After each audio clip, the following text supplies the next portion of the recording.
about now, we'll have a look at business that will be considered on the order paper today, Wednesday, 8 November 2023. I'm Claudette Sindaza-Joe. Good afternoon, and I am Joe Akatama, also on live commentary, and we're joined by our sign language interpreters, Chola Kauma and Jason Manda.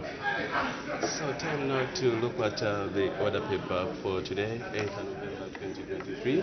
We have one question, understanding order 74. Remember, the questions which fall under this category are questions of ordinary nature. So, question 137 is coming from Mr. Misheki Mutelo, who happens to be Mitete Member of Parliament, and he's directly discussing to the Minister of Infrastructure, Housing and Urban Development. He wants to find out in 7 parts. In A, when the construction of health posts in the following wards in Mitete Parliamentary constituency will be completed. And these as follows: Lupui, Washishi, and Chinonwe. In B, the Member of Parliament wants to find out what the cause of the delay in completing the project is, and C, whether the government has any plans to construct a health center at the Civic Center in Mitete District. In D, the Member of Parliament wants to find out, if so, when the plans will be implemented, and E, if there are no such plans, why. And so that's one question for oral answer, understanding order number 74 that will be considered on the floor of the House. Thereafter, we do expect Mr. Nakoka Luena, Member of Parliament, to move a private member's motion. Wednesdays are set aside for private member's motion, and this motion is titled, Set Up Commission of Inquiry into the Extent of Illicit Financial Flows in the Country during the period 2011 to 2021, that this House urges the government to set up a commission of inquiry to inquire into the extent of illicit financial flows in the country during the period 2011 to 2021.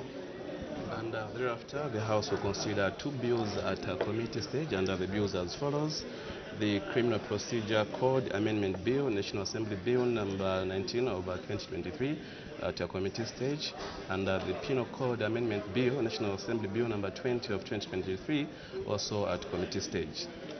Right, and thereafter, the House will resolve into Committee of Supply to consider estimates of revenue and expenditure, including capital and constitutional and statutory expenditure. So we'll have a resumption of committee work. That's head 28 is actually under consideration. So at the time that business was adjourning, Mr. Mutai Chalo was actually on the floor of the House making contributions towards his head. So expecting to finish off his thoughts. That's head 28. That's the Emoluments Commission. We do also expect the House to consider head 07. That's the Office of the Auditor General. Head 08, Cabinet Office, Office of the President. And also to be considered is head number 10, which is Zambia Police Service Commission, and also head 36, which is the Zambia Correctional Service Commission. So these are the heads which will be considered on the floor of the House today, 8th November 2023. So that's our order paper for today. We have one question for oral answer, understanding order number 24, and of course the motion will be moved by Mr. Anakoka of Luena. The motion is titled, Set Up Commission of Inquiry into the Extent of Illicit Flows, that's financial flows, in the country during the period 2011 to 2021. And of course, Katama, we do have some bills that will be considered at committee stage. Yes, indeed. So we have 2 bills to be considered, and these are the Criminal Procedure Code Amendment Bill, National Assembly Bill number 19 of 2023, and also the Penal Code Amendment Bill, National Assembly Bill number 20 of 2023. These 2 bills will be considered at a committee stage. Absolutely, and of course we have a resumption of committee work. So would urge you to stay tuned right here on Parliament television as we continue to bring Parliament closer to you. Just now, we take you to the chamber as we await for the Speaker's procession. Good afternoon.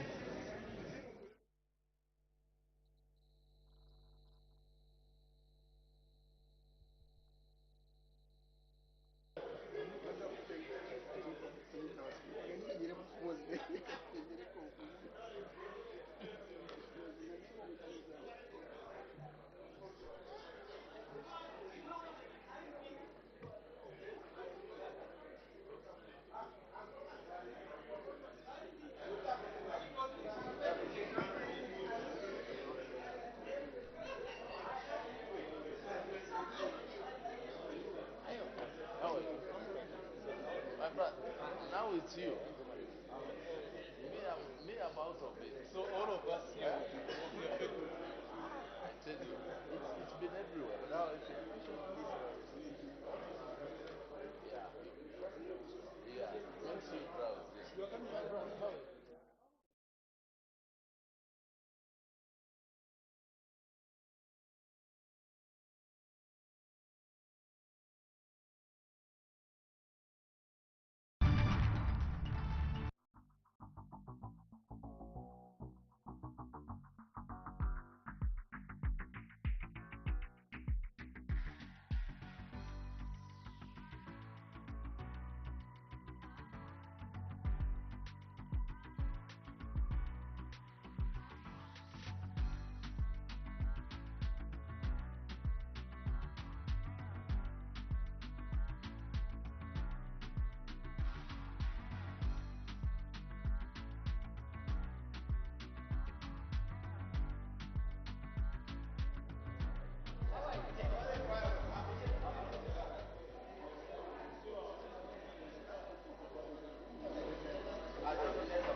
Honorable members of parliament, Madam Speaker.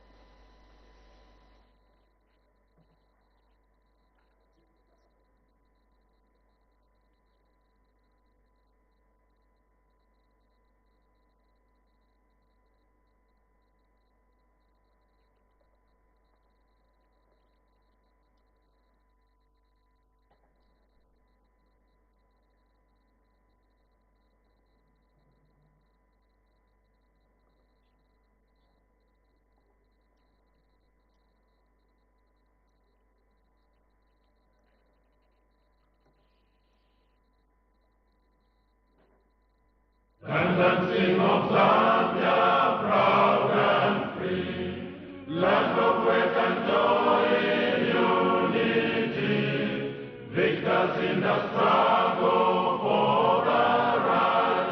We want freedom's fight, oh, one, strong and free. Africa is our own motherland, fashioned with and blessed by those who blend. Let us all our people join as one, brothers under the sun. Oh, one, strong and free. One land and one nation is our cry.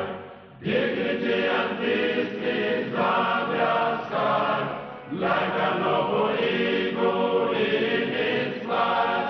Zambia, praise to thee, oh, one, strong and free. Praise be to God, praise be, bless our great Zambia, Zambia, Zambia. Remain we stand under the flag of our land. Zambia, praise to thee, oh, one, strong and free. Prayer. Almighty God, who in your infinite wisdom and providential goodness has appointed the offices of leaders and parliaments for the welfare of society and the just government of the people, we beseech you to consider with your abundant favor us, your servants, whom you have been pleased to call to the performance of such important responsibilities in this land.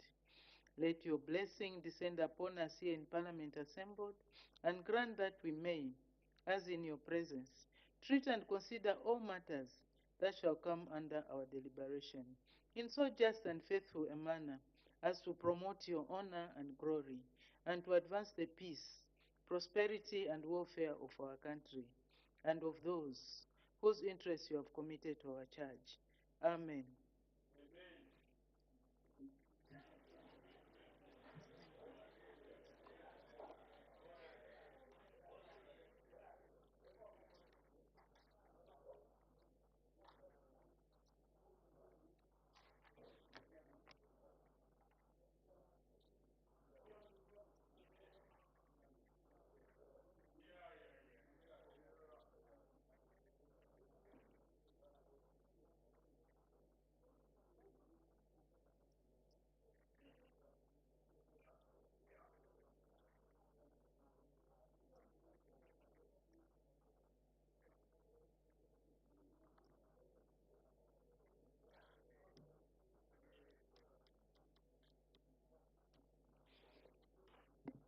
Order, honorable members. Honorable members, I have 3 announcements to make. The first one is that, honorable members, I wish to acquaint the House with the presence in the Speaker's Gallery of the following honorable members of Parliament and staff from the Parliament of Uganda. Honorable Nakut Loru, MP, Treasurer of the Parliamentary Caucus of the ruling party and leader of delegation. Mr.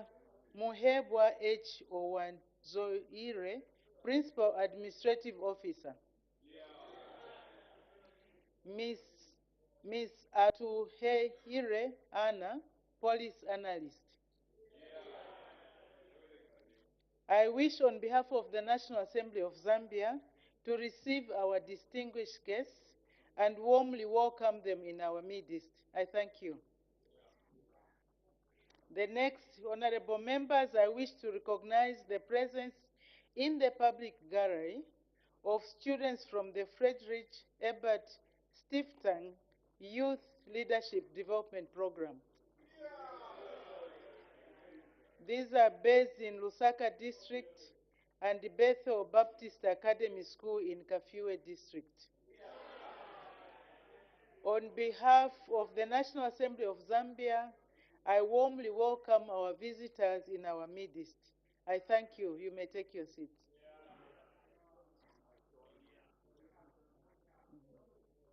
The last announcement, honorable members, I wish to inform the House that the Ministry of Agriculture will on Thursday, 9th November 2023, hold a meeting on the Sustainable Agriculture Financing Facility for all members of Parliament. The meeting will be held in the Amphitheatre, main Parliament building from 09:30 hours to 11:30 hours.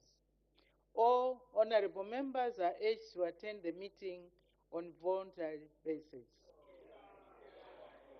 I thank you.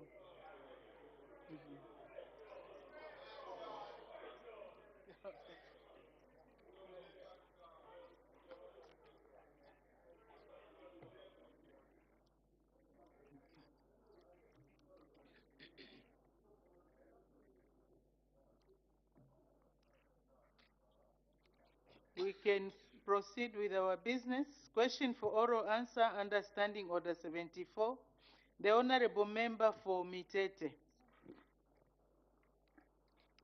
Thank you, Madam Speaker. Question number 137. Thank you. The Honorable Acting Minister of Infrastructure, Housing and Urban Development.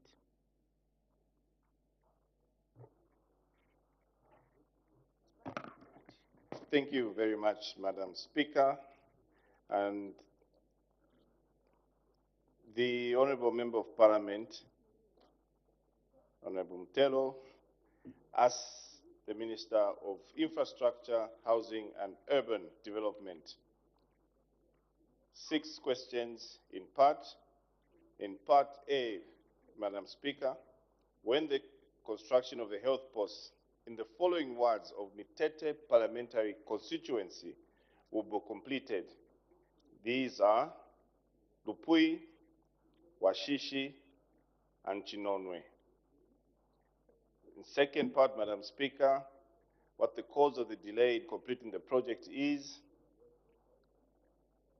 whether government has any plans to construct a health center at the civic center in Mitete district. Indeed, if so, when the plans will be implemented. And last but not least, Madam Speaker, if there are no such plans, why? Madam Speaker, in attempting to respond to the question,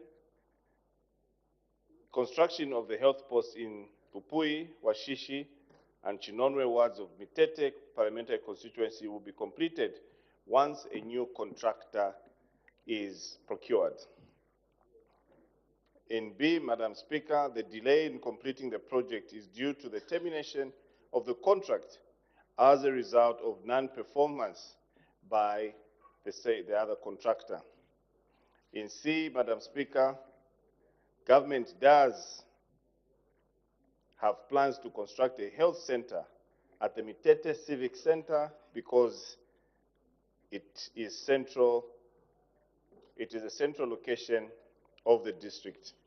Indeed, Madam Speaker, the plans will be implemented once Treasury secures funds for the project. And last but not least, as indicated in C above, government has plans to construct a health center. Madam Speaker, I submit. Thank you very much. Supplementary questions? The Honorable Member for Mitete. Thank you, Madam Speaker, and Minister, thank you so much, Acting Minister, for the response. When will the new contractor be contracted? Thank you for terminating the old one. But when will the new one be contracted? The Honorable Acting Minister of Infrastructure, Housing and Urban Development. Thank you very much, Madam Speaker, and thank you for that follow-up question. Indeed, the initial contractor was Mega Engineering Construction, which was terminated. And as such, Madam Speaker, the process of procuring a new contractor is in process and being spearheaded by our sister ministry, the Ministry of Health. I submit, Madam Speaker. Thank you. The Honorable Member for Zambezi East. Madam Speaker, thank you very much for the opportunity. Madam Speaker, talking about health posts, and especially the fact that the Honorable Minister has mentioned the sister ministry, Ministry of Health, I was thinking about the 650 health posts that were supposed to be constructed countrywide, and this was under a loan that was supposed to come from India. And I think every member here have got an issue about this issue, where these health posts have remained uncompleted. In my constituency, I have two, Kasombu and Katonto. Now, in Washishi, there are those three. In Mitete, there are those three. And they are emanating from the same program, Madam Speaker. That's why it's connected. I need a clarification from the Honorable Minister. What is the status? Have we abandoned that 650 program for the whole country? Or we are looking for a different solution?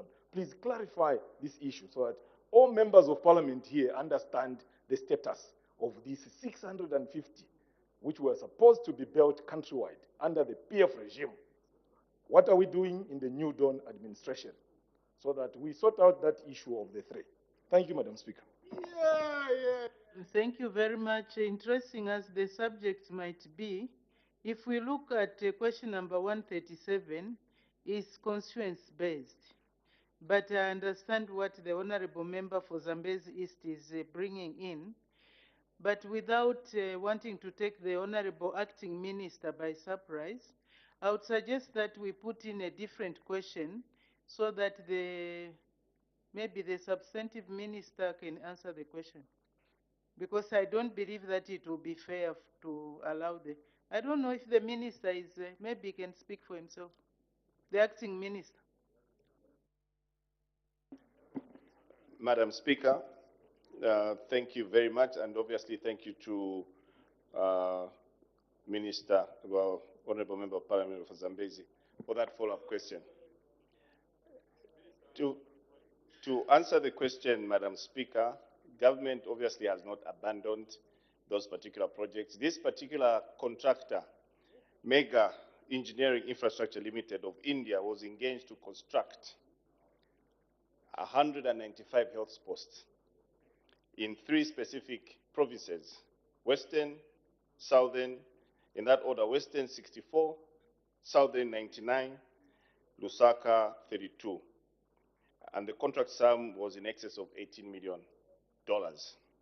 Madam Speaker, indeed, as you may have already alluded to, these particular health posts, and as well together with the Minister of Infrastructure, Housing and Urban Development, are in the process of being retendered because this particular contractor was removed from this specific contract. And we will, obviously, with your indulgence, be able to give you more details as regards to what is happening in your specific constituency, as it were, as opposed to what I responded to for Mitete. Madam Speaker, I submit. Thank you very much. The Honorable Member for Mitete. Okay. Thank you, Madam Speaker. Minister, would you be in the position of telling the people of Mtete as to who this new contractor is? Could it be Jaguar? Because the other one did us bad. And how soon will the works be executed? For your own information, Washish is 215 kilometers from any health facility, and it's getting flooded. Minister. The Honorable Acting Minister of Infrastructure, Housing and Urban Development. Thank you, Madam Speaker. Am I in a position to divulge who the new contractor is? Not at the moment, Madam Speaker. I submit. Thank you very much. I've seen the honorable members have indicated. It's just my appeal to the honorable members. Let's not open up this question. It's constituency based, so that we can make some progress. But the honorable member for Lukulu East, is it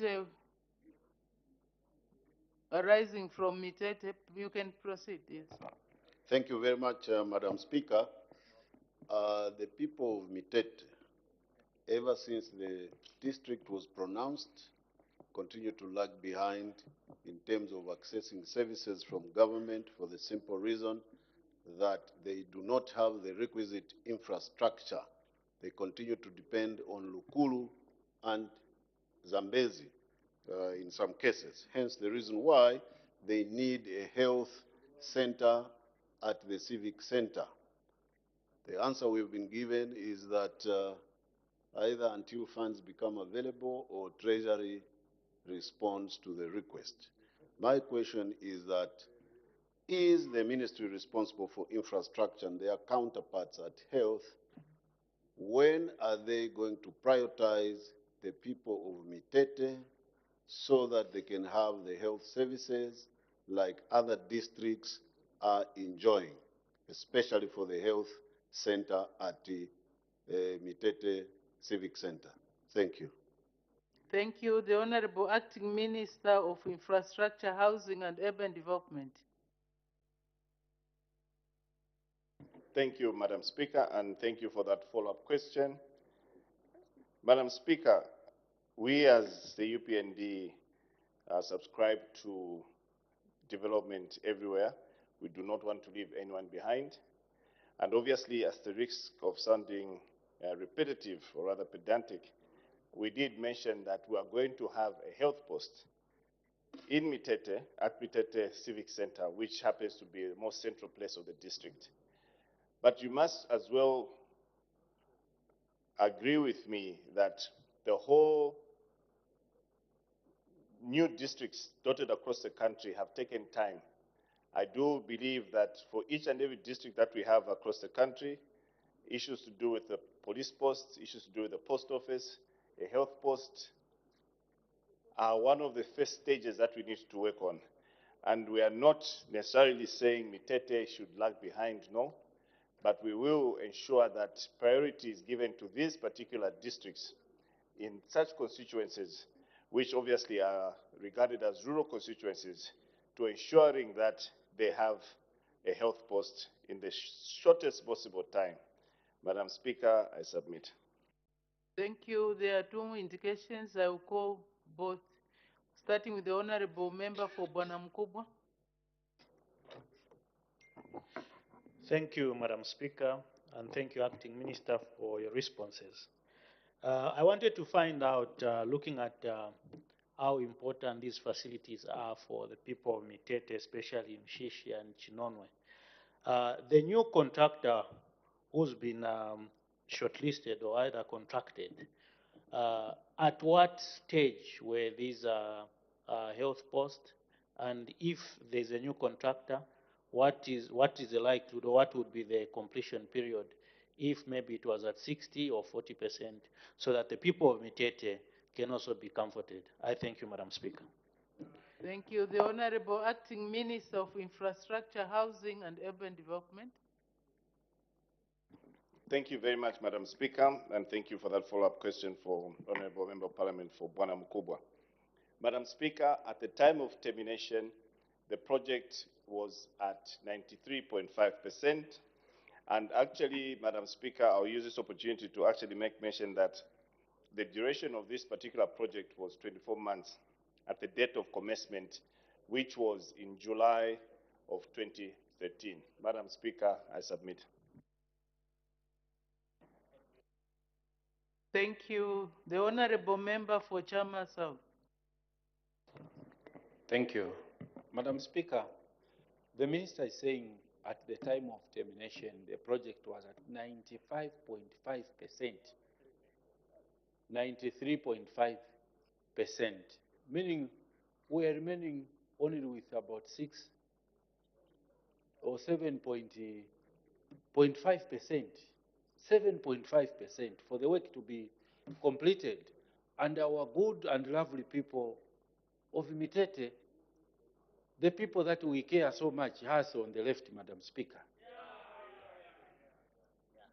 are still complaining. Where is the problem, Honorable Minister? Why can't you quickly ensure that our people in Mitete have these health posts operational as soon as possible? Where is the problem? I submit, Madam Speaker. Thank you. The Honorable Acting Minister of Infrastructure, Housing and Urban Development. Thank you very much, Madam Speaker, and thank you for that follow-up question. Just for record, at the time of termination, it was at 93.5%. Madam Speaker, the termination of this particular contractor was based on the ballpark contract that he had.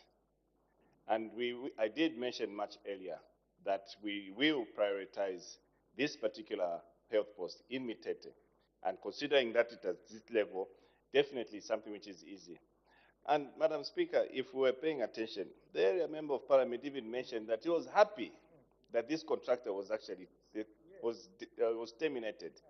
So clearly there was something amiss regarding this particular contractor. But I will make mention, Madam Speaker, and put it on record that the quality, the priority of this Mitete health post will be our utmost priority, and will ensure that in the shortest possible time, Treasury allowing, we will complete it. Madam Speaker, I submit. Thank you very much. We can make progress. Notes of motion, the Honorable Member for Luena.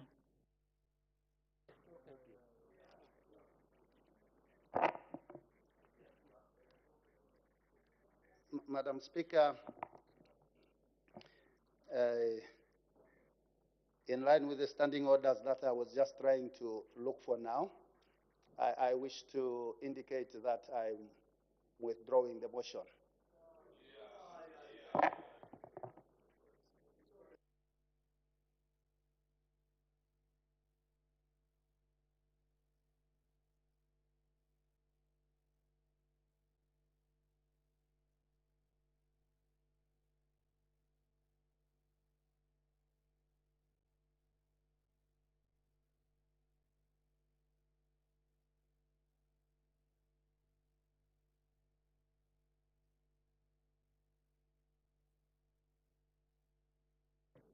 Order in view of the indication by the Honorable Member for Luena that he intends to withdraw this motion. Leave is granted for the motion to be withdrawn.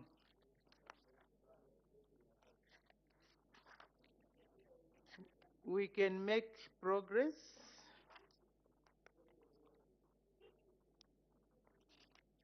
While we are making progress, there is an indication for a point of order. Honorable Member for Zambezi East. What's the point of order? Madam Speaker, I was so geared to debate on the motion that was. Is there a way, Madam Speaker, in which a withdrawal can be objected? I seek your serious ruling. Unfortunately, there is no provision under our standing orders to contest the withdrawal by a mover of a motion.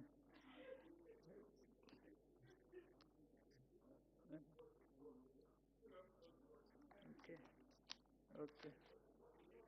So just to show that we are on the correct page, the motion is withdrawn in accordance with Standing Order 83-1. A member who wishes to withdraw or defy a motion on the order paper shall seek the leave of the House to defer or withdraw the motion.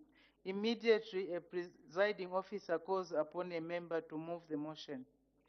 2, a motion that has been deferred may be reintroduced in the same session of the House at the stage at which it had reached at the time of the deferment.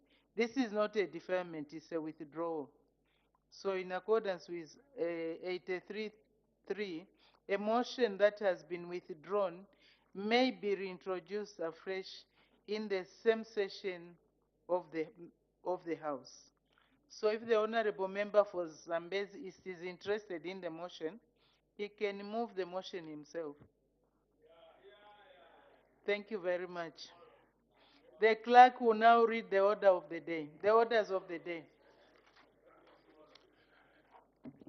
The Criminal Procedure Code Amendment Bill, National Assembly Bill number 19 of 2023, committee stage. I now consolidate orders 1 and 2, and the House will now resolve into committee.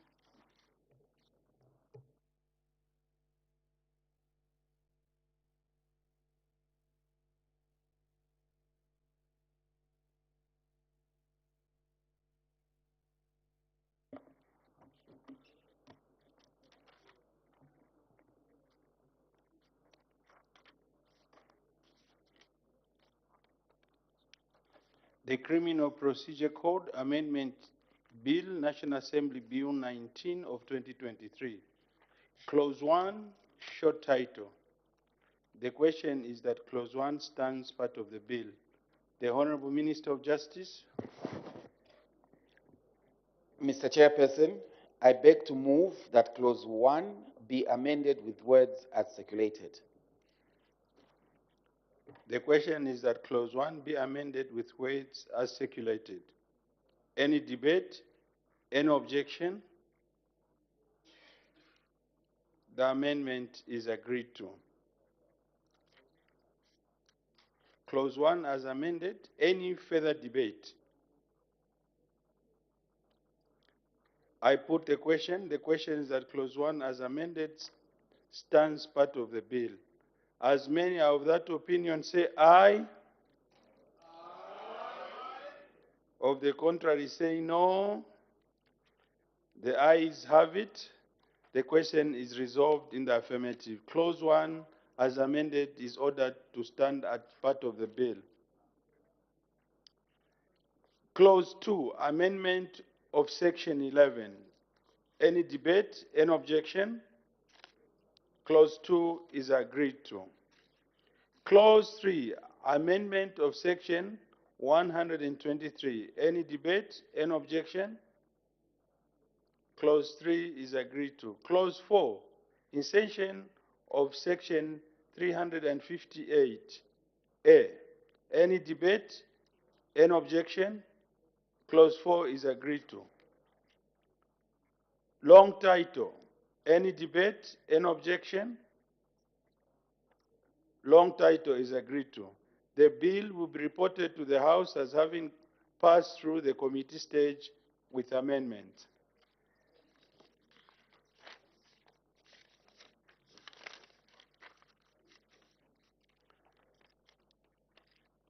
The Penal Code Amendment Bill, National Assembly Bill number 20 of 2023.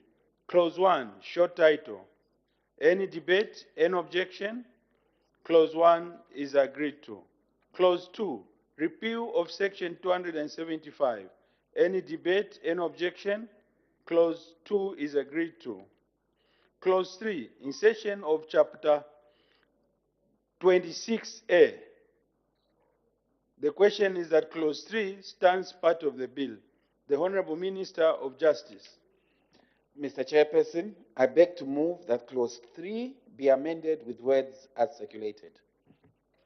The question is that clause 3 be amended with words as circulated. Any debate? Any objection? The amendment is agreed to. Clause 3 as amended. Any further debate? I put the question. The question is that clause 3 as amended stands part of the bill. As many of that opinion say aye.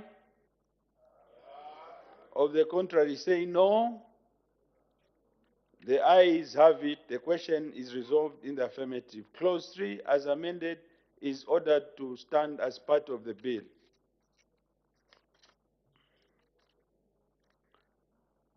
Long title. Any debate? Any objection? Long title is agreed to. The bill will be reported to the House as having passed through the committee stage with amendments.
Madam Speaker, I have to report to the House that the Committee of the Whole House has gone through the Criminal Procedure Code Amendment Bill, National Assembly Bill 19 of 2023 with amendments.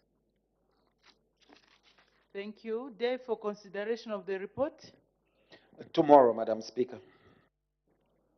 Consideration of the report to be taken tomorrow, Thursday, 9th November 2023. Next order. Madam Speaker, I have to report to the House that the Committee of the Whole House has gone through the Penal Code Amendment Bill, National Assembly Bill number 20 of 2023 with amendments. Thank you. Day for consideration of the report. Tomorrow, Madam Speaker. Consideration of the report to be taken tomorrow, Thursday, 9th November 2023. Next order.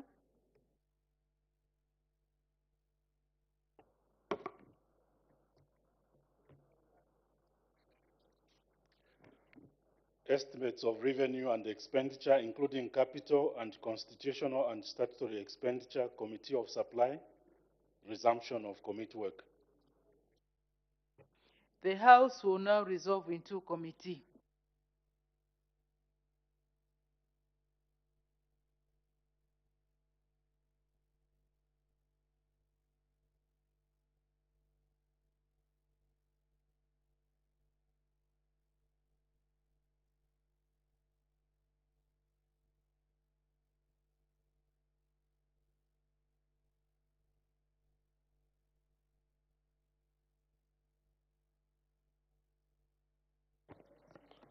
When business was interrupted yesterday, Tuesday, 7th November 2023, the Committee of Supply on the estimates of revenue and expenditure for the year 1st January 2024 to 31st December 2024, presented to the National Assembly in September 2023, was considering Head 28 Emoluments Commission, and Mr. Mtachalo, Member of Parliament for Chama North, was debating.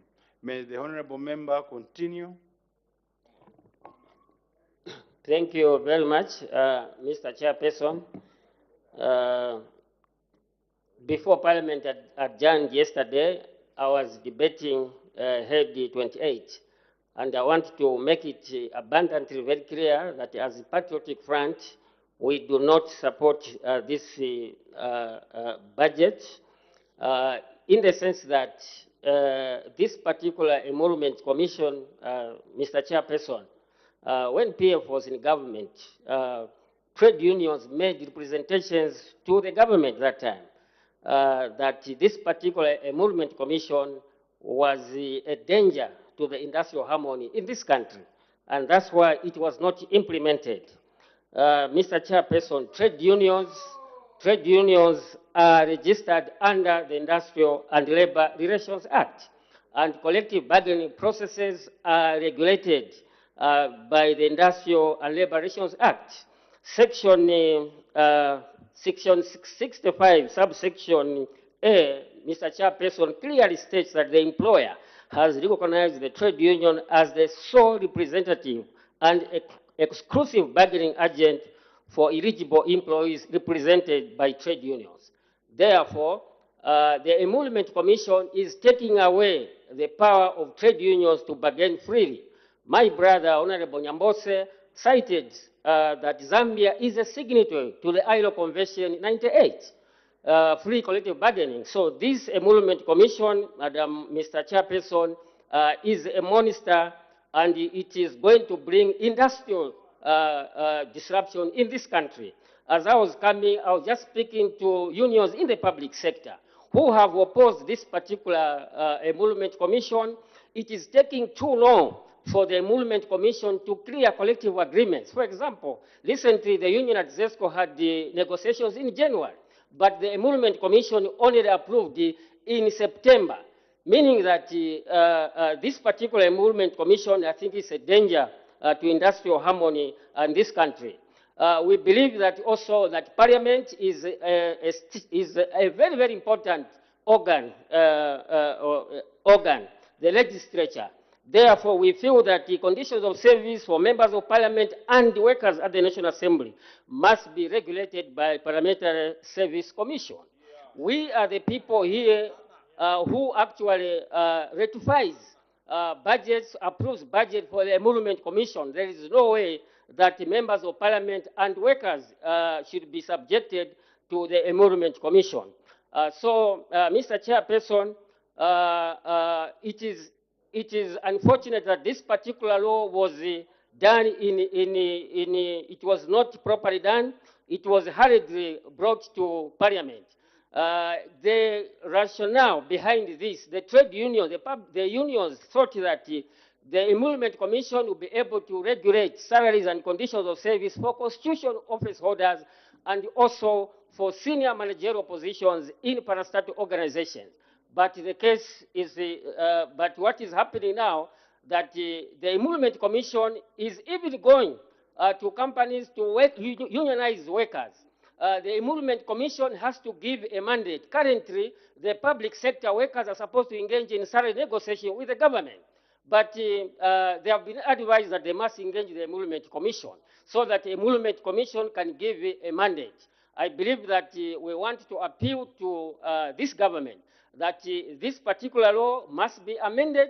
Otherwise, we are going to have serious industrial action in this country. I'll give, for example, Mulungushi International Conference Center here. Workers have not had any salary increment, had not any salary increment for 2 years because of the Emolument Commission. So we believe that if you continue with this Emolument Commission, this country is going to experience a lot of wildcat strikes. So it is our prayer that the government must bring this bill back to this National Assembly so that we can amend and ensure that this particular Emolument Commission is only able to deal with constitutional office holders and also parastatal heads. Thank you, Mr. Chairperson. Order. Ms. Katuta. Thank you, Mr. Chairperson, for allowing the people of Chiengi to debate this budget line. Mr. Chair, I will not say much. I'm wondering as to why this has not been implemented. The reason why I'm saying why this has not been implemented, I thought the bill was brought here in the parliament, and as for me, what I know is that once that is implemented, us members of parliament will be at the same level with the judges who will be getting good monies. So I would want to see this implemented so that even us, our pecs are changed. This is all that I want to say.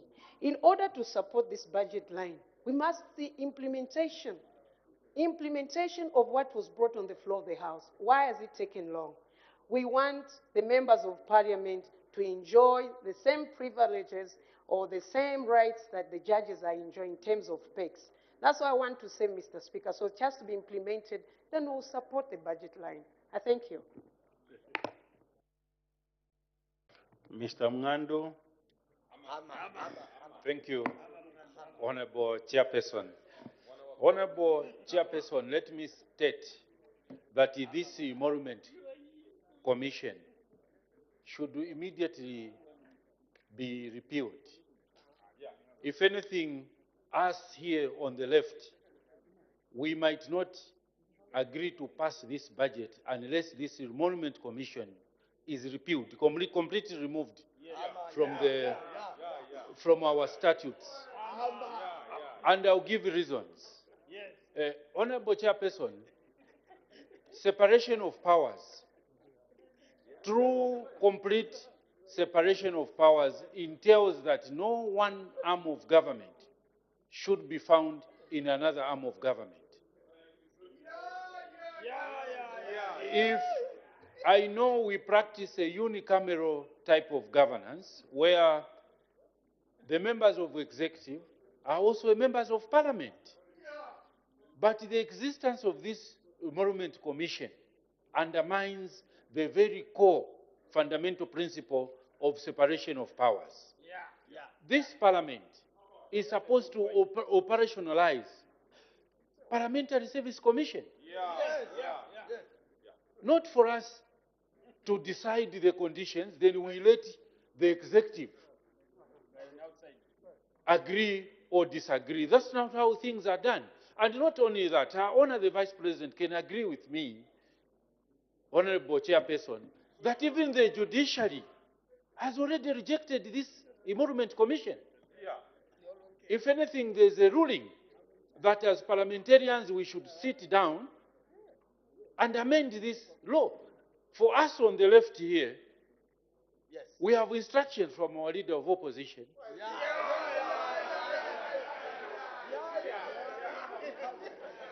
that, Honorable Chairperson, that we should immediately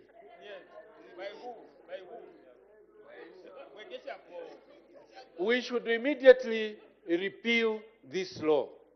It is not sitting well. You can imagine where judges have sat down, negotiated their conditions. We are talking about constitutional court judges here. We are talking about high court judges, courts of appeal judges. Only for 3-4 individuals to sit and disagree. It doesn't work like that. Does the Emolument Commission understand what you, Honorable Chairperson, go through? Do they understand? No. The answer is no. So because of the doctrine of separation of powers, which this Emolument Commission is actually interfering with, we are proposing that instead of debating this ahead, can we immediately start thinking, Honorable Minister of Justice, bringing a repeal so that we repeal this Emolument Commission. If we are to maintain it, those who are saying, let it be amended, I'll give an option. If we decide to amend this commission, let it remain for management staff in the civil service. That is the only executive wing of government. Even then, it should only be for senior staff, because junior staff are unionized employees. They should be able to negotiate through their unions. But let permanent secretaries, let directors, let maybe DCs and many others be subjected to this emolument commission, not members of parliament and judges. That is total interference. I know others would argue that even if you agree in terms of your conditions of service, the Minister of Finance should still approve. But that is okay, because the Minister of Finance is part of us, not emolument commission. So for us, put it on record, Honorable Chairperson, if we are not told the way forward as regard to this emolument commission, we are under instructions not to pass this budget. By our leadership here, leader of opposition is here. I don't know why this insistence on the...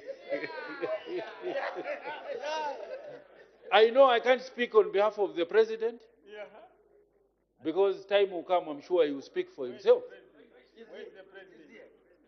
Clearly, Honorable Chairperson, for us, we are not in support. Order, honorable member, which president are you referring to?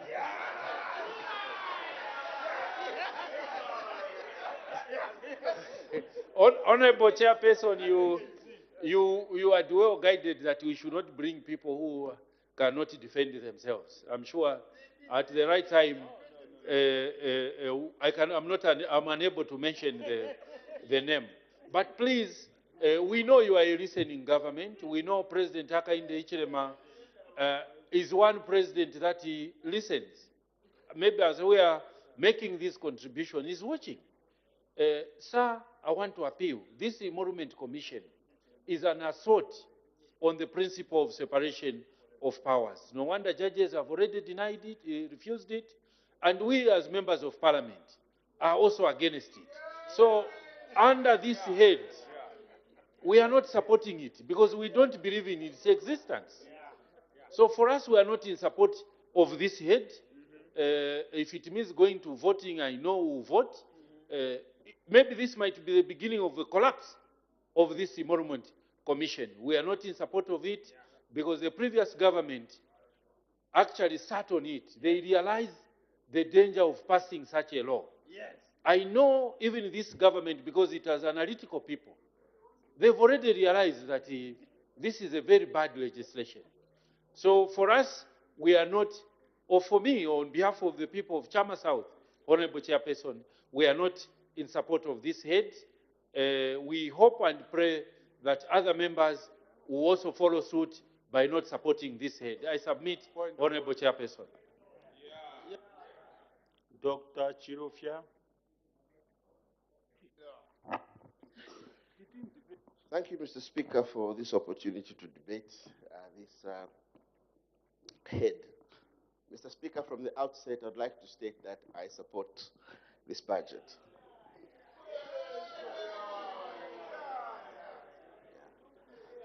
And Mr. Speaker, the Emoluments Commission must, in fact, be reset to be a benchmark for best practice and ensure that the emoluments that are being paid in various departments reflect productivity, and it is a very important way of ensuring that we improve our economy. I'll expand on that, Mr. Speaker. Mr. Chairperson. Mr. Chairperson, while it is important to ensure that the bands that are created are conformed to in the civil service, in the parastatals, there is also a very important point to note.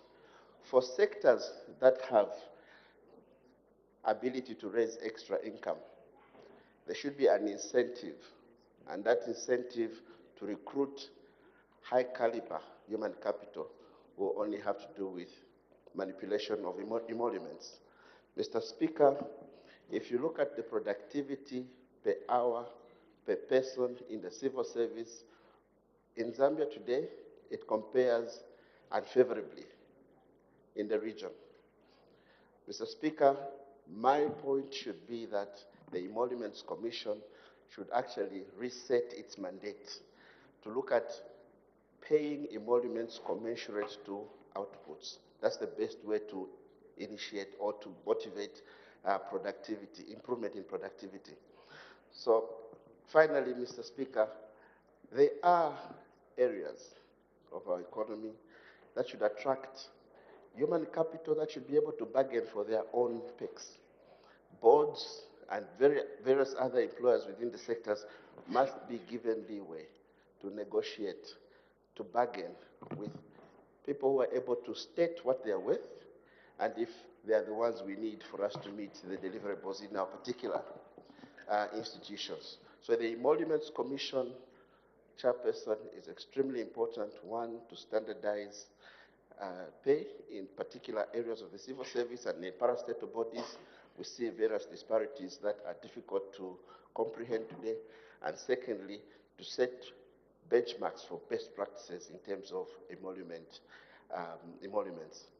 What we just need to do is to amend the Act, expand their scope, and ensure that they push the agenda that government has towards unlocking the economy by looking at productivity relative to what is paid to various workers. Mr. Speaker, Mr. Chairperson, I thank you. Mr. Chitotera. Mr. Chairman, that's why it is important to check at history before anything. When the Emolument Commission was first crafted in the Constitution, the Patriotic Front then drafted the law. When that law was drafted, it raised a lot of uproars from all the stakeholders because this was seen, and it is, an animal that is hindering growth of the industry. Today, Mr. Speaker, you can get to companies like ZESCO, they can't employ because they need authority from the Emolument Commission. This commission has usurped the powers of the trade unions in Zambia, and workers are struggling for them to negotiate for condition of service. Point of order. That's why it is important, Mr. Speaker, that when that law was found. Honorable Member, there is a point of order. Thank you, Mr. Chairman. Mr. Chairman, I rise on a point of order on the Honorable Member of Parliament for Pambashe, Honorable Chitotera, wherein he is saying that ZESCO is failing to employ because of the Emoluments Commission. Mr. Chairman, I would like to state that the veracity of his statement is wrong. ZESCO recently advertised, they recruited, including recruiting the managing director and others. Is in order to completely mislead himself, the nation, and this house that ZESCO and other agencies are failing to employ because of the Emolument Commission?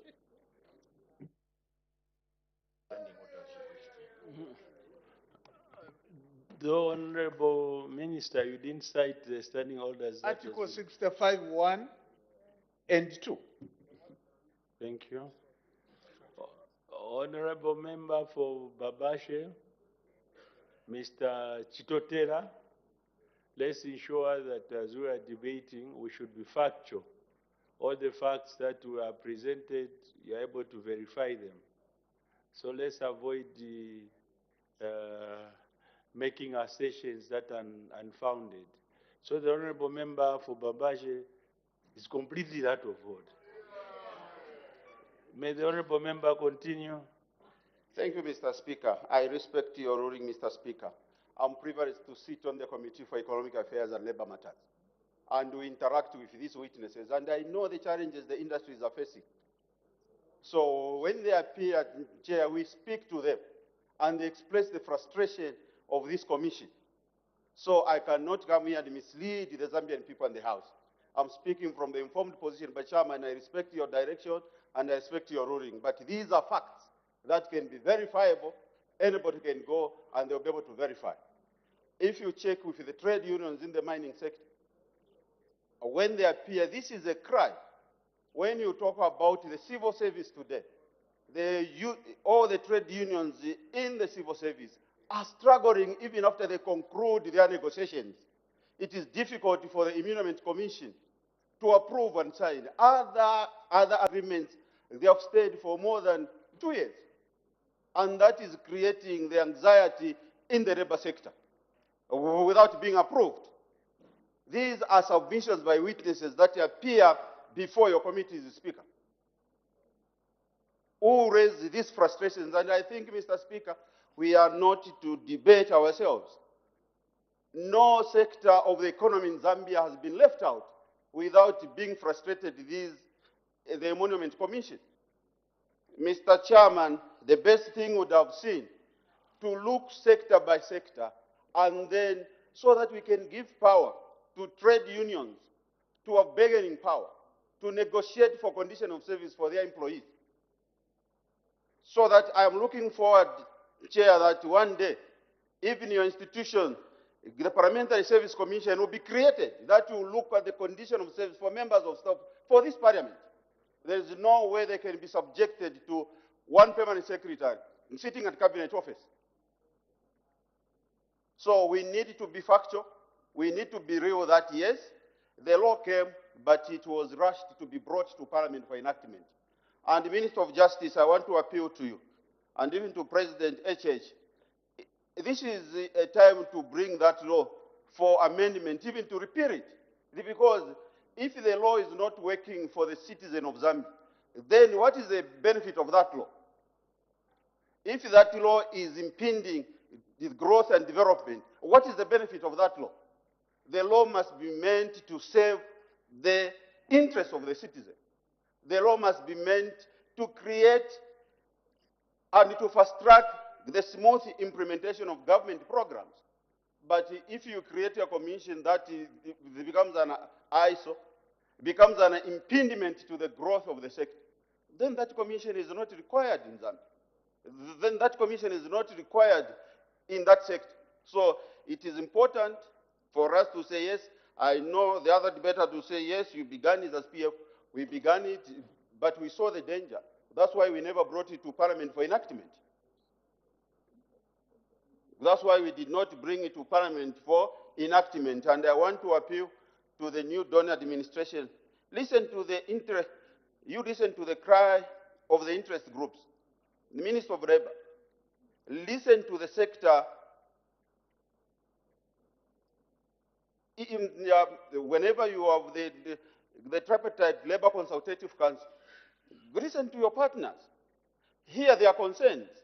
Minister of Commerce, listen to the people in that sector. Because we may be pushing productivity, but if workers are frustrated, if the employees are not motivated, we will not achieve that level of production that we want to achieve. If people cannot be appreciated and remunerated well according to the services that they are rendering, we may be there to discourage the most hardworking people to put in their best. Because they'll say, why should I save? And at the end of the day, I will not be appreciated. Yes, I know. Other people may say, no, we are actualizing that which is provided for in the Constitution. There are so many provisions in the Constitution that have not been actualized yet. There are so many provisions in the Constitution. And that's why if certain provisions are not working for the best and for the betterment of the Zambian citizen, it is important to look at those provisions. If it requires amendment with a full consultation of all the stakeholders, we need to do that.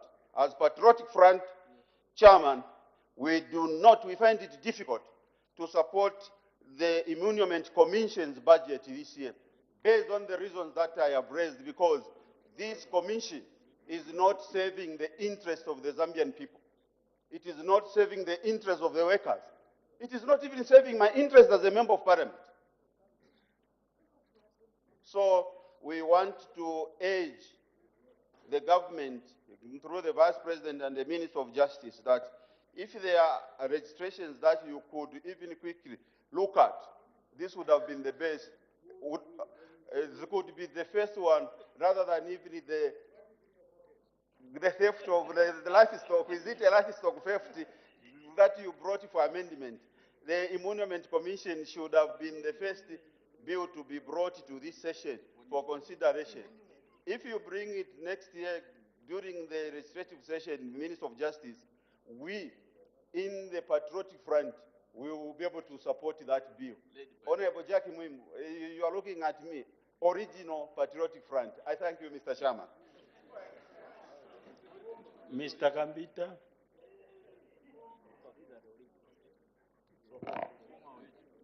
Thank you very much, Mr. Chairman, for the opportunity to debate the Emolument Commission's budget line.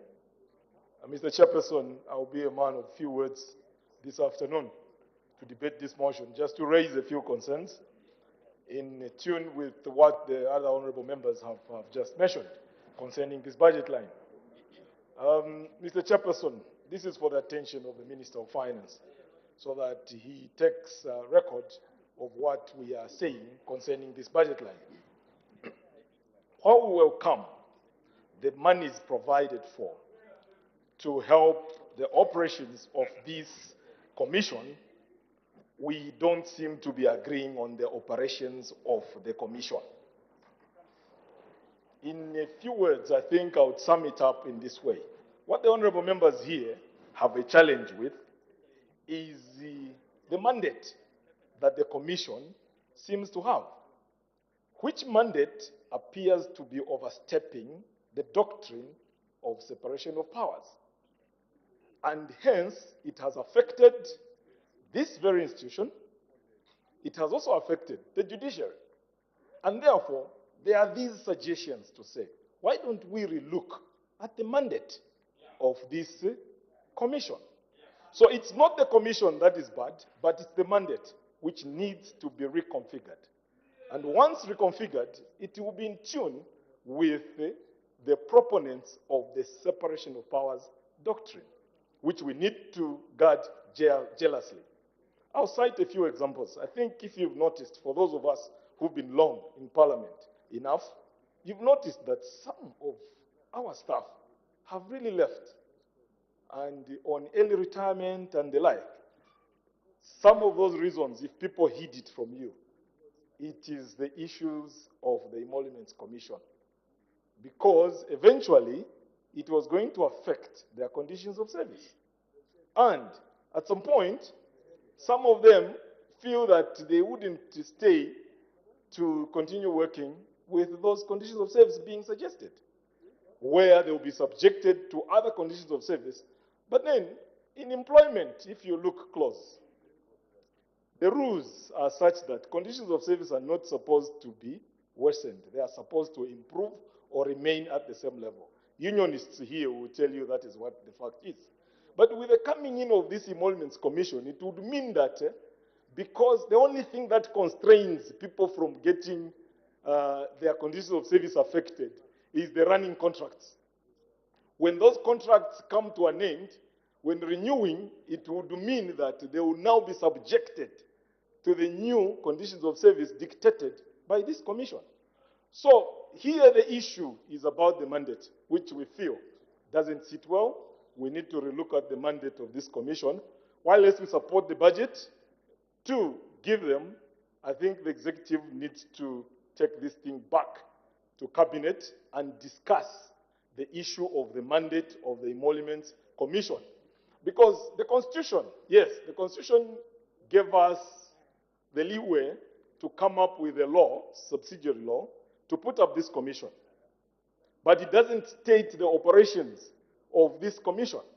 So it is this piece of legislation which now outlines the operational activities of this commission, which we are saying, please bring it back to Parliament.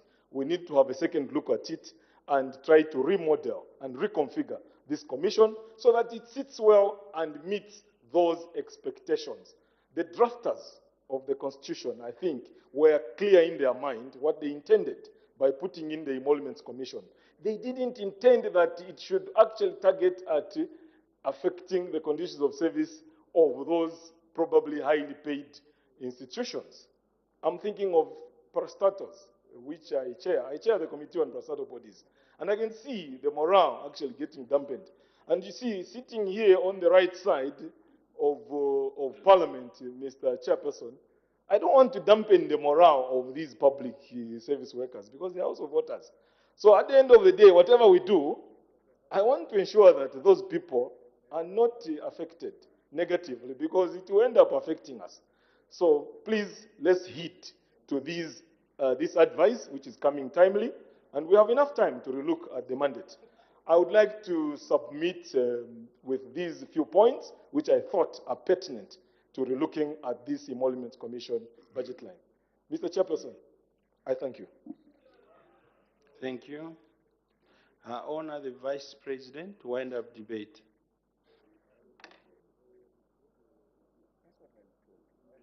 Thank you, Mr. Chairperson. I just see time a little unfriendly. I will try to clarify what this is. But before I do that, Mr. Chairperson, is to remind this august House that we passed the law. This House passed the law. If this was another House, another National Assembly, I would be a little sympathetic. But this is the House. This act was passed in 2022 by these honorable members.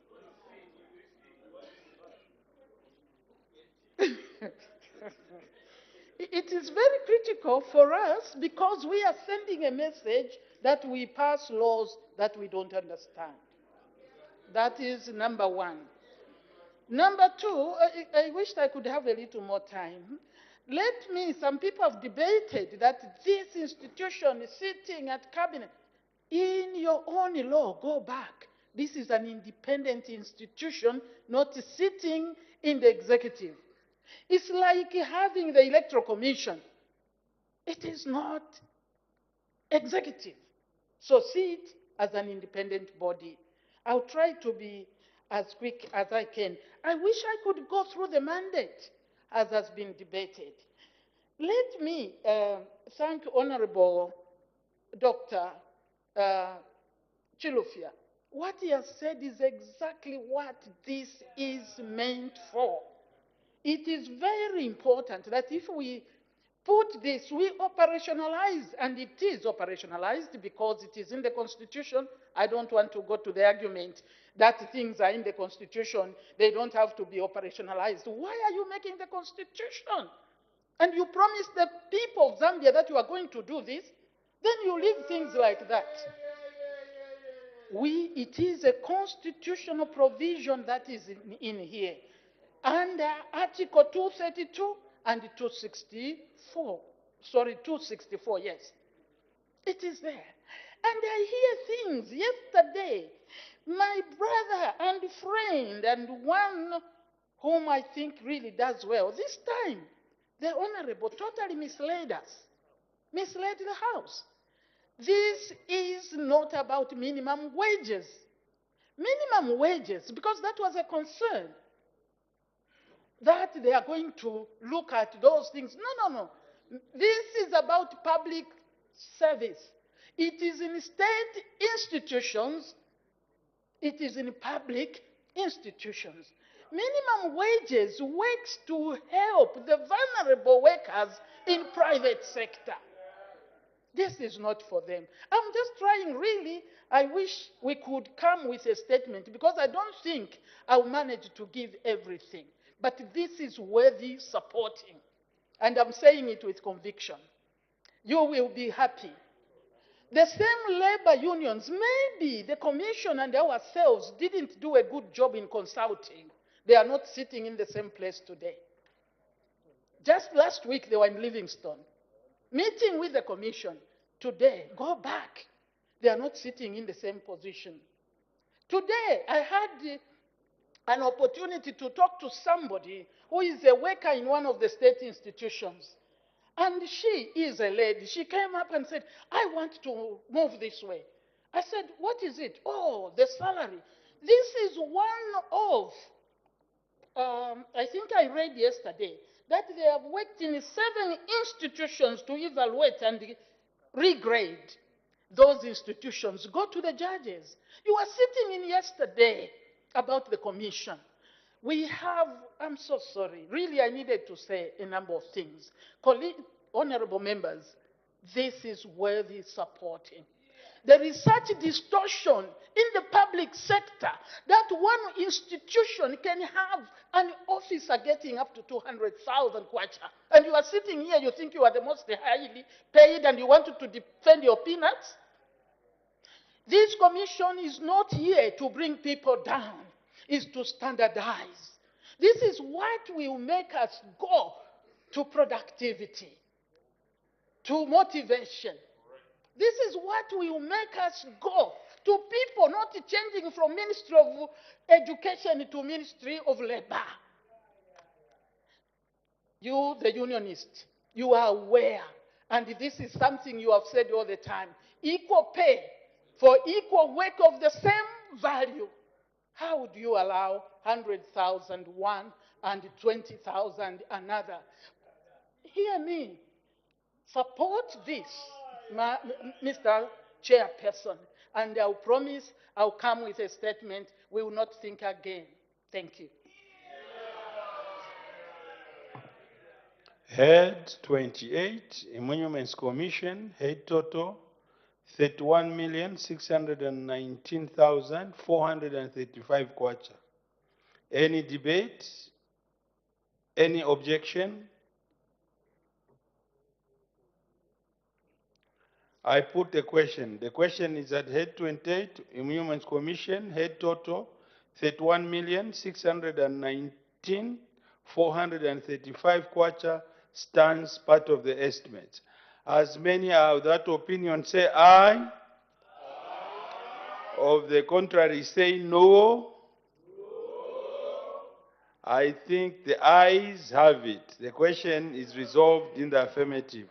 Head 28, Emoluments Commission, head total 31,619,435 is ordered to stand as part of the estimates. We make progress. We go to head 07.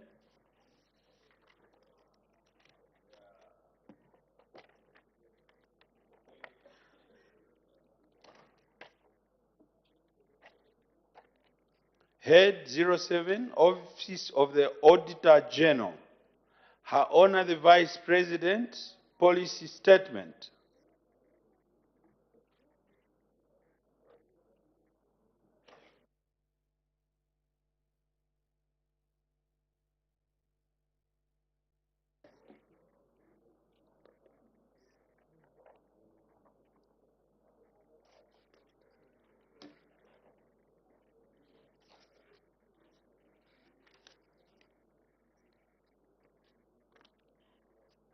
Chairperson, I wish to extend my sincere gratitude for according me this opportunity to present the 2024 estimates of recurrent expenditure for Head 07, Office of the Auditor General.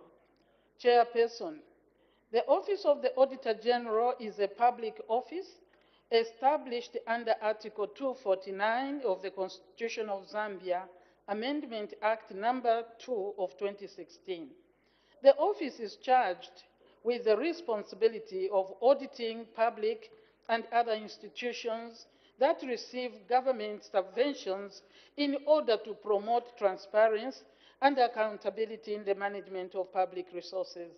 Review of 2023 budget performance, Chairperson. Before I discuss the 2024 budget, allow me to briefly highlight the 2023 budget performance for the office, which includes both personal emoluments and programs implemented so far, include production of the report of the Auditor General on the accounts of the Republic for the financial year ended 31st December 2022. 2, production of the 2022 administrative report. 3, implementation of the audit management systems 4, verification of outstanding issues, report of Public Accounts Committee, PAC, recommendations. 5, production of various performance audit reports. 6, currently the office is finalizing the report on parastatal and statutory bodies, local authorities and constituency development fund, CDF, for the financial year ended 31st December 2022. 2024 budget estimates. Chairperson, with regard to the 2024 budget, the office has 2 programs, namely external audit and assurance, and the management and support services. The objective of the external audit and assurance programs is to provide timely and value-adding auditing services for enhanced accountability and transparency in the management of public resources for the benefit of the Zambian people.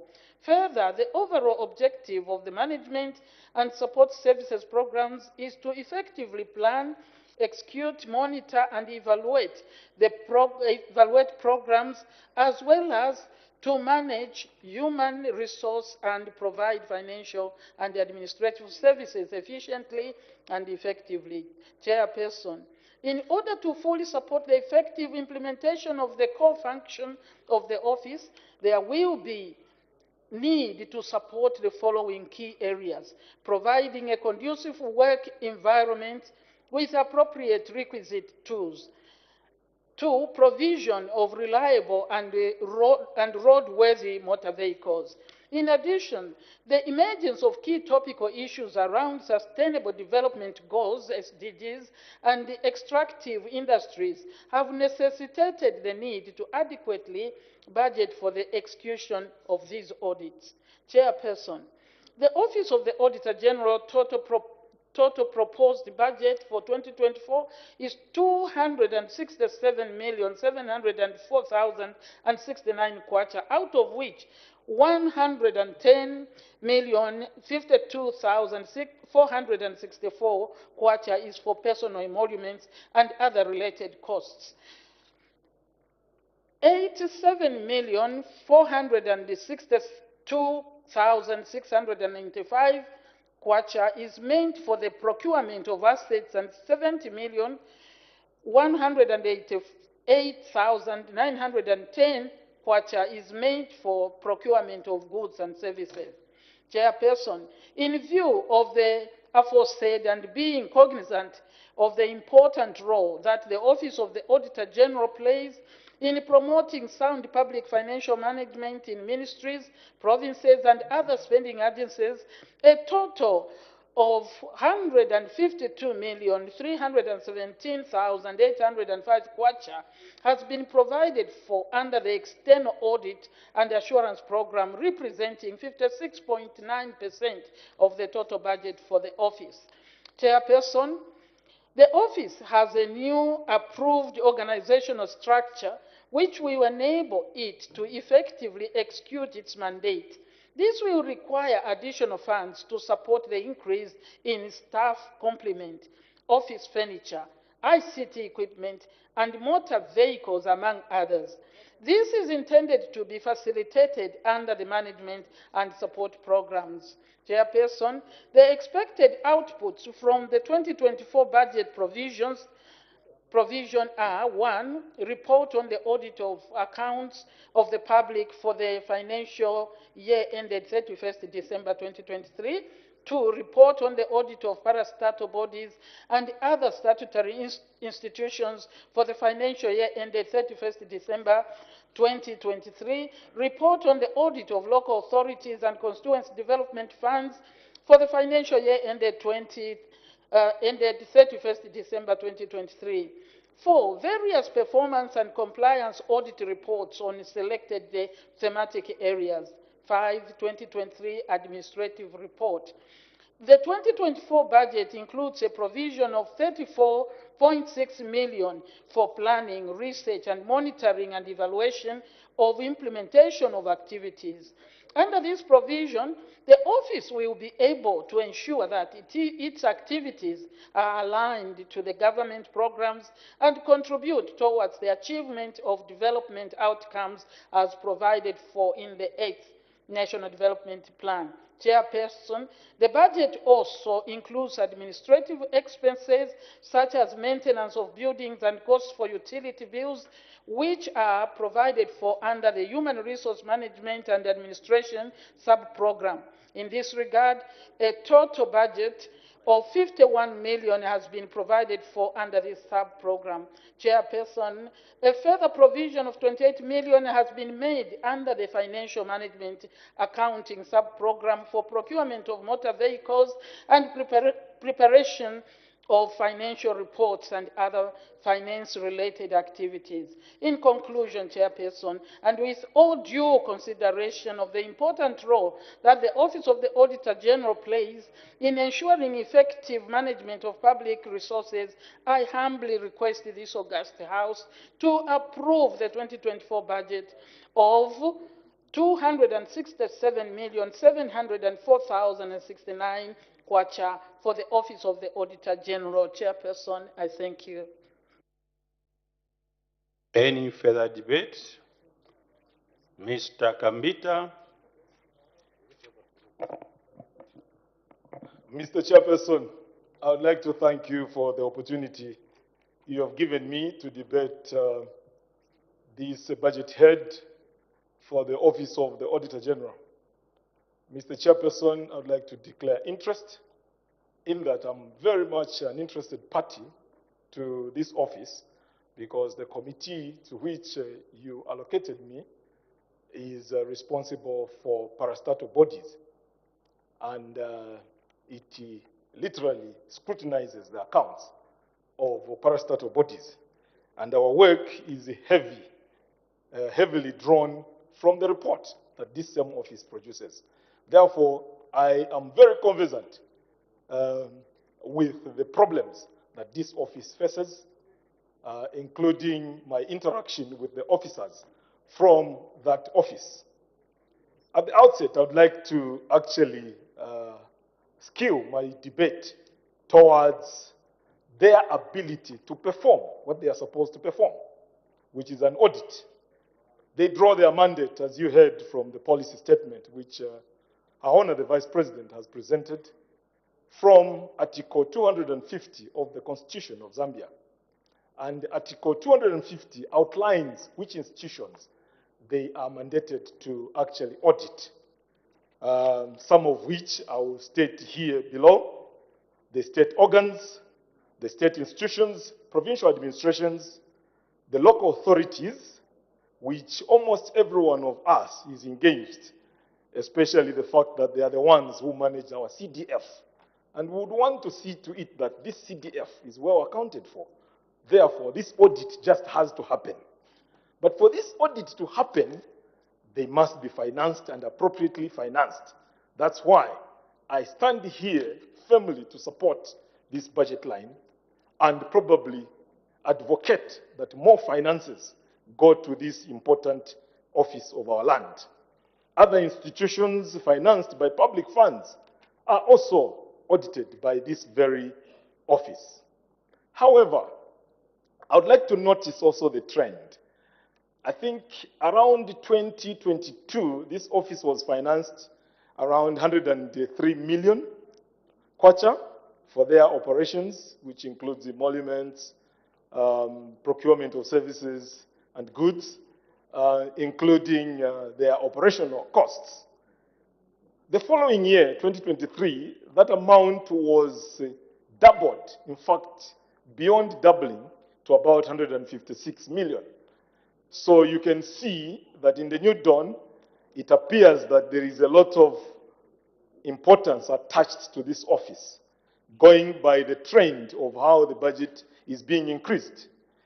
In 2024, I've seen also a substantial increase in this budget allocated to the Office of the Auditor General, coming to 267.7 million from 156 million, increasing by almost 100 million.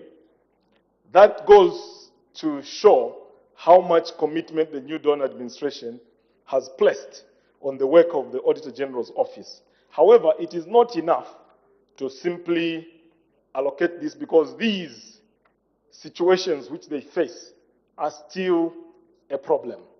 And I would like to note, one thing that came out in the policy statement delivered by Her Honor the Vice President is their inability to mobilize certain assets which they need for their operations.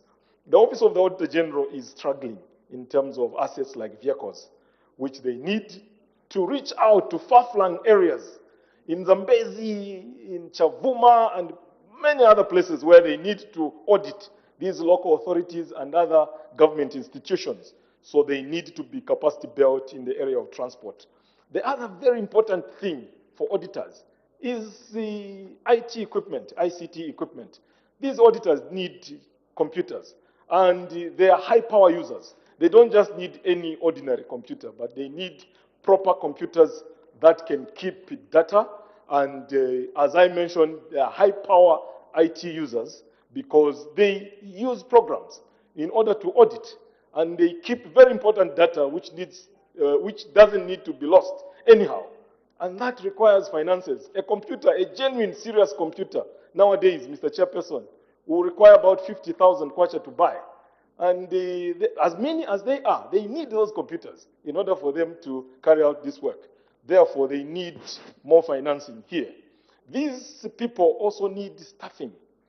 They are quite understaffed. They need more staff. Those domiciled in the provinces, including their head office here, audit activities are sometimes delayed because of staffing. Staff are always engaged in one way or the other in audit activities, but they can't divide themselves to be in Petauke at the same time to be in Lusangazi. They need to have adequate staff, hence the need for us to allocate adequate resources to this office.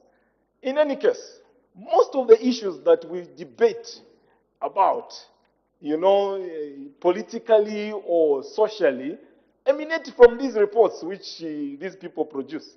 You've heard, if you look close, most of the topics of discussion come from what has already been captured by the Office of the Auditor General. So if this office is so important that it flags out very important issues which make us to make decisions, whether corrective decisions or to enhance our control environment so that public resources are preserved, then we ought to pay serious attention to their work.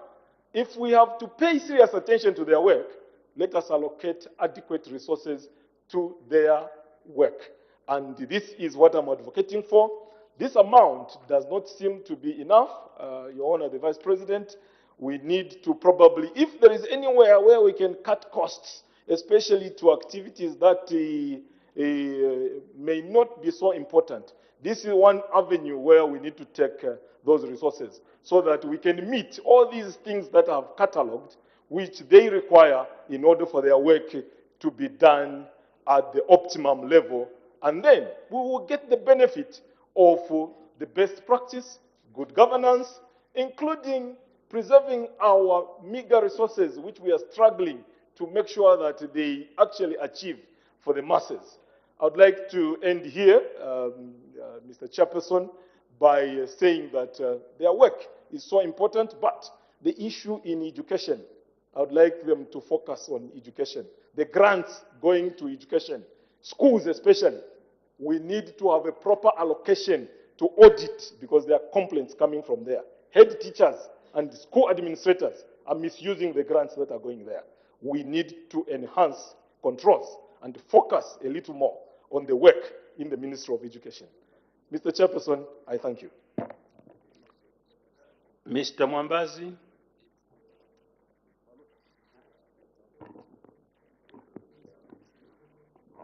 Mr. Chairman, thank you so much. Let me state on the outset that I do support this budget for the Office of the Auditor General. Just like my honorable colleague, Honorable Kambita, has intimated, this is one of the most important offices and our major stakeholders in terms of provision of oversight to ensure that there is accountability as we appropriate funds. So it's important that the Office of the Auditor General is adequately funded to ensure that they carry out their mandate effectively in terms of auditing, which culminates into expanding their scope. Let me proceed and trickle down to details. If you look at the overall total budget is 267 million, personal emoluments are 152, and it leaves us with a balance of 115 million to carry out activities as it were. I'll proceed to specialized audits, which has been provided for 9.3 million kwacha as compared to 2023 when it was 9.7 million kwacha, with a reduction of 432,000 kwacha. Mr. Chairman, specialized audit unit or department is a department which looks at performance audits, IT audits, environmental audits, and these are not cheap audits. So it's imperative that this office is adequately funded because, as it were, we are progressing and moving from financial audits to performance audits so that we can look at things in a holistic manner to ensure that we achieve value for money audits and other aspects. So I do propose, just like my colleague said, that this office needs to be adequately funded. If there were some places where we can get funds, it's important that some of these departments are given adequate funding to ensure that they've got adequate equipment and other things they need to ensure that they carry their audit effectively. Let me proceed and look at local government, which is LAC, which has been given or provided for 16.4 million kwacha compared to 2023 when it was given 16.9 million kwacha with a reduction of 434,000 kwacha. Mr. Chairman, this is a unit which audits, for instance, will be auditing CDF, which is the local authorities. And if you look at the budget for 2024 for CDF, it's 30.6 million per constituency. If you multiply that by 156, it gives you about 4.7 billion. Now compare with this magnitude to use now 16.4 million kwacha to audit. It doesn't correlate because if we look at the magnitude and the scale of CDF, it's imperative that Office of the Auditor General is given more funds to ensure that they adequately look at CDF and audit it effectively to ensure that there's accountability which culminates into service delivery. But if you look at these two figures, because figures don't lie, if we can't measure it, we cannot manage it. And we are advocating for expansion of scope by the Office of the Auditor General in this aspect of CDF. So it's very, very important that some of these issues are looked at critically even as we proceed, as it were. I know they've populated the READY project by 27 million, but all the same, even if you take out some of that and take it to LAC, it will still not substantiate or ensure that they can carry out their work effectively.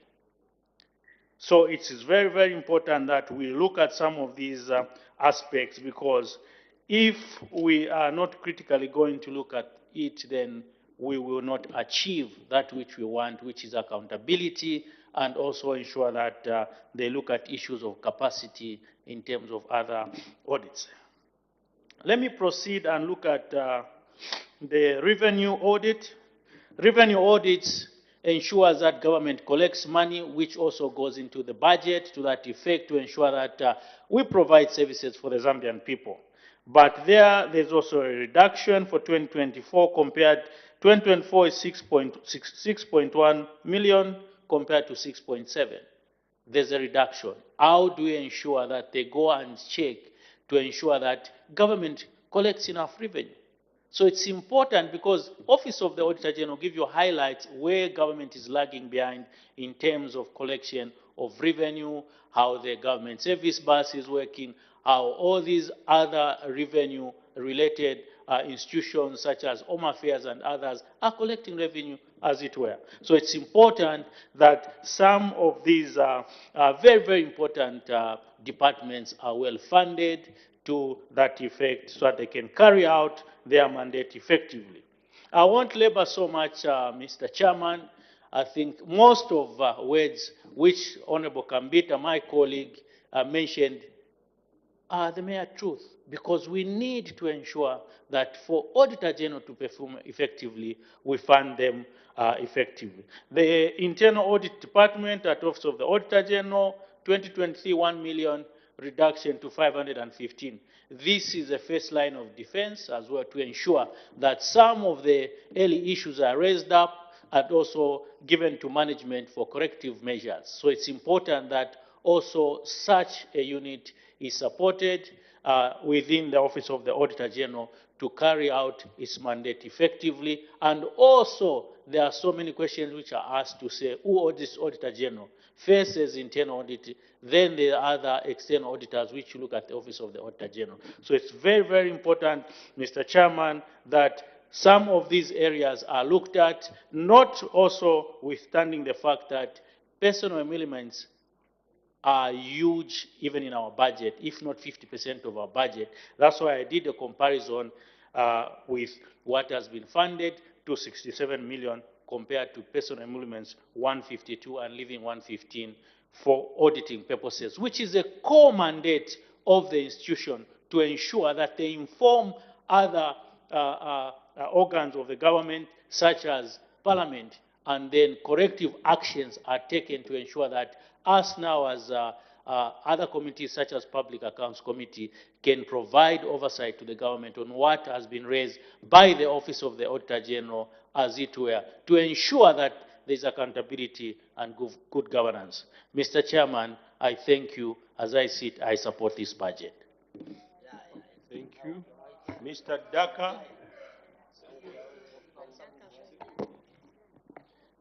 Thank you, Mr. Chairman, for giving the people of Chadid to add a voice to this very important institution. Mr. Chairperson, from the onset, I would like to state that I support this budget line. And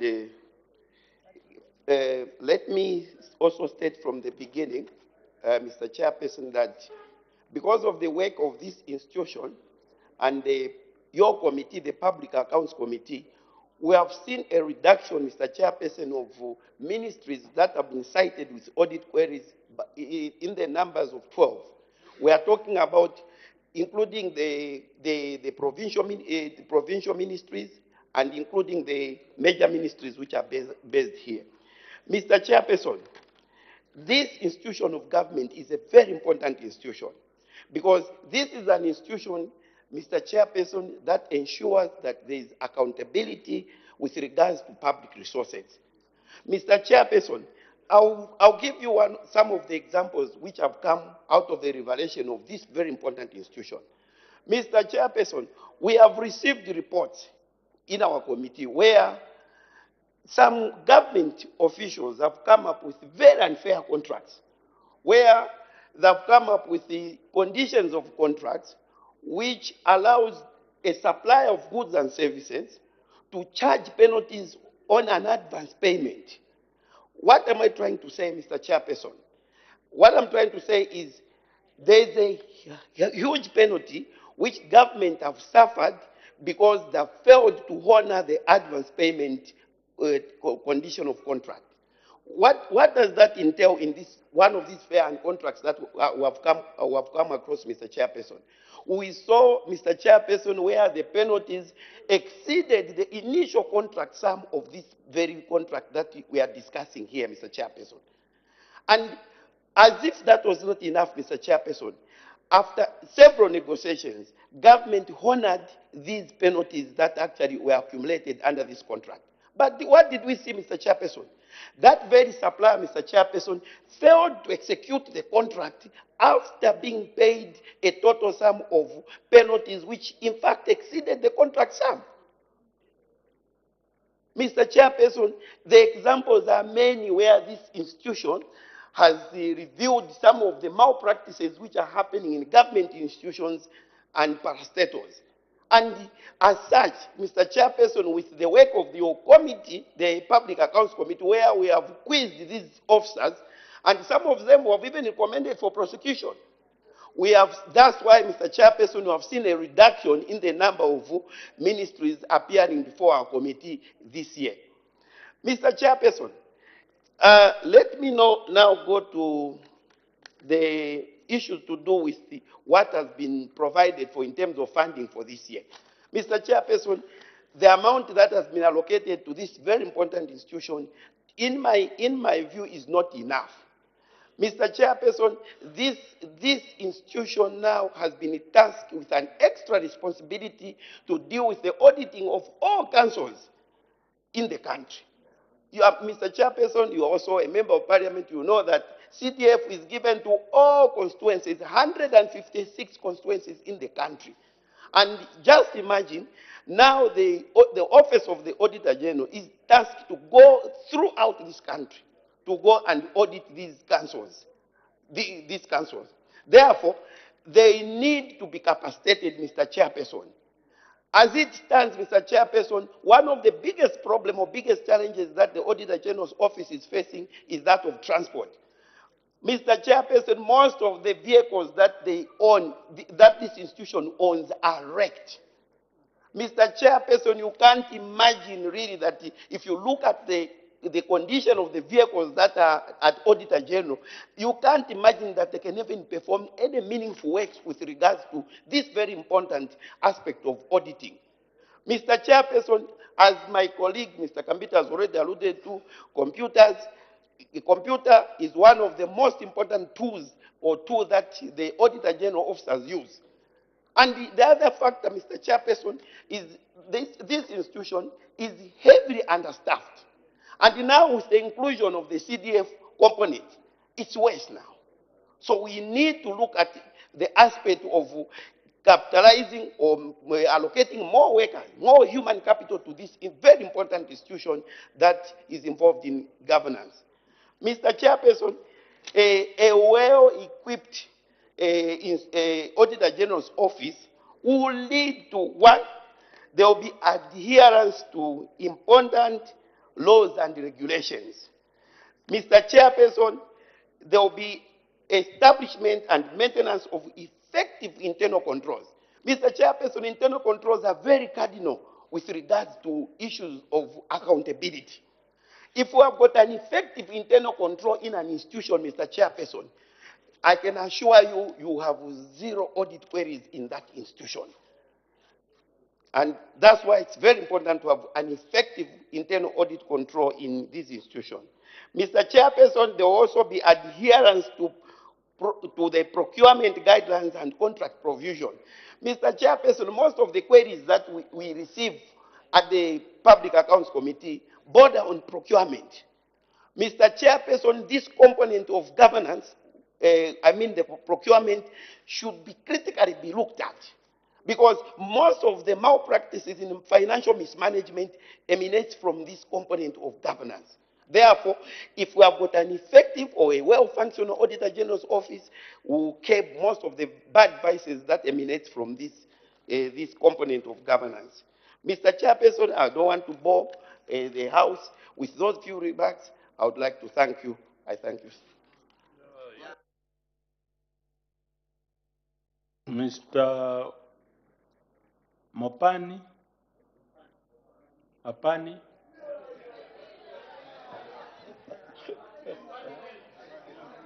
Thank you so very much, Mr. Chairman, for giving us this opportunity to add 2 or 3 sentences to this very important motion, which is on the floor of the House now.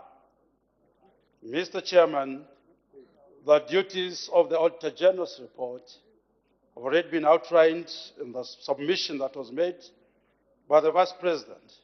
However, it's very important to understand that their mission is to ensure that there is transparency, accountability, and that the money that is released is actually put to good use.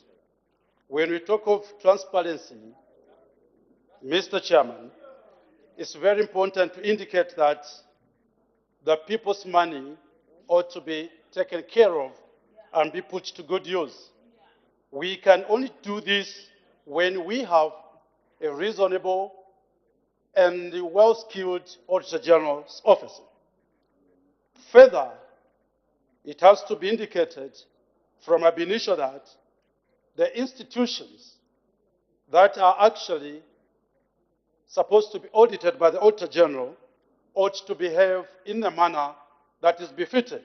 Why am I saying this? The Auditor General's office has faced a lot of challenges when time to audit actually comes. They give notices to these government institutions, but at the time of auditing, you'll find that the documents that the Auditor General have actually requested are not available. And this is a challenge. They have made it very difficult for the Auditor General to perform their obligation within the reasonable period. Further, it's very important to ensure that the Auditor General is actually given the mandate also to ensure that the people who have continuously committed ills are actually taken to book. Because as it stands now, it's very difficult to actually implement or to enforce the law on those people or institutions who have committed ills. And it's up to this House whether indeed it's inevitable to actually add more authority to these people, to this institution. Because if we don't, the trend that is happening now will continuously go and make sure that these ministries or the parastatals of government institutions will continue behaving in the same manner because they will know that they can't be taken anywhere. And this is developing into a norm now. So really, the issue of challenges that these guys are faced with ought to be taken care of. Further, it's very important also to indicate that also the Auditor General, when the time comes to audit these institutions, which are state organs and state institutions, the local government, and all institutions which get funding from the government resources, they ought to understand that it's their obligation to ensure that the truth is extracted out of the exercise of auditing. Many are the times when auditors are given an opportunity to perform their duties. Going by the reports that you have been receiving, you find that it's very difficult sometimes really to understand whether indeed the act was performed or otherwise. And this is one issue as well that ought to be taken care of. Further, Mr. Chairman, it's very important also to indicate that the Office of the Auditor General, now that they have received an extra 103 million compared to what they got last year, this gives them an opportunity now to decentralize. Because what is happening now, you find that documents from our constituencies are actually forced or made to get to Lusaka for some approvals, when actually these documents are supposed to, these approvals are supposed to be done from a provincial headquarters. So the monies are enough that actually going by the better calculuses that we expect out of them, we expect them actually to get to provincial headquarters and perform their mandate within the provincial head offices. Further, we expect the Auditor General now to actually employ more, because as the excuse has been before, the issue of numbers have always been taken, and that they have failed to meet some of the submissions because they are very few. We expect now that the budget has been increased, the issue of employing new officers will be taken care of, the issue of decentralization will be taken care of course, the issue of mobility so that all the constituencies, in line with the new mandate that they have given of auditing the local authorities, will be done within the reasonable space. With these few words, Mr. Chairman, I submit. Mr. Wamnyima. Thank you very much, Mr. Chairperson. I would like from the onset to state that I outrightly support the budget to the Office of the Auditor General. As has been explained, the Office of the Auditor General is a creature of Article 250 and 249 of the Constitution. Mr. Chairperson, the decentralization, physical decentralization being undertaken by government, which now has culminated in councils receiving money. The amounts of CDF have increased by over 300%. It calls for increased human resource, and I would like to put it on record, Mr. Chairperson, that because of free education and that now schools are receiving grants, these teachers or these headmasters they have no training in handling accountable documents. Therefore, they're having a lot of audit queries. Now, this calls for the Office of the Auditor General to be decentralized to district level. I am aware that the office is decentralized to provincial level, but it is very important to honor the Vice President that the Office of the Auditor General is decentralized to district level because of the amount of resources that has been moved from central government to local government. So there must be corresponding resources to be allocated to human resource. I would have expected that the local authorities audit program would have an increase, Your Honor, the Vice President, through the chairperson. Instead, it has had a decrease from 16.9 last year to 17.9. Therefore, it is very critical to note that as I support this budget, I would have expected an increase in human resource, considering that the fact that you have headmasters who have no training in the Public Finance Management Act of 2018, you have headmasters who have no training in the Public Procurement Act of 2020, handling public resources. So this calls for the Office of the Auditor General to be allocated more resources so that it can come to district level. And Mr. Chairperson, we have a tendency in this country to be happy with an Auditor General's report. We must be able to discover these queries before the fact. Because once it's in the Auditor General's report, resources have been misappropriated or misapplied. So to stop this, it is very important that the Office of the Auditor General is now transformed. I know that its mandate is to audit state institutions, and now that there is a bottom-up approach, there is no need for the Office of the Auditor General to function as it used to function, because most of the money is going to the districts.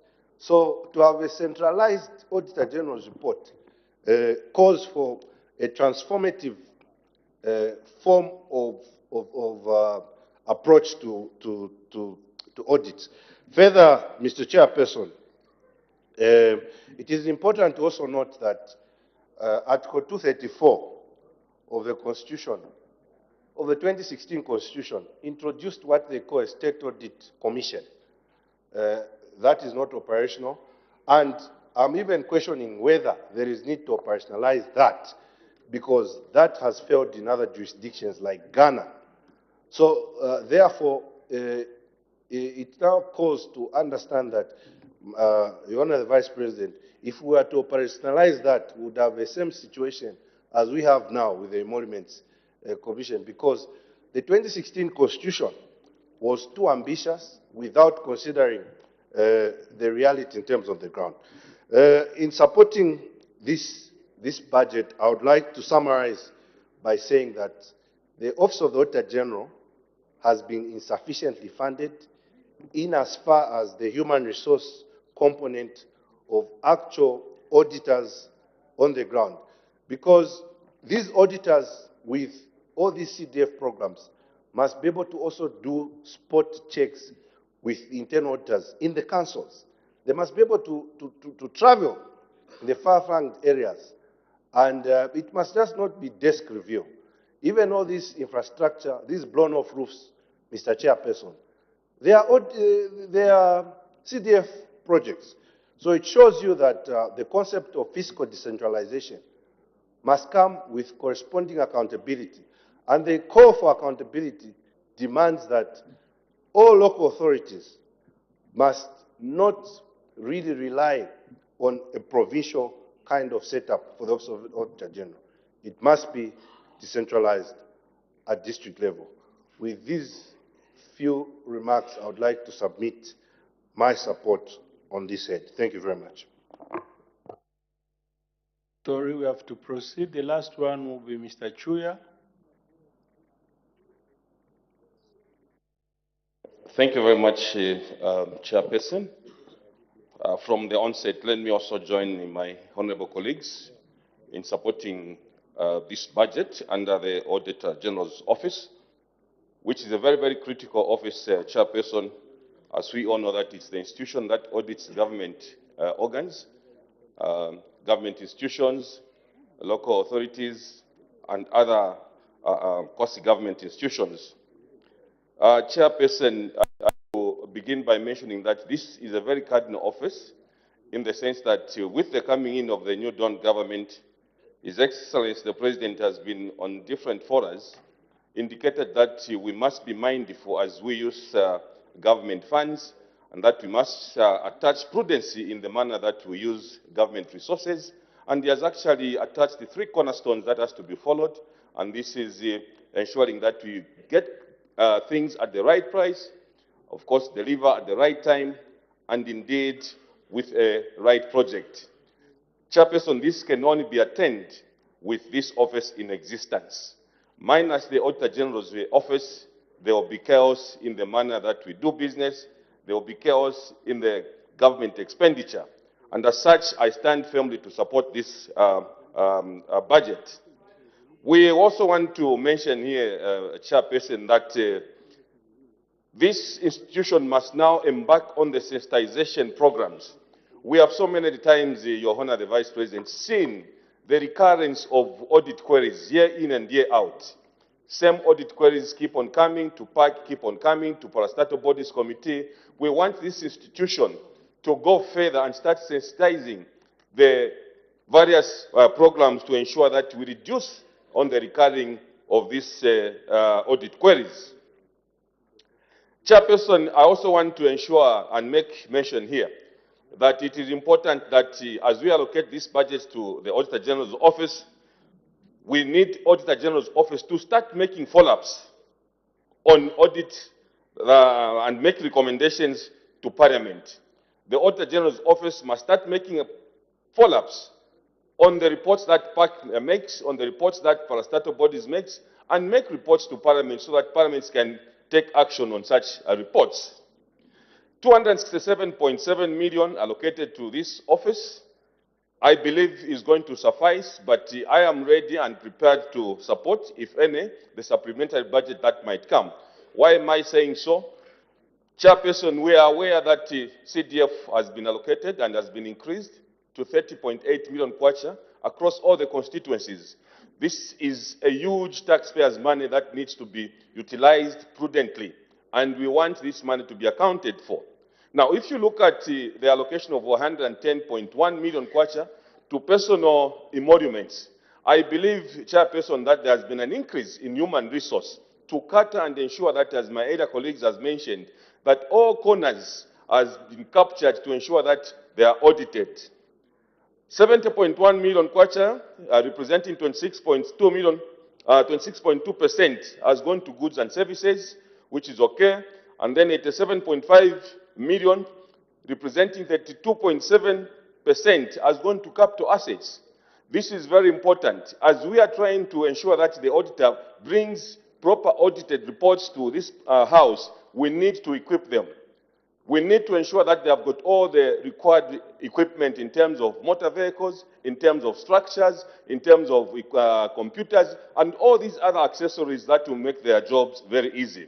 I'm also glad to hear that actually another office has been opened in Chinsali, which is going to cater for the northern part of our country. I would urge the Auditor General's office to ensure that you actually go out in other provinces and put your presence there so that at least it will be easy for your officers to do the auditing. Chairperson, I want to emphasize on the need for the Auditor General's office to be equipped with mobility. They can only do their job if they are equipped with proper vehicles. Other colleagues have mentioned that they don't have proper mobility in terms of motor vehicles, which are REX. We want to ensure that what has been allocated under goods and under capital assets will also ensure that they acquire more vehicles to ensure and allow their officers to go everywhere. We want to specifically mention on the local authorities that are receiving quite a huge chunk of money in terms of CDF. This is taxpayers' money, and we want the Auditor General's office to ensure that we bring sanity in this office, in these institutions. Many people will be tempted. Minus your vigorous execution, you can be rest assured that the presidential directive or the presidential trump card, which is CDF, will be something that will be in futility. Chairperson, in conclusion, as I support the two programs under the Auditor General's office, I just want to ensure that as we are allocating this money to the Auditor General's office, we as legislators, we expect you to do the job thoroughly, we expect you to do the job prudently, and we expect you to do the job as expected.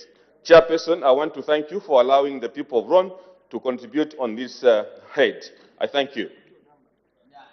I honor the Vice President to wind up the debate. Thank you, Mr. Speaker. I would like to thank all the honorable members, 6 of them that have debated this provision in the budget for the Auditor General. Mr. Chairman, I think you have heard, and I appreciate that you really have come to the fact that we conclude, because everybody who has spoken has supported this vote. And if we were listening carefully, it is almost the same thing that the honorable members have been bringing out. They say the resources are not enough because of the importance, how critical the institution is. But really, I do appreciate that, and I think that it is important for us to move that way. But being members of parliament, I would like to say, I agree with you. There is need for more resources that you have spoken about to complete decentralization, to also be able to buy assets like vehicles, ICTs. They went through a lot. But maybe what the comfort is they have called for supplementary budget. But I must say that this need for adequate funding is normally dependent. Adequacy depends on the availability of the basket where everybody is picking from. But we do understand the importance. But we will continue to work as we do. Also, one thing that has come out, Mr. Chair, is the fact that the CDF has been added as a new scope to the work of the Auditor General. We do take note of that, and indeed we know that they will have a little more work. And we will continue to support them as a House as they continue to do the work to bring transparency, accountability in our country, and really make some people sit up because they'll be audited. I also hear the call, and we appreciate that even the increased funding through grants to education, to schools, must also be properly audited, because some members may not be using the resources properly or just failure, and the call for sensitization. Mr. Chairman, I just want to thank all of them, because this is where you see consensus without departure. Everybody says it's an important institution, it needs more resources. Let us grow the economy and we will give a little more. Thank you very much, honorable members. Thank you, Mr. Chairperson. Thank you, Honor. Head 07, Office of the Auditor General, head total 267,704,069 kwacha. Any debate? Any objection?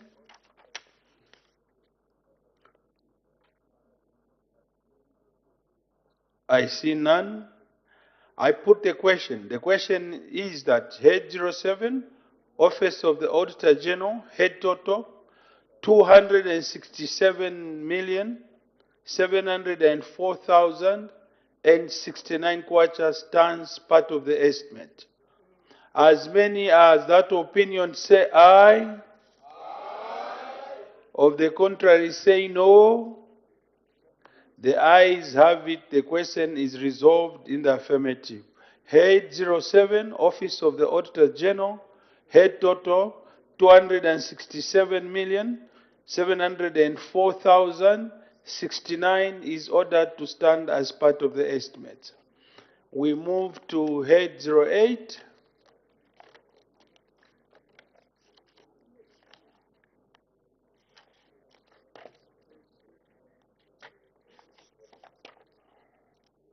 Head 08, Cabinet Office, Office of the President.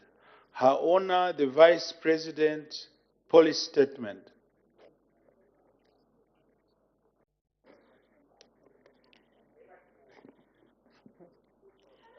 Chairperson, it is an honor for me to present the 2024 budget estimates for Head 08, Office of the President, Cabinet Office.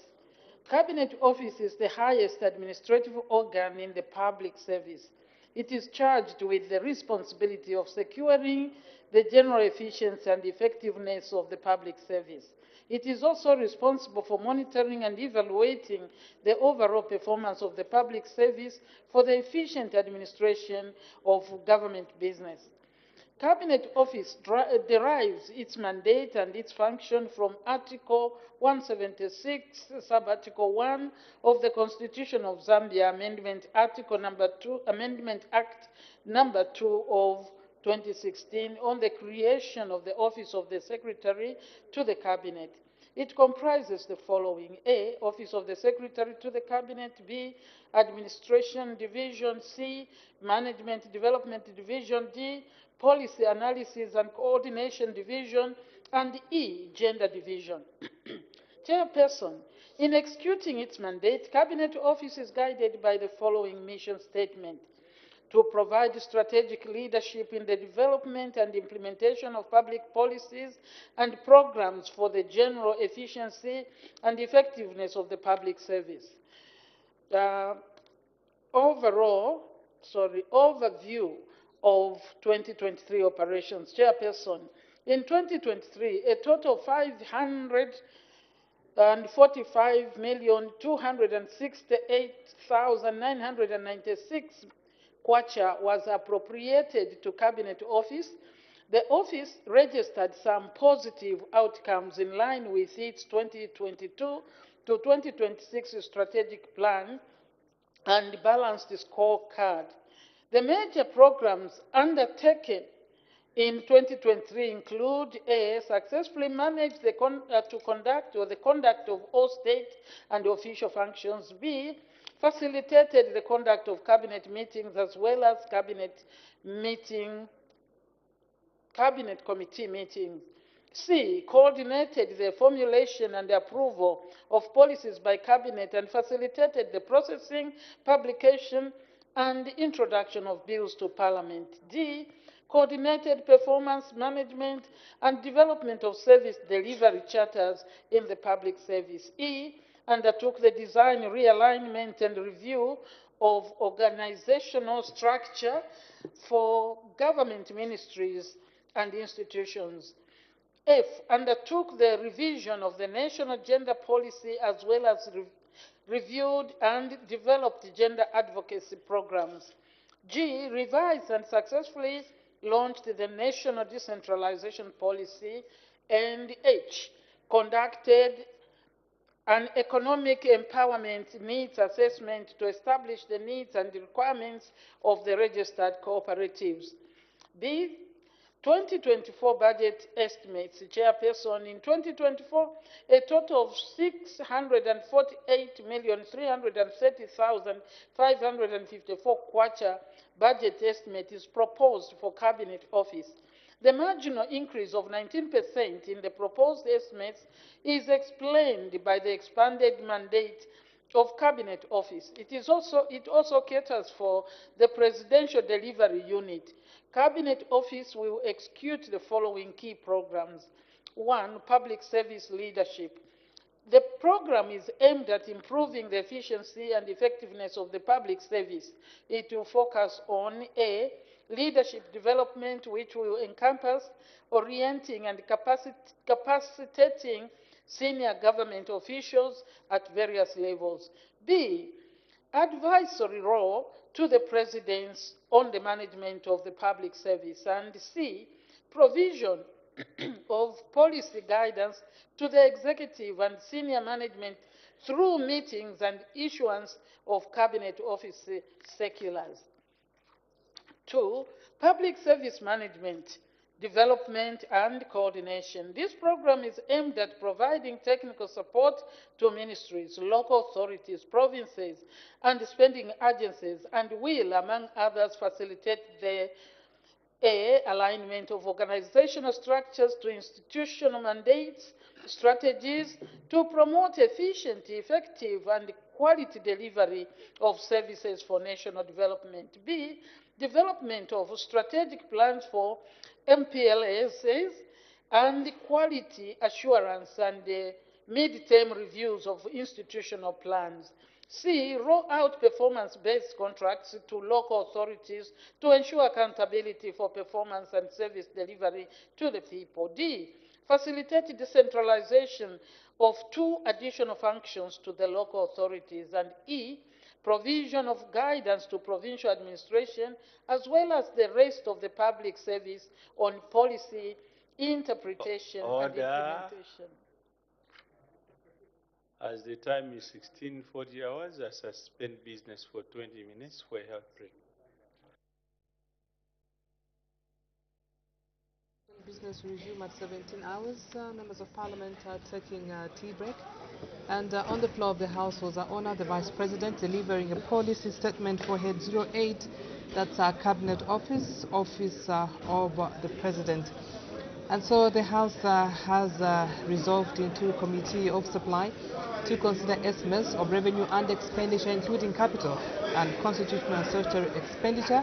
And so far, the heads that have been considered on the floor of the House include Head 28, that's the Emoluments Commission, and the head total for Head 28 is 31,619,435 kwacha. Yes, indeed, and the House has also considered Head 07, which is Office of the Auditor General, and the approved budget allocation for this particular head is 267,704,069 kwacha. All right, and so at the beginning of the session, Madam Speaker did make 3 announcements, and I will just go through these announcements. In the first announcement, Madam Speaker did acquaint the House with the presence in the Speaker's gallery of the following Honourable Members of Parliament and staff from the Parliament of Uganda. That's Honourable Nakut Loro, Member of Parliament, Treasurer of the Parliamentary Caucus of the ruling party and leader of the delegation. We also had Mr. Muhebwa Ozwori, Principal Administrative Officer, and Ms. Otuhire Anna, Policy Analyst. On behalf of the National Assembly of Zambia, Madam Speaker received distinguished guests and warmly welcomed them into our midst. And in the second announcement, Madam Speaker did recognize the presence in the public gallery of the students from Frederick at that Steve Stan Youth Leadership Development Program, Lusaka District, and Bethel Baptist Academy School in Kafue District.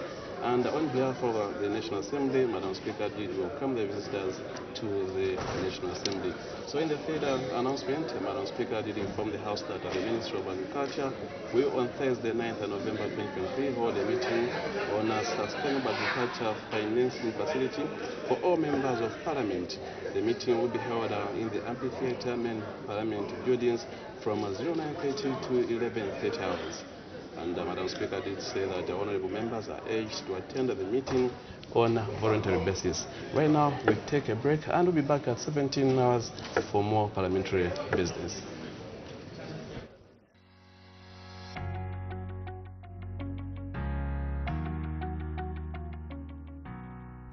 Speaker of the National Assembly of Zambia recently led a delegation to the 147th Assembly of the Interparliamentary Union, IPU, which was held in Luanda, Angola.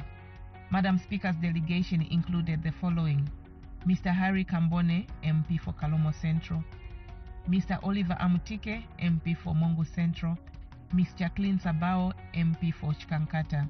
Others in the delegation were Mr. Kalie Mandandi, MP for Sioma; Ms. Wongile Mwamba, MP for Kasama Central, and Mr. Emmanuel Banda, MP for Muchinga. The delegation also included Mrs. Cecilia Skatele Mambwe, Deputy Clerk Procedure, and Mr. Kawimbe Stephen, Deputy Clerk Corporate Affairs, and some officers from the Office of the Clerk.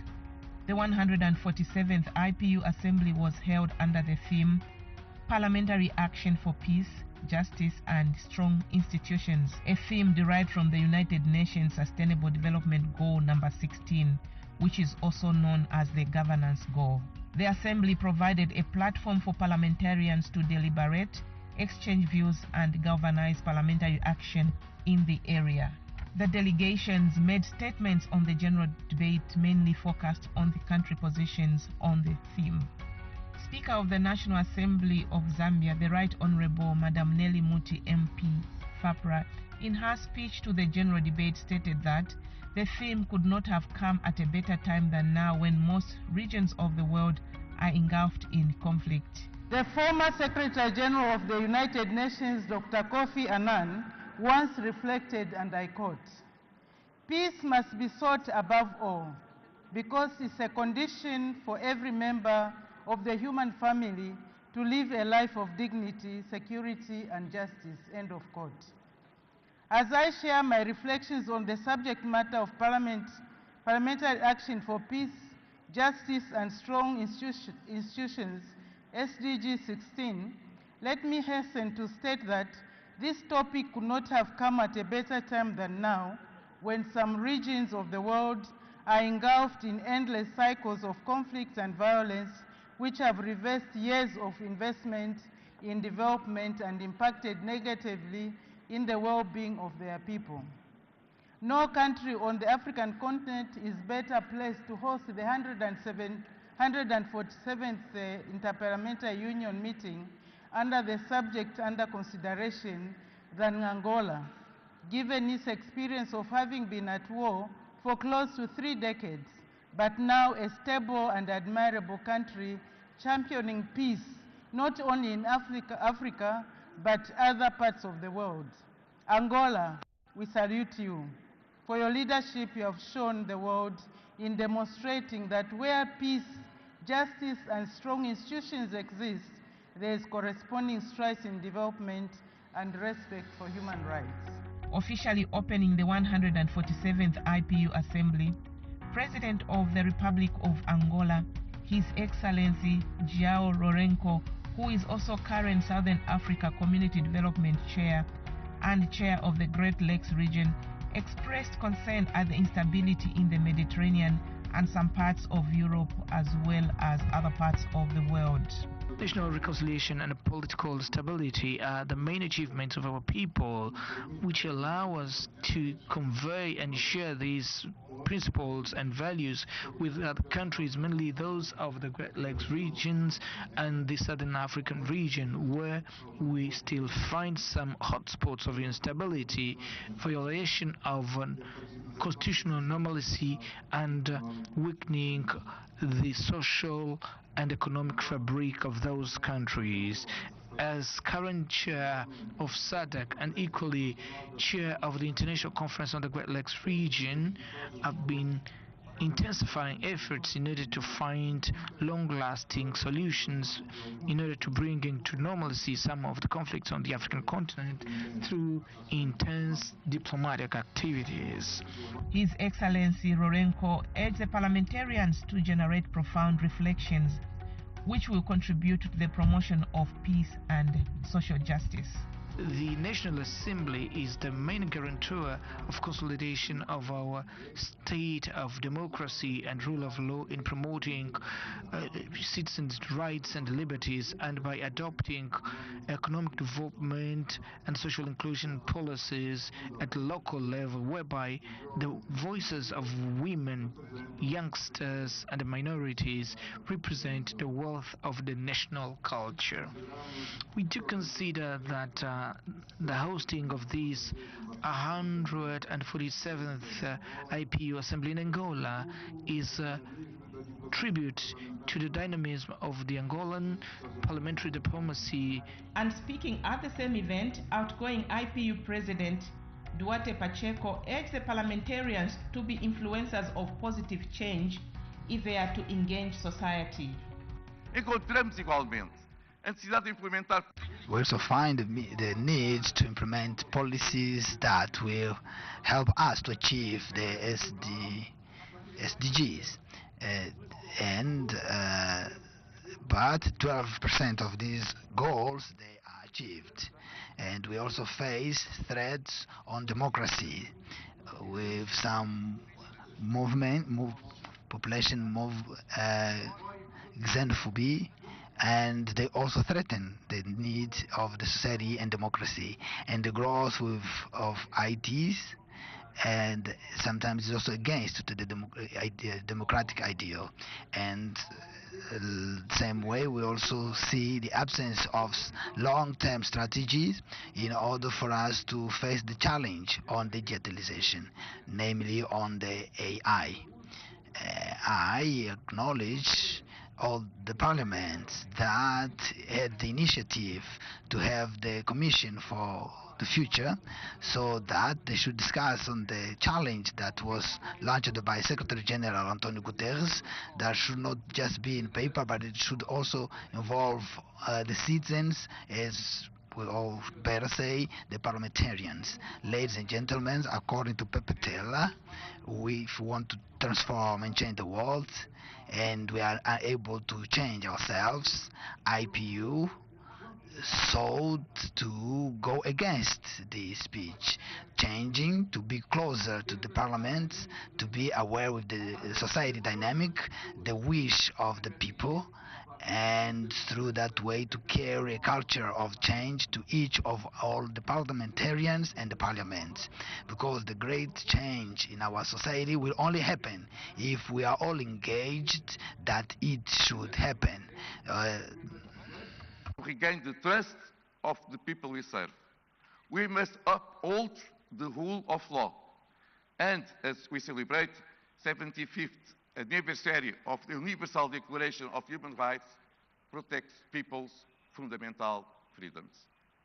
And above all, we must work for peace and harmony within our communities across our regions and around the world, staying strong on multilateralism, reinforcing the importance of treaties and keeping our words for a more secure and peaceful world, benefiting with the benefits to the global community, shall be the foundation of our actions.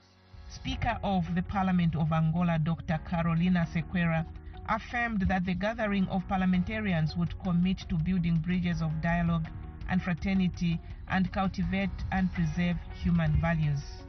We need strong institutions led by strong men and women that are able to bring reasons to subjacent to the development of our countries, and that should alert all for the dramas of the youth that is drowning in the oceans in a search for greener pastures, and those fundamental rights and infrastructures that are being destroyed by weapons that do not spare defenseless people. To assure peace, the feeling of justice and the need of the institutions' role should be the basis to guide our actions as parliamentarians. We should not spare efforts to advocate with our governments and the justice entities to have a dignifying posture of respect to human nature to fulfill the law with judicial actuation that is impartial. In another development during the assembly, Speaker of the National Assembly, the Right Honorable Madam Nelly Muti MP, was elected to serve a 4-year term on the IPU Executive Committee, the highest decision-making body in the IPU. The only other Zambian to have served on the IPU executive is the late Republican President, Mr. Michael Chilufya Sata, when he served as Member of Parliament.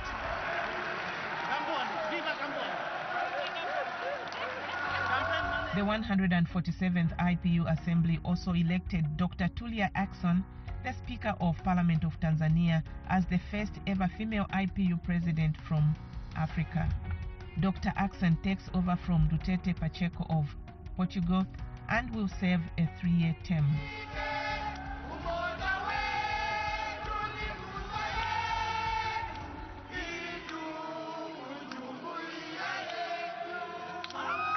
The 147th IPU Assembly concluded with the adoption of the Luanda Declaration, in which the parliamentarians agreed that SDG 16 relates to Parliament more than any other SDG, and that Parliament are key institutions of governance in every country. The parliamentarians also agreed that, as representatives of the people, they were better placed in terms of restoring conditions for peaceful coexistence that support sustainable development and democracy in all their dimensions.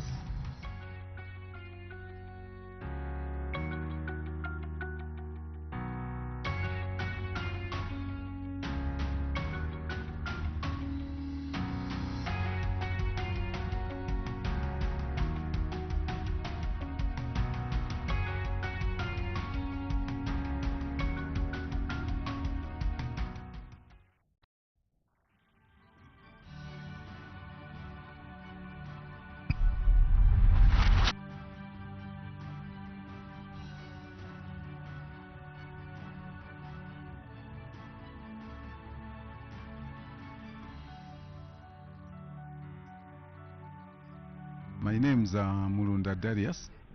I'm the Member of Parliament for Siavonga constituency.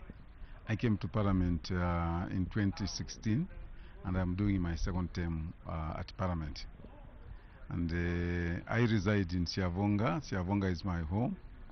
Of course, I was born somewhere else. I was born in Choma, but I've lived in Siavonga for the past 37 years now, and I'm a resident.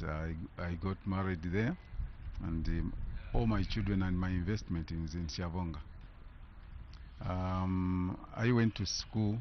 Of course, I started my school in Choma, but I ended up completing my school in Siavonga, at Siavonga Primary School. And I went to Chipepo Secondary School in 1988. I came out in 1992. And since then, I've been in Siavonga. Of course, I did tertiary education. I've got a diploma in public admin from NIPA. I also did metal fabrication from Kawe. And then I'm currently doing my last year in law. That is with Open University. I'm doing a degree in law with Open University. And that's basically who I am. I've been a businessman, I think, from the time I left school, secondary school. I've just been doing business, a lot of businesses, including customs clearing agency, and I'm running a small organization in terms of clearing. Other than that, I'm also doing other things in terms of business.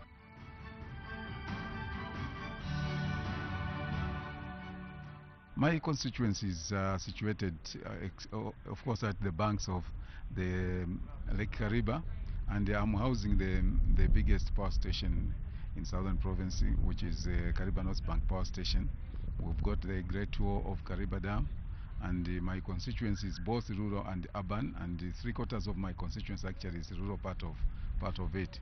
And I've got one ward in the urban side, urban part of my constituency. So my constituency is a hilly one. We don't do a lot of, there is no much agriculture, but we are doing agriculture in certain places. But the biggest industry is the fishing industry that is done in Siavonga, and a lot of people are engaged in this industry. They are mostly in the fishing industry. Of course, we've got other things like the hotels, lodges, and we have quite a number of people as well that are employed in this hospitality industry in hotels and lodges. So basically, that is what Siavonga is.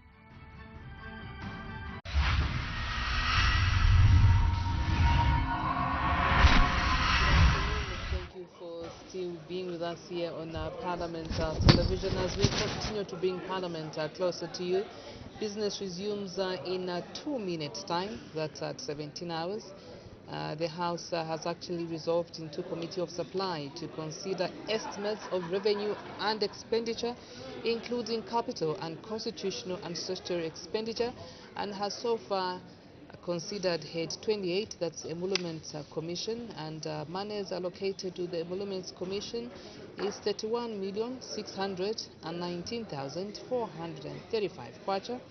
The House has also considered Head 07, that's the Office of the Auditor General. And the money that has been allocated to Head 07 is 267,704,069 kwacha. Under consideration is Head 08, which is Cabinet Office, Officer of the President.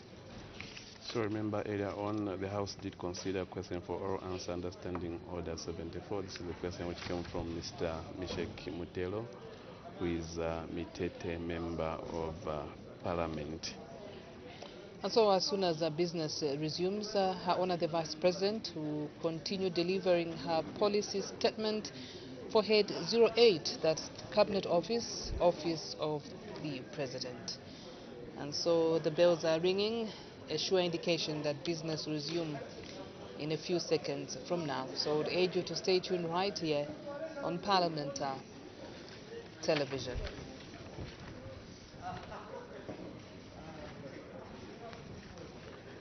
So still to be considered is Head 10, which is Zambia Police Service Commission, and the Head 36, which is Zambia Correctional Service Commission.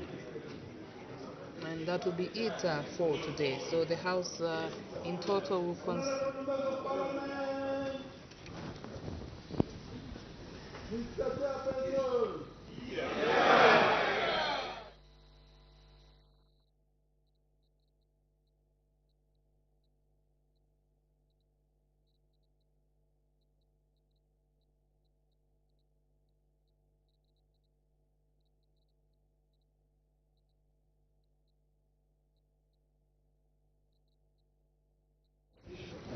And so, as soon as the quorum is constituted, business will continue. Just before the break, Our Honor the Vice President was delivering a policy statement for Head 08, that's Cabinet Office, Office of the Vice President. And the House has so far considered the Emoluments Commission, that's Head 28, and Head 07, that's the Office of the Auditor General. In case you've just tuned in,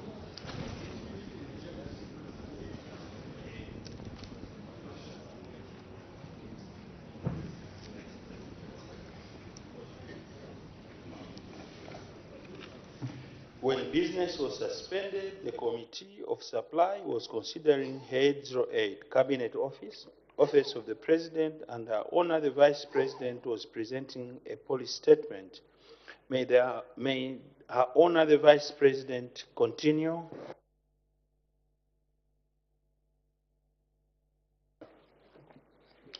Three, I have just finished going through the second program.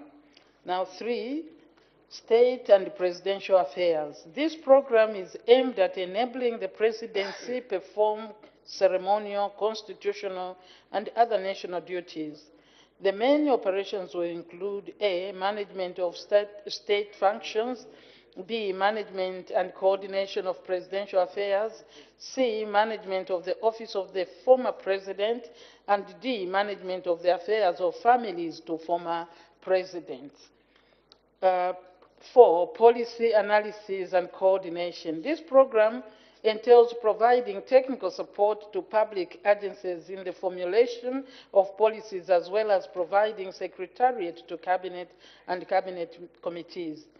5, gender equity and equality. The focus for the program will be to A, institutionalize gender mainstreaming, B, enhance gender rights protection, C, revolutionize approaches to women and women empowerment, D, coordinate the implementation of the JWEL project, and C, monitor and evaluate gender programs.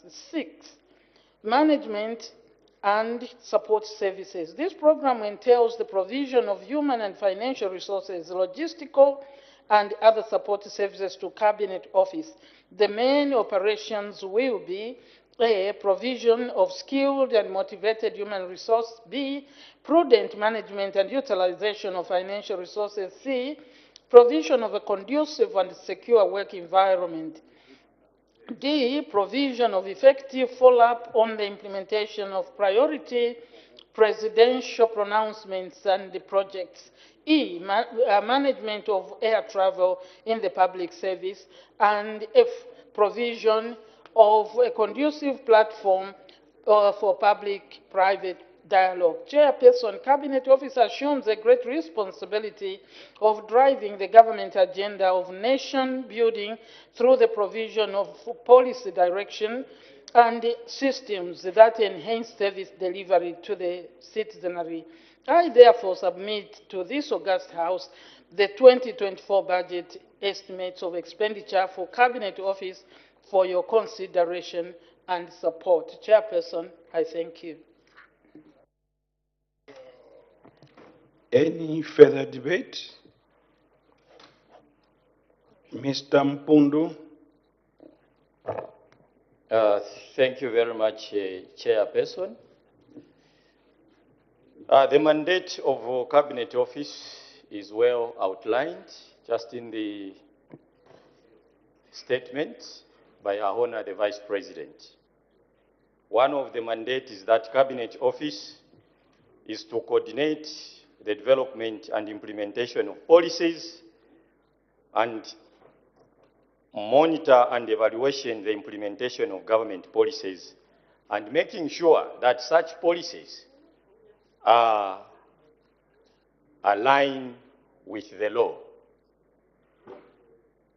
As much as we support this budget for Cabinet Office, the people of Chembe, there are some gaps that you need to work on as Cabinet Office in order to make sure that the spending agents whom you supervise, they comply with the law. One of the critical issue that you need to look on as we approve this budget is compliance with the law. Most of the spending agents that you supervise, there is a role that you play in making sure that to such budget there is a strategic plan, which most of the spending agents, they don't do their strategic plan. Some, it's outdated. According to Section 26 of the Planning and National Budget Act of 2020, the strategic plan should always be there. Number two, there must be also a budget performance report. That is under Section 48. And then there must be also the implementation plan of such a budget, and let alone an annual report. These things in most of the agents that you supervise as cabinet, they are lacking. So there is this gap. Henceforth, with the approval of this budget as cabinet, you need to work on this. You'll find that spending agents, you can even argue to say where they get this information, because the 80th National Development Plan should tally with the strategic plan, and it goes down to implementation plan of such budget. And you have got a role to play as cabinet. So you need to work on this gap that has existed in certain institutions that you supervise. You wonder where they even get some of the data. Mr. Chairperson, the other thing which you need to look at as we approve this budget as cabinet office is that one of your mandates, as mentioned, is that implementation of policies as they unfold. There is a policy that has been in the shelves for some time.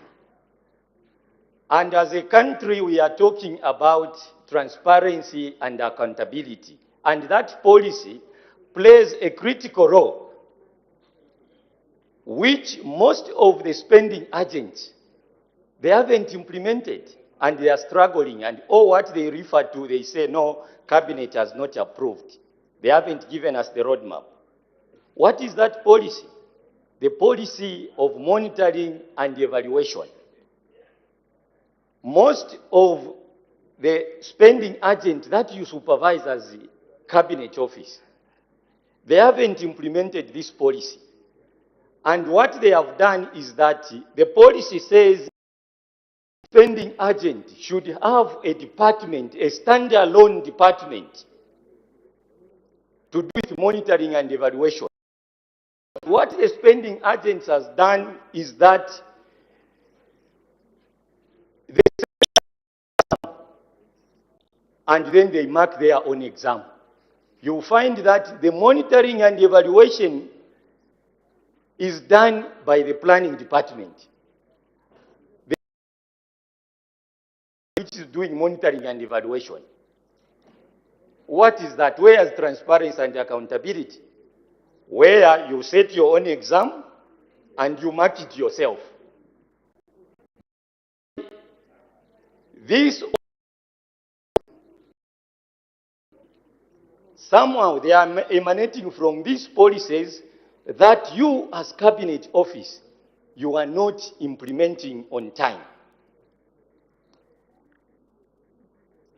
Mr. Chairperson, it is prudent that cabinet office looks at these gaps as we approve this budget. When a spending agent brings you their strategic plan vis-à-vis the 80th National Development Plan, please approve it. If you have got issues with it, make sure that you refer it back and exchange notes so that that thing is cleared quickly, so that we comply with the law.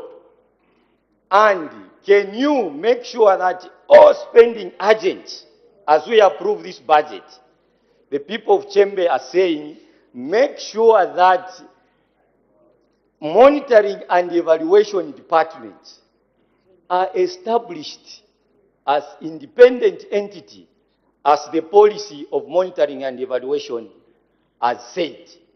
Some of these spending agents, they don't even have the copy of the policy on monitoring and evaluation. Have keen interest. That is your role. We should not just continue approving your budget, but there is nothing that is coming out. So, as I support, the people of Chembe support this budget, please, can we work on those gaps? I thank you, Chairperson. Mr. Kambita. Thank you very much, Mr. Chairperson. This debate will focus more on the human resource function of Cabinet Office. Mr. Chairperson, you heard from the policy statement delivered by Her Honor the Vice President the functions of Cabinet. Part of the functions actually is to formulate policy, government policy, monitor government policy, and also oversee implementation of government policy. I've debated before on this floor of the House that any strategy is followed by a structure. A structure is formulated in a way that will make you achieve the strategy you've put across. These policies that Cabinet formulates are interpreted and implemented by the structure of government that exists. In this structure are human resources that have been recruited to implement government policy. And to implement government policy, people must be in compliance with the formulators of that policy. I'm provoked to think that in the previous government, they had a policy where in key positions, they had to put people that were aligned to the Patriotic Front, and this fact was even placed in their own manifesto. This was a wrong way of doing things. And I'm on record on the floor of this House to have asked very tough questions to Her Honor the Vice President. And she responded rightly with sound leadership, saying we cannot replace public service workers or leaders with UPND members. Of course, I did not mean to say that public servants who were in influential positions then should be replaced by UPND members. What I meant is that there are some who were recruited specifically to tow the policies of the previous regime. And they were stuck with that philosophy. And most of them are still there. And I'm glad His Excellency, the President of the Republic of Zambia, has shown leadership in this aspect. And the public servants must actually applaud him for this, because he has repeatedly, me as a cadre here, I've always envisaged the fact that those people be blotted out in one day. But you see, the President has shown leadership and said, look, we cannot remove public servants. Some of them had to work under duress conditions, and they ended up performing the way they did in that. And an amnesty was provided to show that these are public servants and they're respected, they are qualified for the job that they were employed. However, there was a period of amnesty which was given that people need to reform. Mr. Gambita, there's a point of order. For Mr. Kasandwe. Thank you, Mr. Chairperson. I'm raising a point of order pursuant to Stand Order 65, being factual. The member who has just sat was debating. When his debate is referring to the previous regime, where he has said that we are employing cadres as it is put in their manifesto. And the member cannot prove that allegation that it was put in the manifesto. And we do know.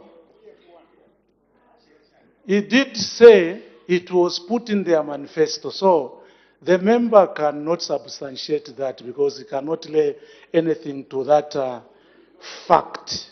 And we are quite aware that there are a number of UPND senior officials who were in their management committee, who have been given jobs in government. But since they are not here to defend themselves, I cannot mention them. We know, Mr. Speaker, a lot of UPND members in the executive committee. Mr. Chairman, how many chairpersons are in this house? Order. Order, House. I think you started debating. I'm not done. You should have cited what has been breached and then you lay your point of order. Mr. Chairman, we are consulting on the desk. I already cited the standing order. What I'm saying is that after you cited the standing orders, you should have stated the breach. Then you sit. The speaker is in his seat. He's not standing up. I know the rules, you guys. Honorable members, let's not distract him. State the breach that has been 65. I already said 65. To being factual. So the member is not factual. So is it in order to insinuate that a PF did put in their constitution that they should be employing party officials, where we know for a fact that a number of senior UPND officials have been employed in government. It's only that they are not here. Otherwise, if permission was given, I could mention their names, and they know it for the fact. Is the member there in order to mislead the House that PF did in its manifesto? Mr. Chairperson, I thank you for being patient with me. The Honorable Member for Zambezi East, Mr. Kambita, are you able to substantiate your claims that in their manifesto, there's somewhere where they've said that in their constitution, that they're able to, they'll be employing cadres? Mr. Chairperson, I think it was a slip of the tongue in mentioning a manifesto, but I meant to mention Article 3 of the PF Constitution. Clearly states the kind of people that should be employed in senior positions. So that is what I meant in terms of the selection of senior personnel who are in public service at the moment. And then I was also magnanimous enough to state that the president allowed some of these to continue to work in public service, and they are still working. And I was about to simply say that an amnesty was provided for these people to reform. They were given chance to reform up to this far, except that we still have some people, in my opinion, I still suspect we still have people who don't seem to be reforming and who still think in the past. Examples are here to be shown. We are at the international conferences where public servants deliberately had to make the PS systems not to work properly. Embarrassing situations. We have also had the situations where a wrong speech is given to an honorable minister. You know, such kind of lapses can only happen when you have people who don't tour the policy direction of cabinet. So we need to look out for such, so that we have people who are credible public servants. That's why I mentioned from the outset of my debate that my debate will focus on the Public Service Management Division, where we need to look out for people in very senior positions in public service to ensure that these are well aligned to public service and not aligned to a particular party, as it were, in the previous regime. Because the president has already shown good leadership by saying, look, let all Zambians have an equal chance to work in public service, including senior positions. Therefore, with this kind of good leadership being displayed, why would somebody attempt to sabotage the work of public service? So I wanted to state this so that I implore Cabinet Office to be on the lookout for such people who have refused to reform during the amnesty provided, because we are capable of removing them. Anyway, for us cadres, we just push the agenda and say, this one is misbehaving. And we are looking out for those. Don't think that we are sleeping. We are looking out for those. I have a few of such in my constituency, in very senior positions and trying to frustrate government work. That's why sometimes even this CDF, honorable members, you are seeing some bottlenecks here and there because of such people we are talking about. And that needs to be sorted out by public service management division. We need these officers to work as public servants. They shouldn't toe a partisan line. Even if they belonged to the PF then, they should find a way of reforming themselves to be non-partisan. And that is the only way we are going to achieve a government agenda. But if they have an agenda to frustrate this already well-meant way of running things, then we have no choice but to deal with the Honorable Cassandre's people in a... I withdraw that one, Mr. Chairperson. We will have no option but to ensure that these are blotted out. But I'm sure Haona, the Vice President, is hearing. This debate is targeted at ensuring that public service is devoid of people who toe partisan lines. Not even UPND. We don't want, cadres in public service. Even UPND should not come there to toe the UPND line, but to toe public policy as pronounced by our honor, the Vice President. Mr. Chairperson, I thank you. Mr. Samakai.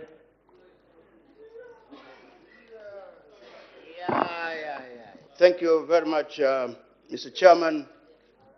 Perhaps I'm going to offer the shortest debate in the history of Zambia. Mr. Chairman, the public service is, Cabinet Office is the engine of public service. And therefore, we need people that have allegiance to the government. Mr.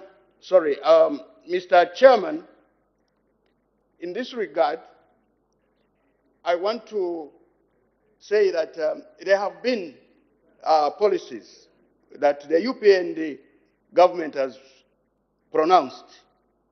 One of the policies that have been pronounced by the UPND government or the New Dawn government is that couples must be united. Couples must join each other. And that is one of the policies that is not being implemented. Who is frustrating this policy? We need to ensure that whatever government says in terms of policy is implemented. We need to have the right people in the right places, in the public service, in order for us to be effective and efficient in the implementation of policies.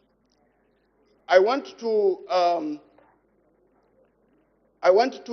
thank the New Dawn government for the speed with which they have enhanced the implementation of the national decentralization policy. We have been on this policy for such a long time, and the UPND government, within 3 years, they have decentralized, including fiscal decentralization, and now we are seeing what we are seeing in terms of rural development. But I think we need to add the issue of monitoring to this implementation of the national decentralization policy, because the resources that have gone to the rural areas or to the councils is enormous. And therefore, we need a system of monitoring and evaluation to be effected. Chairperson, the last point is that we have heard and we have also seen that the former president has now left retirement. He's gone back to politics. And when I look at the budget, there's a provision of 4.4 million that is supposed to service that office, which has been vacated by the 6th president of this republic. Can this money be taken elsewhere to deserving areas like the Auditor General's office? I think my debate weighed so much on this. 4.6 must be taken to deserving areas. I think there are so many areas that have not been allocated adequate resources, like livestock, yes, livestock, so that we can, confront anthrax. Yeah, so, Chairperson, let's remove this money from the former president's office. Let it go to clear, anthrax and other diseases. It is as short as I said. Thank you very much. Thank you. I honor the Vice President to wind up debate. Thank you very much, Mr. Chairman, and I would like to thank the honorable members that have debated. They have raised a number of issues, including that the Cabinet Office should ensure that the institutions that they supervise have strategic plans and the performance reports must be given. He talks about that there is a policy that is shelved. I'm sure we'll look to that. I am not aware. But I believe that in anybody functioning should function within their strategic plan. But that is what he says. But what I hear most is that he proposes that there should be standalone monitoring and evaluation rather than being scattered in different programs. So that is something that has come out. We appreciate what you are saying. I think that is more of what I get from there. I also hear from the honorable member who has talked of, that the office or human resource, or rather the function of the cabinet office is to formulate, implement, policy. We appreciate that, and really this cabinet office is what they spend time on, trying to do exactly that. The issue of employing, I would say employing cadres and referring to the previous administration to employ people in the wrong places just because they are cadres, and also ring fencing certain positions, that these positions, as it is articulated, Mr. Chairman, in the Constitution of the Patriot Front, it clearly says people that should be directors, starting from that level, must be uncompromising members of the Patriot Front. I think, unless something has changed, I remember what I read, I think that is not the right way to go. This does not mean that those that are cadres, professionals, cannot get jobs.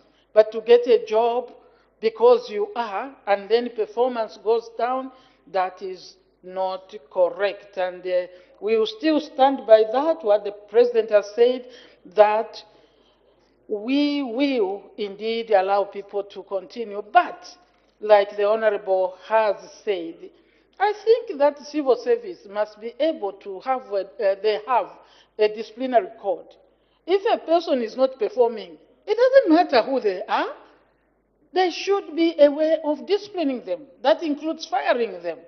So it is that we are going to strengthen, because we have just developed a new disciplinary code. I think we have developed one, and every person who is a civil servant must go through them and know that if they go wrong, we will not leave them alone. We have to discipline them, because discipline is what will make us succeed, not failing, doing things to make people fail. That will not be allowed, because failure is not of UPND, for example, or any particular political party in power. It's failure for the nation. And all of us must love Zambia beyond ourselves and beyond our political party. Who is frustrating the uniting couples? I think this has been going on. I am sure in one of the things that I'm going to read today, Honorable, there is a lot of uniting couples, except there were so many that the impact may not be felt right now. But we are working on that, and we will ensure that we continue uniting couples. We are a Christian nation, and we don't want couples living apart, and therefore encourage the divorce rate that we have seen going up. We are working on that. Allocation to the former president, indeed, he has resigned. So I believe that the resources assigned to this office will find a lot of room. Remember, you were debating the Auditor General. Yes, a person who is resigned on their own, in their own accord, you can't have your cake and eat it.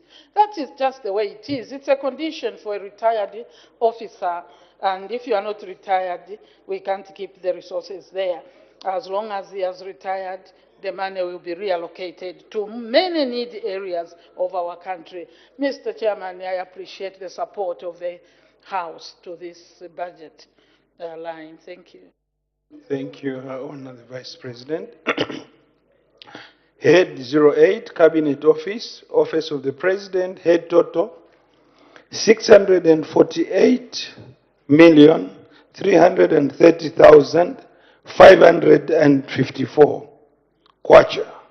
Any debate? Any objection?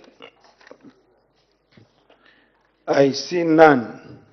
I put the question. The question is that head 08, Cabinet Office, Office of the President, head total 648,330,554 kwacha stands part of the estimate.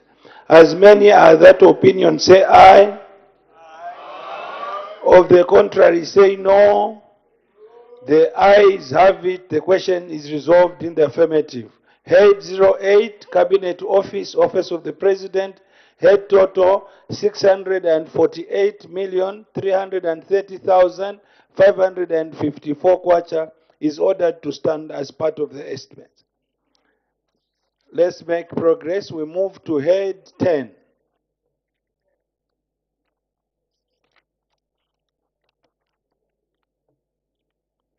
Head 10, Zambia Police Service Commission. Her Honor, the Vice President, police statement.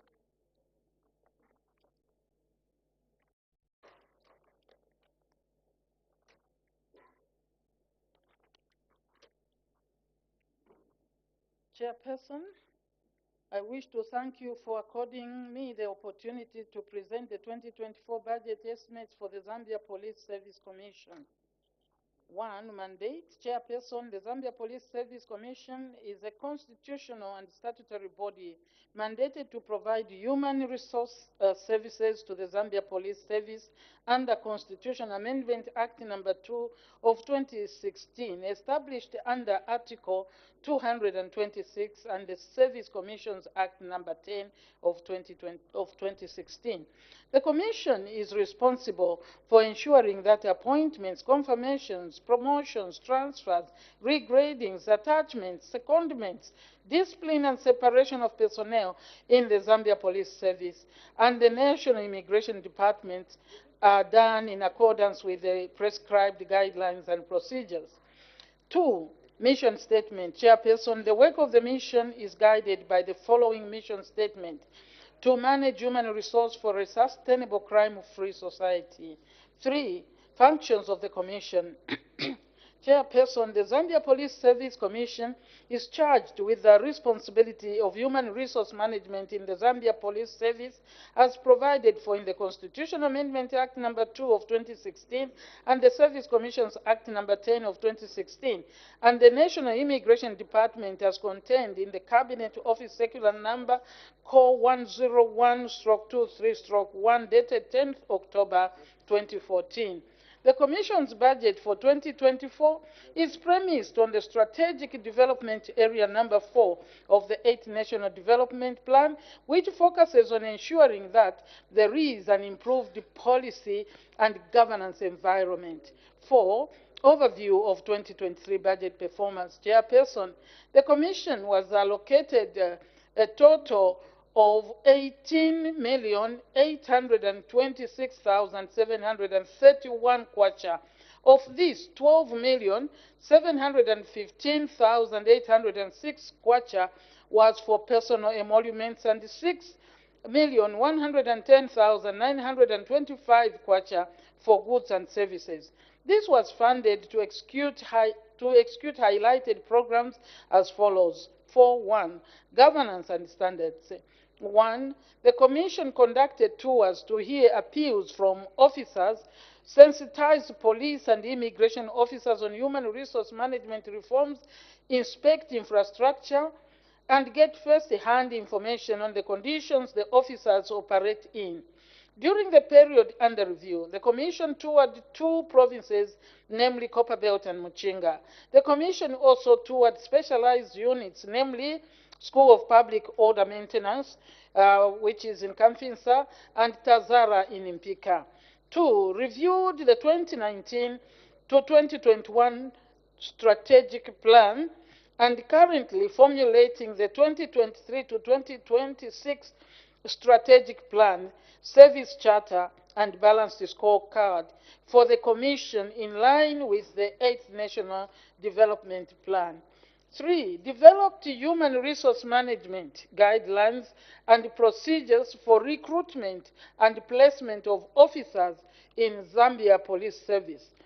4. Sensitized police and immigration officers on processes and procedures on handling complaints and appeals in the police service and immigration.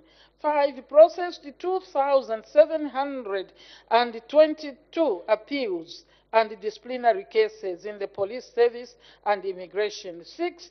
Procured 1 4x4 motor vehicle in order to enhance monitoring and evaluation of delegated functions. 7. Inducted commissioners on the operations of the Zambia Police Service Commission. 4.2. Human resource management. The Commission successfully worked on a total of 5,682 cases from January 2023 to date, among other cases attended to by the Commission. 1. Appointed 438 with 347 immigration officers and 91 border guards in the National Immigration Department. 2. Confirmed 1,787 officers in the Police Service and National Immigration Department. 3. Separated 311 officers from the Police Service and National Immigration Department. 4. Transferred 47 officers in the Police Service and National Immigration Department. 5. Promoted 320 officers in the Police Service and National Immigration Department. 6. Seconded 4 officers from the Police Service. 5. 2024 budget estimates. Chairperson, the Commission has been allocated a total of 24,929,728 kwacha in the 2024 estimates of expenditure. The Zambia Police Service Commission functions are performed through 3 key programs. 1. Governance and standards. This comprises 4 sub-programs with the critical role of enhancing monitoring and evaluation to ensure compliance to set standards, guidelines, and regulations. The Commission will sensitize police and immigration officers on human resource management reforms and on the revised terms and conditions of service, disciplinary code, and grievance handling procedures. The Commission will develop human resource management procedures for the Department of Immigration.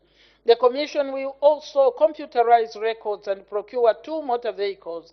The program estimate is 6,715,421 kwacha. The sub-programs are 1. Standards, guidelines, and regulations, 2. Discipline, complaints, and appeals, 3. Records management, and 4. Monitoring and evaluation. Two, human resource management is responsible for implementing human resource management reforms, establishment of human resource management committees, and capacity building for effective and efficient processing of delegated human resource functions. The program estimate is 9,792,895 kwacha. The sub-program is human resource and management. Three, management and support services. This is meant to undertake timely and effective provision of management and administrative support services to ensure smooth operations of the Commission. The program will involve development of the 2023 to 2026 strategic plan, service delivery charter, and balance scorecard. The program estimate is at 8,421,412,000. The sub-programs are as follows. The 1, executive office management. 2, human resource management and administration. 3, procurement management. 4, planning, policy, and coordination. In summary, the Commission operational budget estimates for 2024 amount to 24,929,728 kwacha, on which the above mentioned programs will be undertaken. Chairperson, the budget estimates and the proposed programs will greatly contribute to the attainment of a good governance environment. I therefore urge the August House to approve the 2024 estimates of expenditure for the Commission as presented. Chairperson, I thank you. Thank you. Any further debate? This name, Mr. Tayangwa. Mr. Chairperson, is Mr. Tayengwa. Tayengwa? Yes, Tayengwa. Okay. Thank you, Mr. Chairperson. First of all, Mr. Chairperson, I want to put it on record that the good people of Kawata do actually support this head. However, we need to first highlight some of the issues that are actually affecting the Zambia Police Service Commission. Number one, if you look at the mandate of the Zambia Police Service Commission, it clearly states that the Zambia Police Commission is supposed to appoint, confirm, promote, and hear appeals. Mr. Chairperson, the number one challenge that I've seen with the Zambia Police Service Commission is the issue of funding. Yes, last year, the amount that was given to the Zambia Police Service Commission was about 18 million kwacha. This year, they've added up about 6 million kwacha, giving us a total amount of 24. I strongly feel that this amount cannot sort out the many challenges that the Zambia Police Service Commission is facing. So for us to move forward with this institution, I think what we need to understand is that we need to allocate more funds to the Zambia Police Service Commission.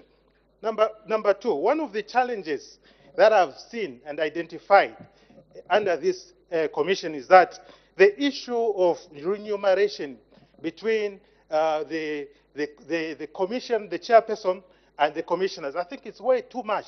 If you look at the gap between the commission chairperson and the commissioners, it's almost 4 times. I think there is need for the commission and the chairperson commission and also the commissioner to harmonize these gaps, because you cannot have the commissioner getting 4 times compared to the other commissioner.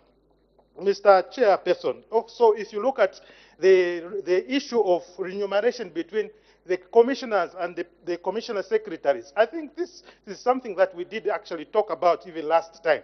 I think we need to harmonize, because you cannot have a commissioner secretary getting almost the same amount of the other commissioners who are actually commissioning that commission. Mr. Chairperson, the issue also of appointment, I think we needed to look at it. Because you see, if you look at the mandate of the Zambia Police Service Commission, the commission has actually been given the mandate to appoint, okay, or to recruit. the police officers. But if you look at some of if you look at the recruitment that is taking place, the commissioners are actually not part. They're not part of that whole process. I think there's need also that we incorporate and bring the commissioners so that they can be part and parcel of this process that is actually going on. Mr. Chairperson, the other issue also is the issue of appointing the commissioner secretaries. I think even last year we did actually talk about it, that we cannot have a commissioner secretary who's been appointed by the PSMD.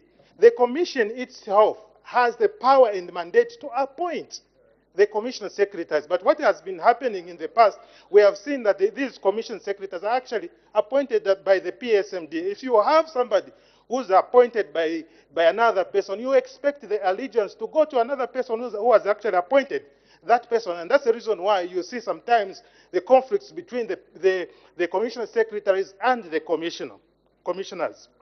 Mr. Chairperson, the other issue that I wanted to talk about is the issue of office space, or office accommodation for our commissioners. If you go to the offices which they are occupying, the old Bank of Zambia premises, I think everyone would actually be surprised that in the modern era, people are still occupying such a property. I think there is need for government to consider actually relocating the offices of the office of the Police Service Commission. If you look at some of the commissioners that we have, some of them, we have seen that the PWDs, persons living with disabilities, but they are unable to access, we see how they struggle to access the building. I think there's need also to check and see how best we can relocate the commissioners' offices to a different place. The other issue that I wanted to highlight also, Mr. Chairperson, is the issue of modernizing the offices of the commissioner. If you go to the offices, all what you see there are just files. You can't see computers. You can't see new technology in those offices. I think there's need for us to actually modernize the offices for the office of the Commissioner of Zambia Police Service Commission. The other challenge that I saw, or I've seen rather, Mr. Chairperson, is the issue of post-IDs. These post-IDs, whenever these commissioners, they travel out to go and do their work, they usually find that they have challenges to access these post-IDs. I think there's need for the government to ensure that the commission is actually equipped with post-IDs so that they can carry out their work effectively. Mr. Chairperson, I want to thank you and I support this head. Mr. Zulu. Thank you, Chair. I'm reluctantly supporting the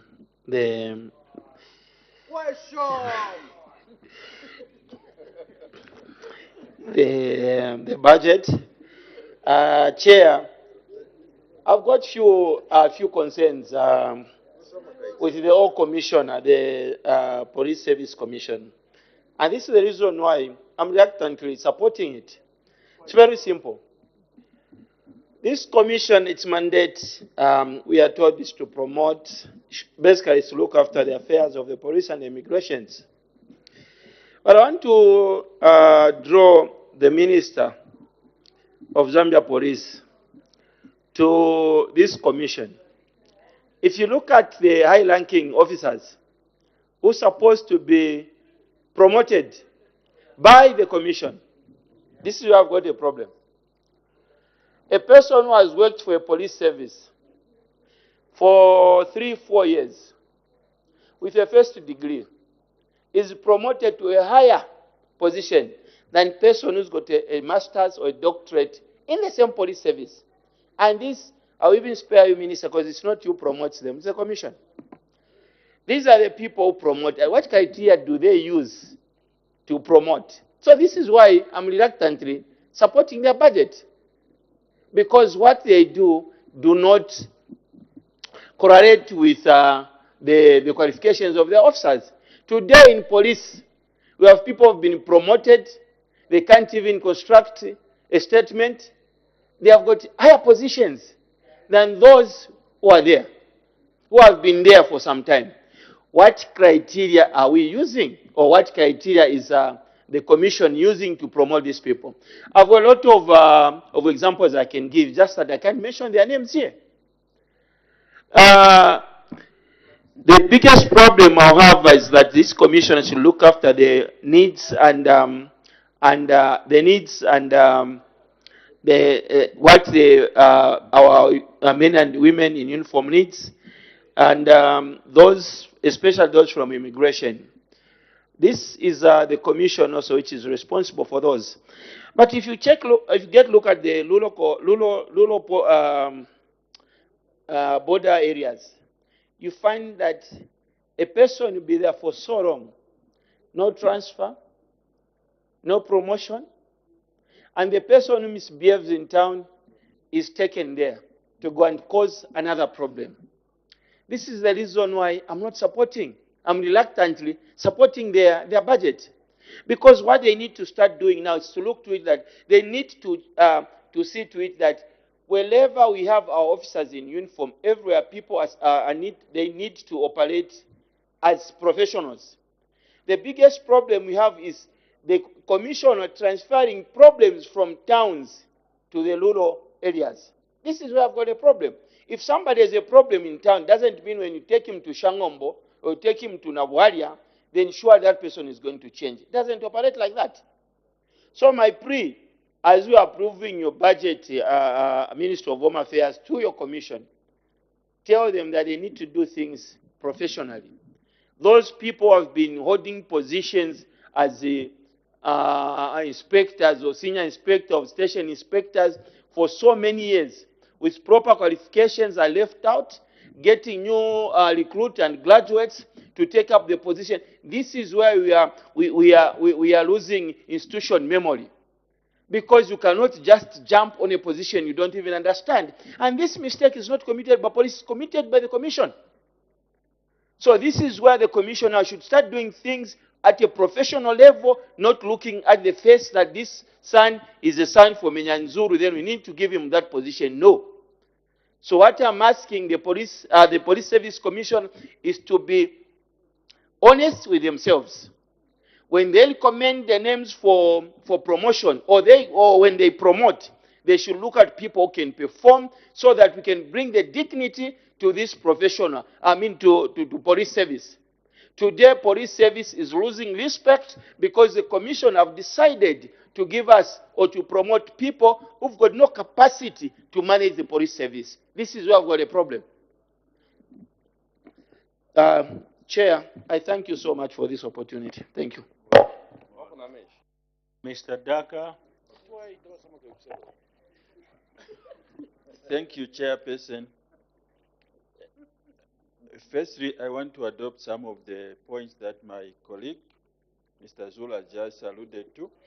But going forward, I just wanted to say this commission is a very important commission that needs to be taken seriously so that our welfare of our police and men in uniform is upgraded nicely. You find that in this commission, you find a lot of our people are not considered on this promotion. I've got many of our officers who are in my constituency, but if you see them, they have served this country for years, but they are not considered on those ranks. You find that when the IG or what comes to promote them, some of them you could even literally see that they are hard workers, but they are not considered unless they have connection. So let's put a commission, or let's empower this commission to have resource so that they can move in each and every district themselves, not literally depending on information that is coming from the third or fourth agent. The most important thing is if we have a commission that will visit and upgrade files rather than sending files to Lusaka, then that's when you promote that particular individual. It will not work because it is demotivating a lot of our people. We have police nowadays where you see to say these they have quality, but for them they have stayed for quite a number of years without being promoted.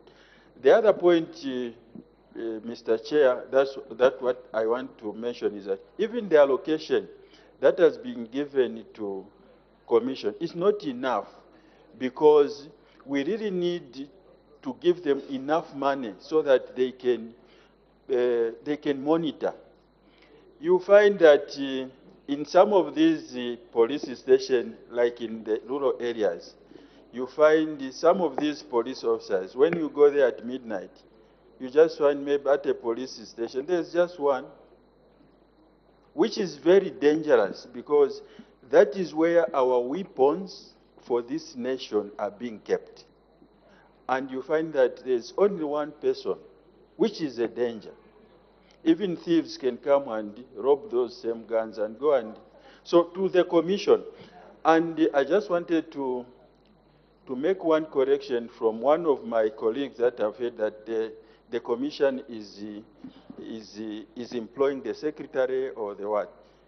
Those some of those powers are invested in the President. He's the one who appoints some of those officers. So my plea, Mr. Chairperson, is that let's support this budget. I personally support this budget so that the Police Commission can improve the welfare of our people and motivate them.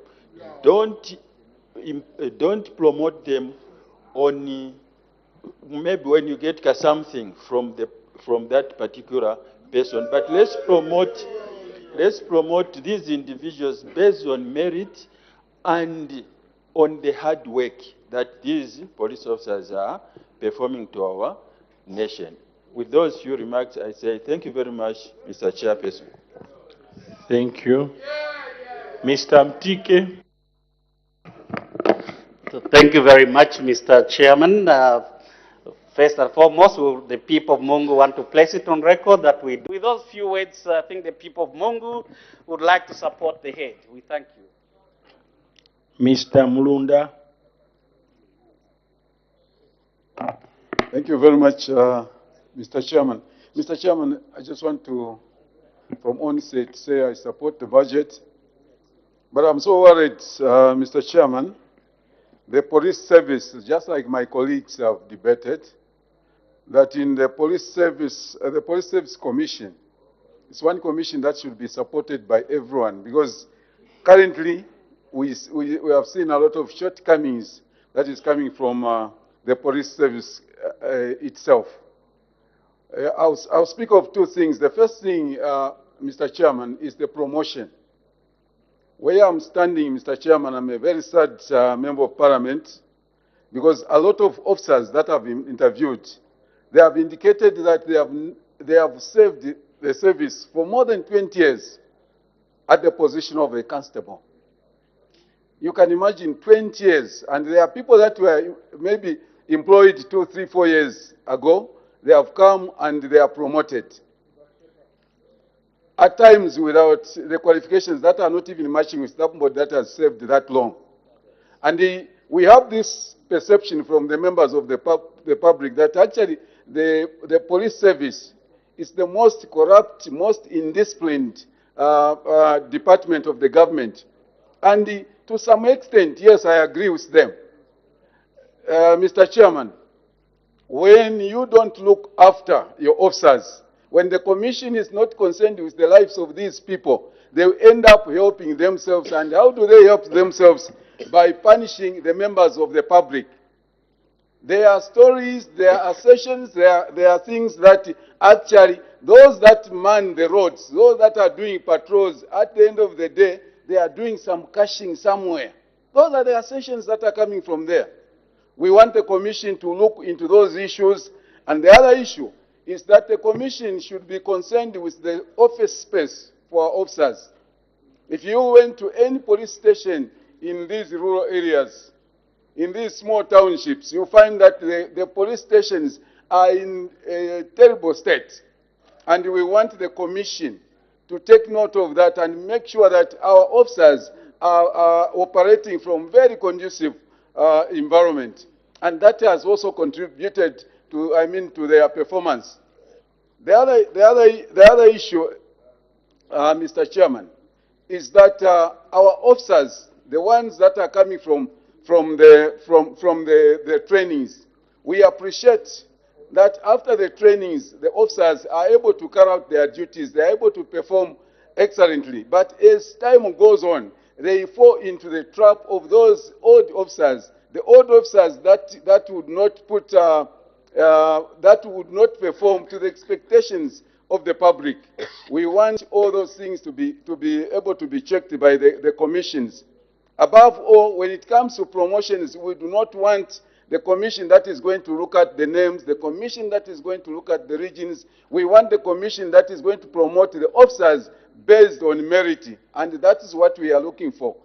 Otherwise, I'm in support of this budget, but I want those issues addressed by the Commission in order to motivate our men and women in uniform. I thank you, Mr. Chairman. Mr. Banda. Thank you, Mr. Chairperson, for giving me this chance to add a few words to the head on the Police Service Commission.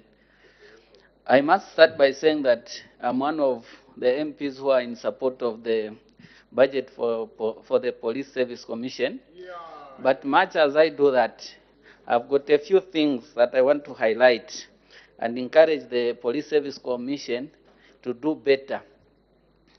The first one, I want to mention here that we have seen a lot of transfers that after some time when you find out, you are told that it's because maybe the police officers in doing their duties, they clash with certain powers, and they have ended up being transferred.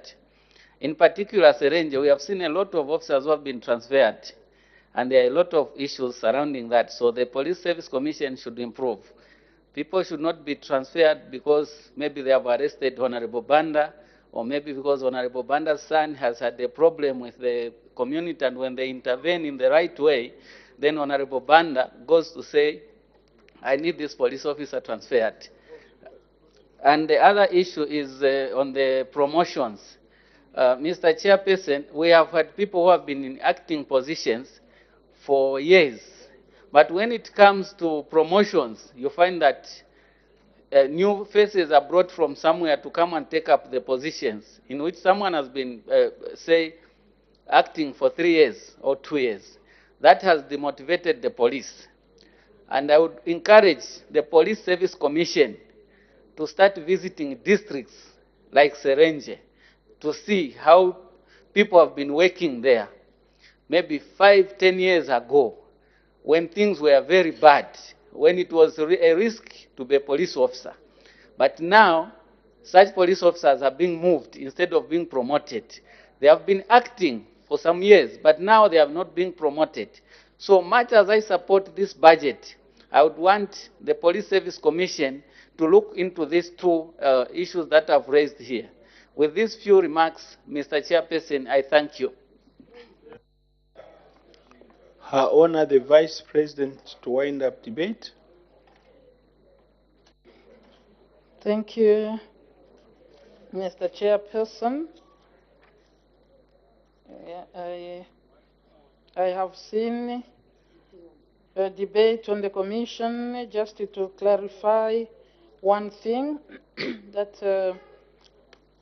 the Police Service Commission actually has a duty of promotion and looking after a certain cadre of the police service, which starts from the assistant superintendent up to the police commissioner. I hope I've said something. It's not all the police officers. They only look after from assistant superintendent to the commissioner. The rest that we are talking about are under police command. And the commissioners are actually, they work in the name of the president and on behalf of the president. When we talk of promotion, I don't know, yes, it is here under the mandate that they promote. But you'll have to realize that, like you have said, they should visit. But how far can they go in visiting? How many police officers do they interface with? So the police service are the ones that interface with the police officers. And therefore they work on recommendation, just like any other commission. They work on that. Because sometimes we think they move themselves into promoting. I would be surprised if the commission would promote an officer in Kaputa whom they have never seen. They work on recommendation of the police service. That's why, because they'll go through the entire, history of the person, they can say yes or no, according to what they go through. Generally, that's what they work on. That's why the appeals go to them. If there is an appeal from this service, part of the service that they pretend over, they will appeal to them. It's just to try and clarify the responsibilities of our commissions. Yes, they are in charge of appointing. They will sign on behalf of the president. But I hear it doesn't matter which part of the police service they serve. It is important, as members you have said. I stand here and agree that you cannot start promoting based on faces that you don't even see. I think that's what has come out. People have said the promotion sometimes based on who you know. It can't be like that. Basically, what the members you have cried on is promotion must be on merit. That is how you get professionalism. So I agree with you, honorable members, as you have debated that. I heard, particularly Mr. Tayengwa, brought out the issue of funds not being enough, and indeed I hear the issue, for example, of the building and so on.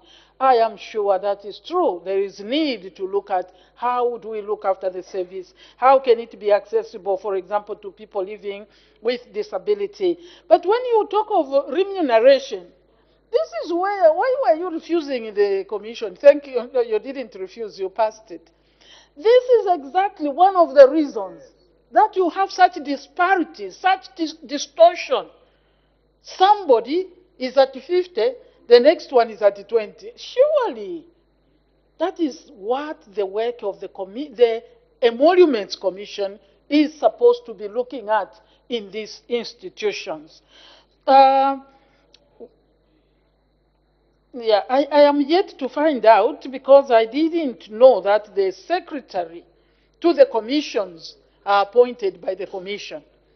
Because I believe these are civil servants, these are people who are already in the system, these are people that are appointed, indeed, through the system, the secretary to the cabinet, and the president, as they say, because they have a high rank in the system.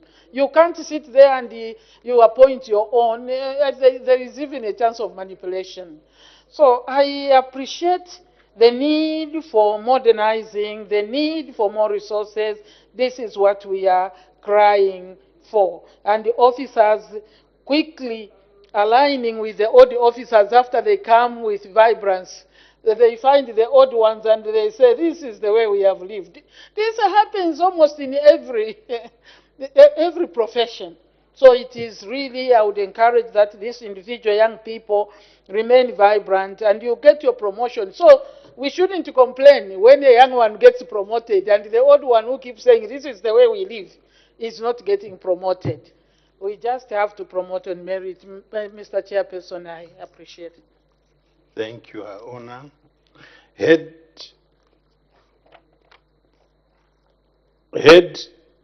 10, Zambia Police Service Commission. Head total 24,929,727. Any debate? Any objection?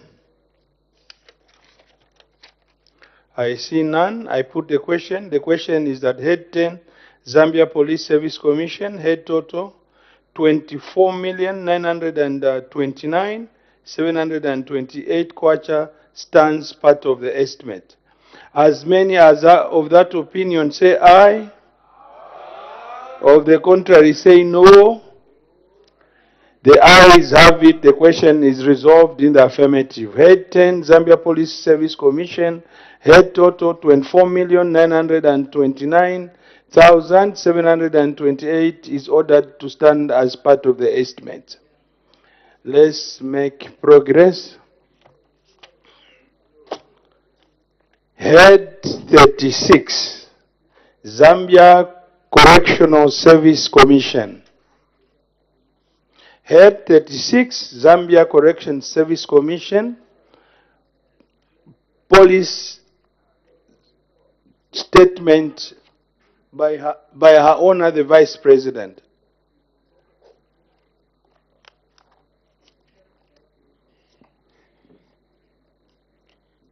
Chairperson, I wish to thank you for according me the opportunity to present the 2024 budget estimates for the Zambia Correctional Service Commission. Mandate, Chairperson, the Zambia Correctional Service Commission is a constitutional and statutory body mandated to provide human resource functions to the Zambia Correctional Service under Constitution Amendment Act Number 2 of 2016, established under Article 225 and the Service Commissions Act Number 10 of 2016. The Commission is responsible for ensuring that appointments, confirmations, promotions, transfers, regradings, attachments, secondments, discipline, and separation of personnel in the Zambia Correctional Service are done in accordance with the prescribed guidelines and procedures. 2. Functions of the Commission. Chairperson, the Zambia Correctional Service Commission is charged with the responsibility of human resource management in the Zambia Correctional Service as provided for in the Constitution Amendment Act Number 2 of 2016 and the Service Commission Act Number 10 of 2016. The Commission's budget for 2024 is premised on Strategic Development Area Number 4 of the 8th National Development Plan, which focuses on ensuring that there is an improved policy and governance environment. Number 4 is overview. What is this? Overview of 2023 budget performance. Chairperson, the Commission was allocated a total of 9,397,698 kwacha. Of this, 2,810,583 kwacha was for personal emoluments, and 6,587,115 kwacha for goods and services, which was funded to execute highlighted programs below as guided by its functions. 1. Governance and standards.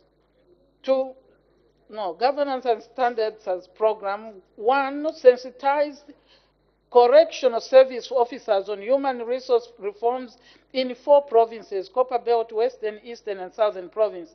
2. Initiated the development of the 2023-2026 strategic plan, service charter, and balanced scorecard for the Commission. 3. Sensitized correctional service officers on processes and procedures on handling complaints and appeals in the correctional service. 4. Procured 4x4 motor vehicles in order to enhance monitoring and evaluation of delegated functions. 2. Zambia Correctional Service Human Resource Management. 1. Confirmed a total of 32 officers in the Correctional Service. 2. Retired 30 officers.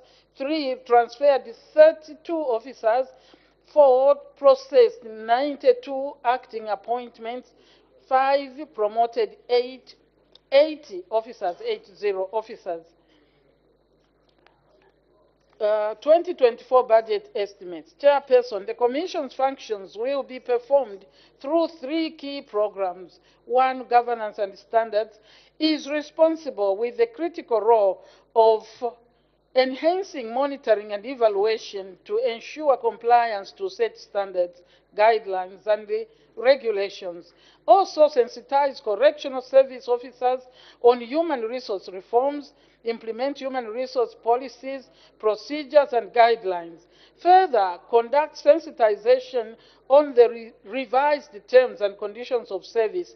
The program estimate is at 4,572,291 kwacha.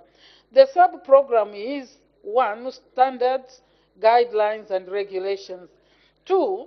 Zambia Correctional Service Human Resource Management is responsible for implementing human resource management reforms and establishment of human resource management committees, more also capacity building established human resource management committees for effective and efficient processing of delegated human resource management functions. The program estimate is at 7,820,365 kwacha.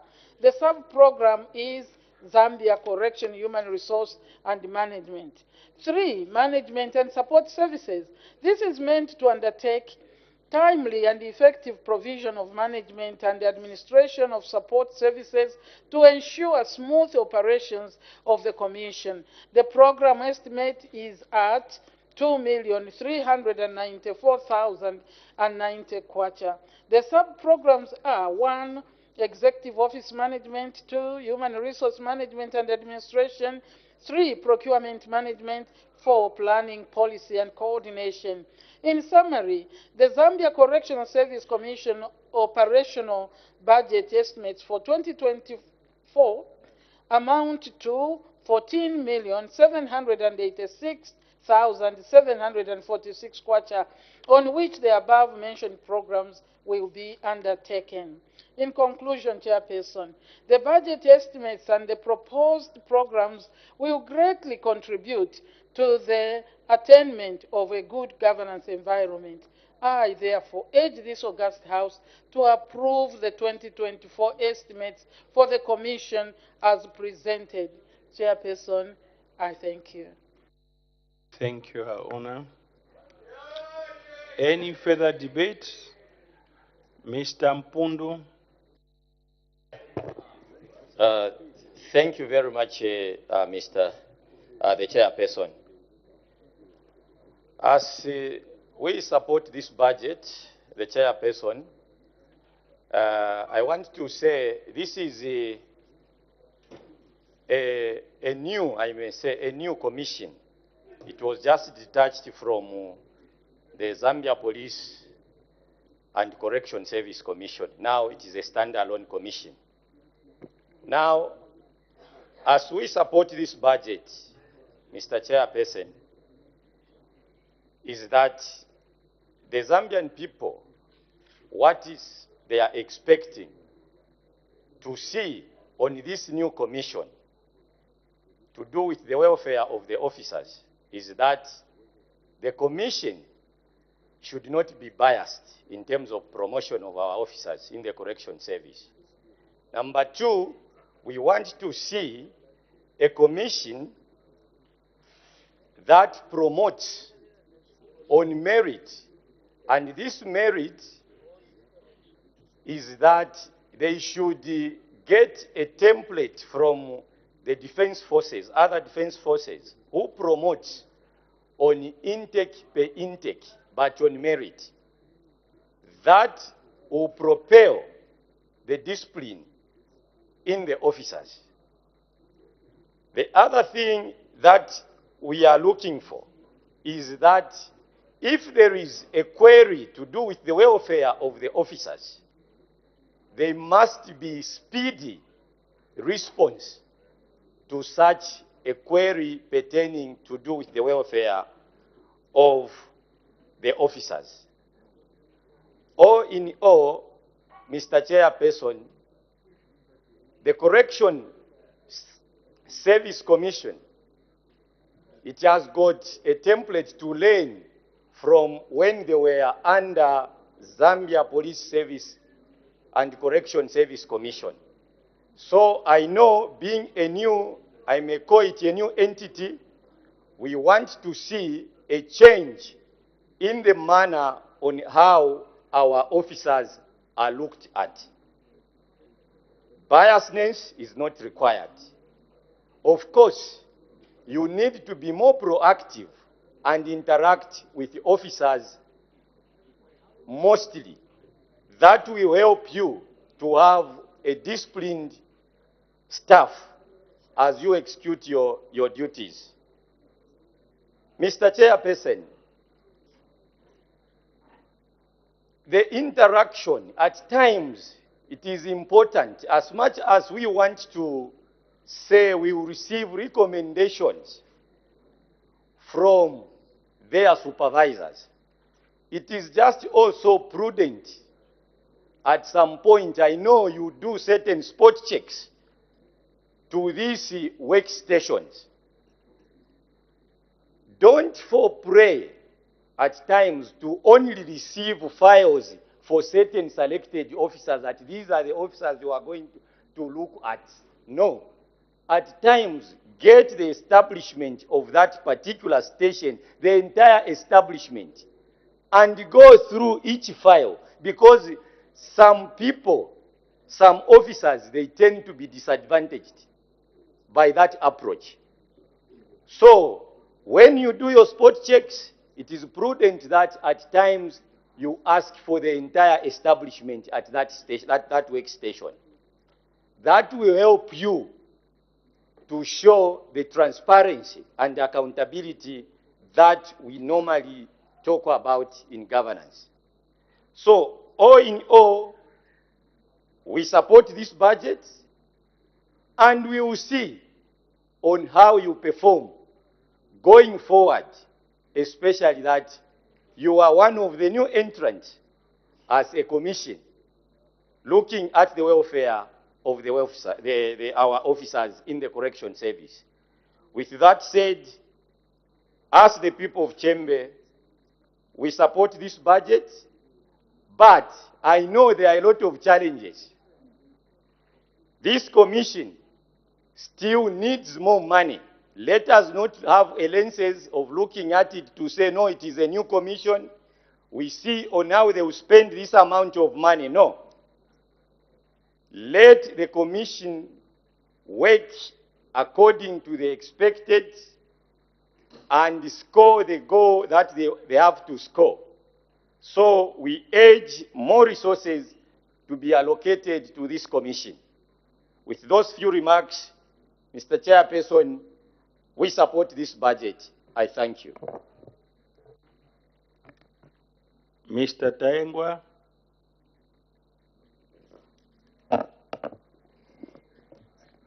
Thank you, Mr. Chairperson, for the opportunity once more to add our voice on this head that is being debated on the floor of the House. Mr. Chairperson, I want to indicate, first of all, that the mandate for the Zambia Correctional Service Commission is almost similar to that of the Zambia Police Service Commission. And if you look at the many challenges that this institution faced, they are equally the same that we're just from debating, because these, I believe, they're almost like sister commissions. If you look at the challenges that this new commission that was just set up, the Zambia Correction Service Commission, this is one of the lowest funded commissions that we have in the country. These other commissions, at least they can even get some donations from other donors. But with this one, this is one of the lowest funded commission, yet it has actually been heaped now with a heavy responsibility looking at the issues of providing or producing food for the nation.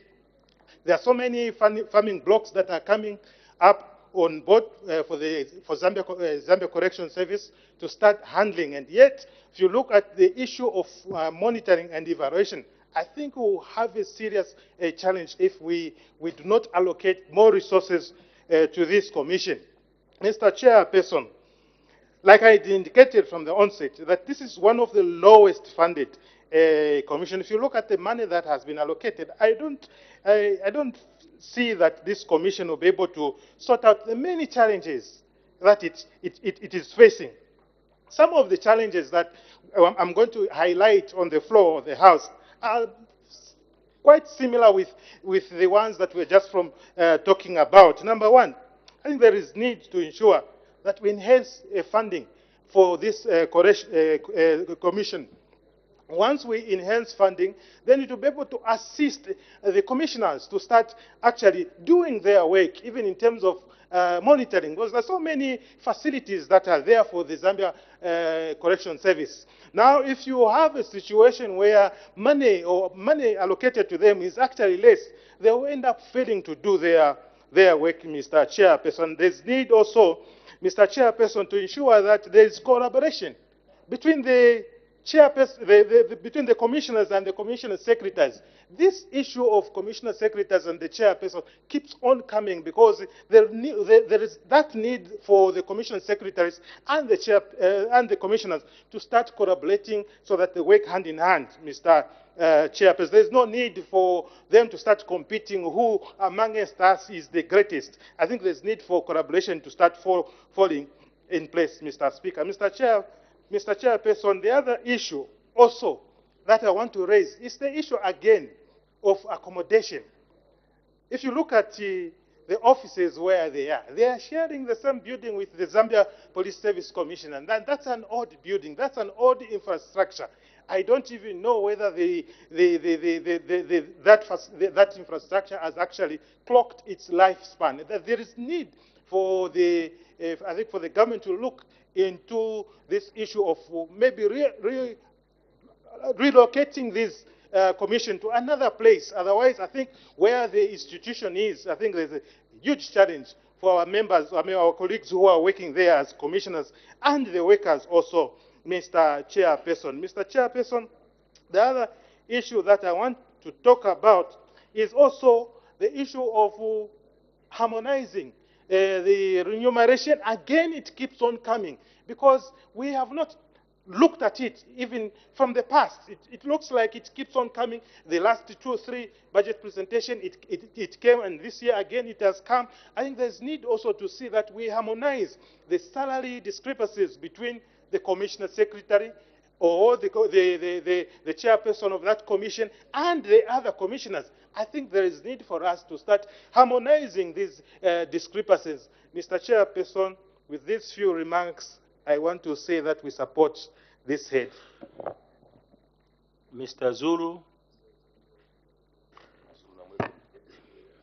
Thank you, Chair.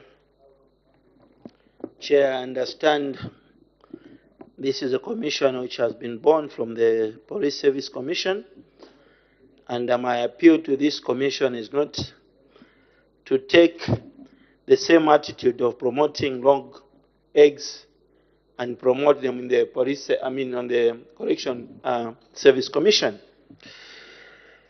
When we look at your mandate and looking at the changing world and looking what we are facing as a country, my plea to executive is that we need to add up more responsibility on this commission so that we can also increase the money, the budget allocation on this commission.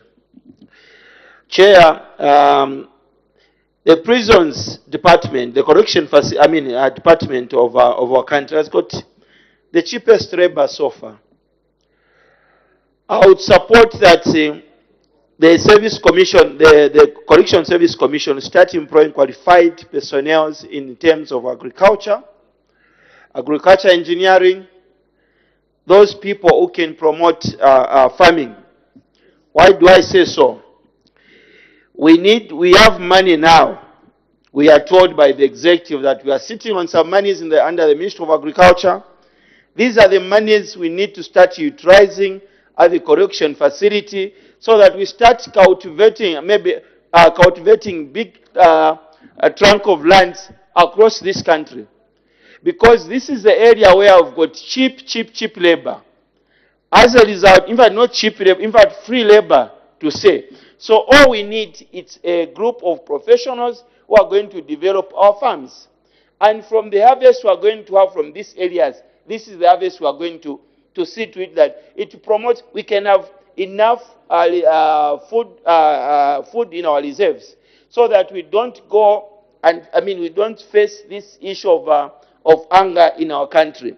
From there, we can also do more export, and at the end of the day, we earn more foreign exchange. Your Honor, through you to your executive, I appeal to you to look at this. Let's check how many collection facilities we have in this country. Basically, we feed those people as a you feed the people as your responsibility. But in turn, we can use the human resource we have in those facilities and see to it that we grow enough food for ourselves. Because the expense we are going to spend, it will be less on this. And at the end of the day, when people come out of those collection facilities, they'll come out as responsible people. People are going to use the same skill to see to it that we increase the production of our corn or food in our countries. So my plea to you is that let's see to it that we empower this correction commission, employ people who are qualified, and let's expand our farms across this country. And the money we have, may we please see to it that we open up farms and the people are there to work 24/7. Thank you. Mr. Kamboni.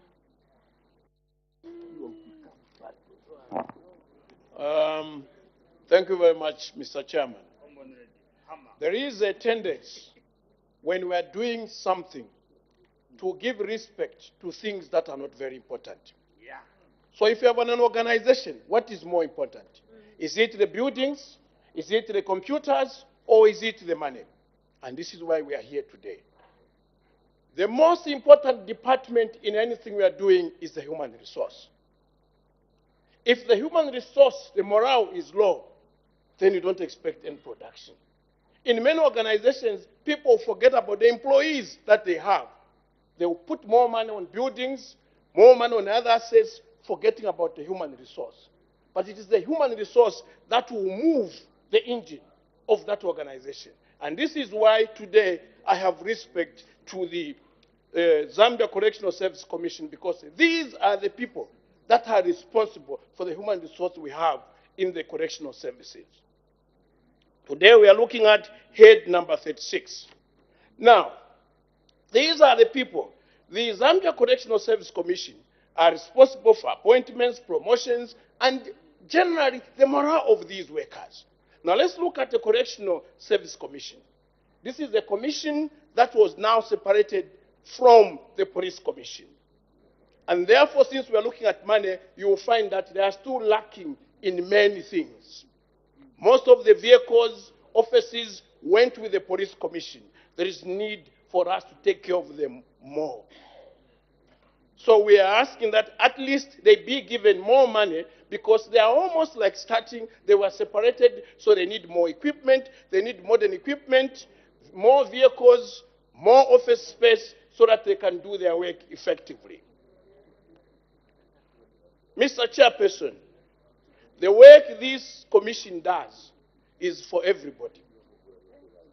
The workers they look after are all our clients. Every citizen in this country is a potential client of the, of the Zambia Correctional Service. And this is why we need to make sure that what they do will really help or make the position better. Now, I have a few points that we should look at as we are commissioning the money.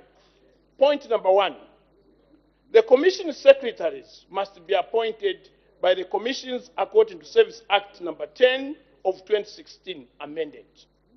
This is a requirement as of now. The prisons that we have now are more punitive than correctional. And therefore, there is need for this commission to make sure that it spearheads the idea of making all these places being correctional than punitive as they are. The second point, Mr. Chairman, the method of promotion in Zambia Correctional Service is still targeted at 1,000, but the number has increased to 6,000. There is need to expand the promotion levels because we are still using the old system that carries only up to 1,000, but they go beyond 6,000. There is need for the Commission to look at the structure of rankings. Now, also the other points that we should look at is that under this, most officers are now very educated. How do we make the structure? As we look at these promotions, is it based on long service only? Is it based on certificates only? Is it based on how somebody carries itself? Because some people can be learned, but they may not be educated. You'll find somebody got a distinction, but is a bad worker. Why? Maybe the attitude. So here there is need also. From the recommendation we are getting is that under now the police, these people who look after the prisoners, most of them now are quite highly educated than before. So therefore, the structure of promotion or ranking must be revisited to suit what is available now. The other area, Mr. Chairman, we should look at is that now since the promotions need to expand, and then also most of the workers that are there are more educated now, there is need for them to have more money so that the correctional service can do their work well. There is also a request where, if it was possible, their office space could expand at the old Bank of Zambia so that they can do their work very well. So really, in short, what I'm trying to say, this is the commission, like Honorable Zulu said, that is really the newest commission we have, since they were separated from the police, and therefore we need more money to take care of them and get their comps so that they can do their work very well. So far, these are a few points I had, Mr. Chairman. Let me not spoil everything. Thank you very much for allowing me to add a few points. Thank you. Mr. Mlenga. Thank you so much, Mr. Chairperson, to allow me to make a contribution on this budget line, which is coming under head 36. I want to put it on record that the people of Kwacha constituents do agree and support this budget. And what is important is for us to give a lot of support to this commission that has just been formed. This is a new commission, and it has a very, very big and daunting task ahead of it. And one most important thing that it has to look at is to ensure to it that the staff in the commission, they are well looked after. How is that done? Or how will that be done? It is important that the staff in the correctional service, they are well represented in terms of having a good remuneration package. If we look at the amount that is being allocated to this commission, how would simply put it that it's even below what was expected to be allocated, because we are looking at 14,786,746. We should have done much more, because this is a very, very important commission. When you look at the correctional service, we have staff that have been there for a very, very long period of time. Some have stayed for over 10 years without seeing any form of promotion. So this commission has a daunting task to ensure that a lot of such staff are promoted on merit. And that is the only way the staff can be motivated. There is also need for discipline to be enhanced in the correctional service, because everything in an institution, it anchors on discipline. If we have a disciplined members of staff, then you be rest assured that the work will be able to be correlated very well and coordinated very well. So this commission should work hand in hand with the senior members of staff to ensure that discipline in these correctional services, it is actually enhanced.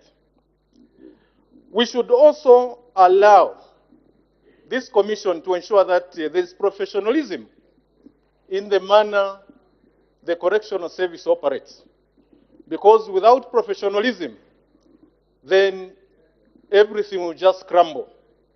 So it is important that whatever that is happening in the correctional service, professionalism should actually be the anchor where each and every staff should be able to evolve. The commission should also work hand in hand with other service commissions, especially the police service commission, because we understand that this commission is coming from the Zambia Police Service Commission, and therefore it is important that they collaborate and work hand in hand so that this commission does not lag behind. And it is also important that this commission comes up with innovative way of introducing various income generating activities within the commission, the correctional service.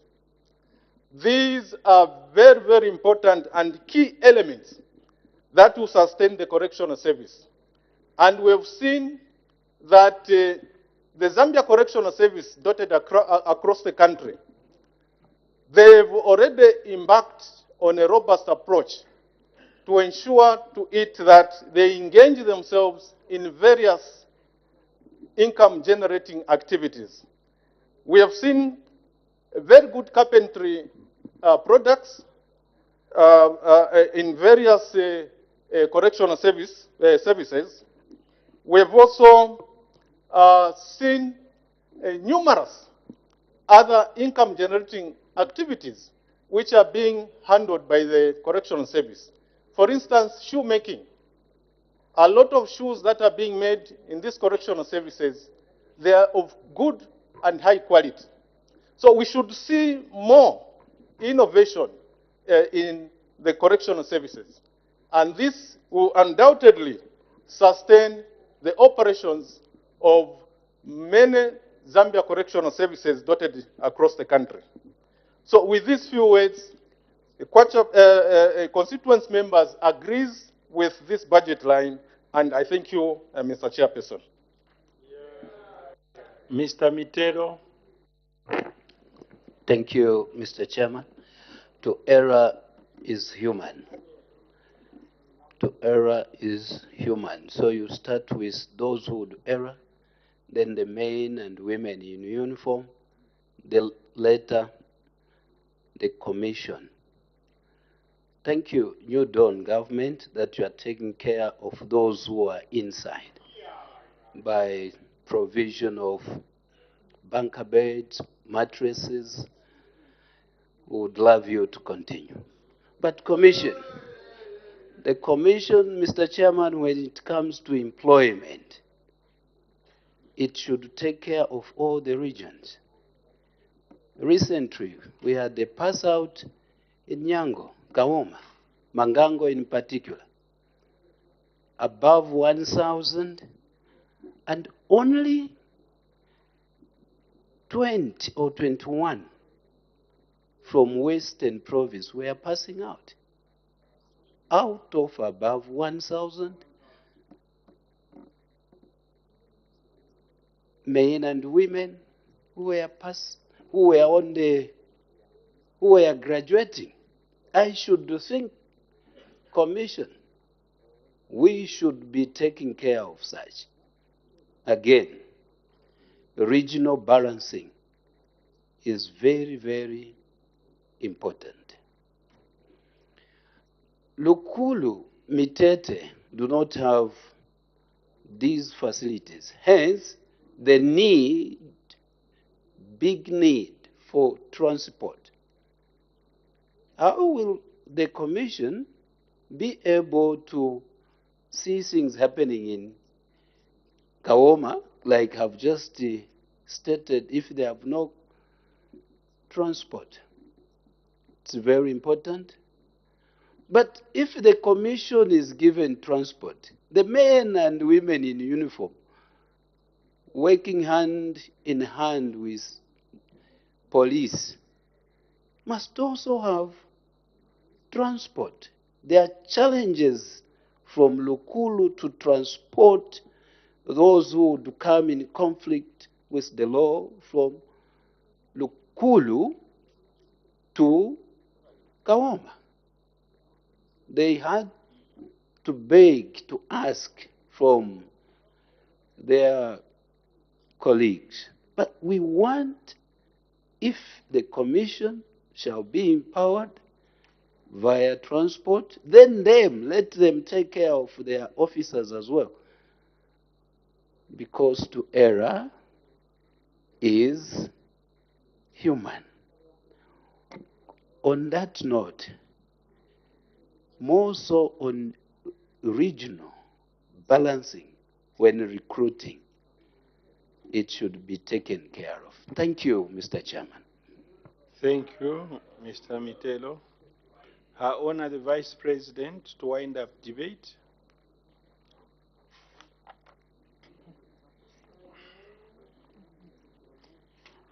Thank you, Mr. Chairman. I once again appreciate the debate from the honorable members. Like Honorable Tayengwa did note, these are very close to the previous commission that we looked at, the Zambia Police Service Commission. In fact, they are born out of the Zambia Police Service Commission. They are fairly new, but I hear the call for more, funding to them being new. I think government is listening. Honorable members of this august house, like I said before, almost every budget line would want a little bit more. It is what you have in the basket that you share. So we are praying that as the economy grows, we continue to improve for everybody. I hear the call from almost everybody that employment should not be done based on anything else but on merit, except I hear the call of, is it tribal, regional, whatever balancing. And I can hear an ensuing debate on which numbers were which, so I will not be there. But that's a principle.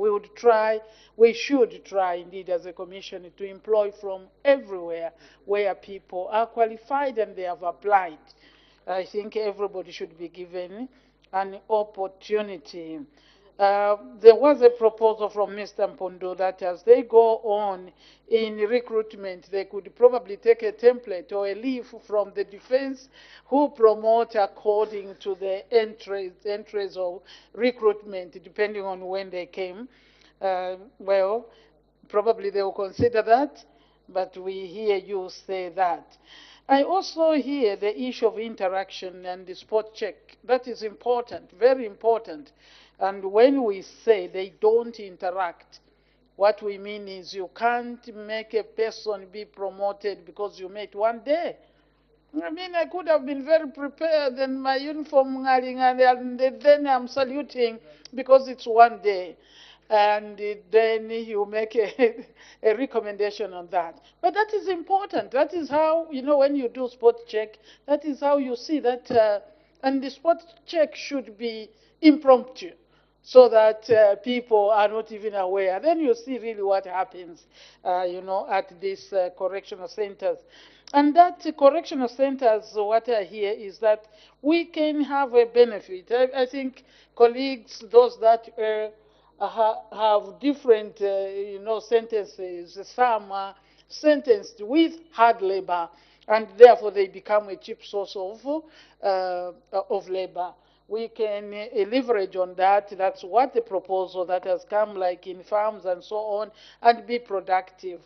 We hear a lot of things that you have contributed, and we will continue to listen.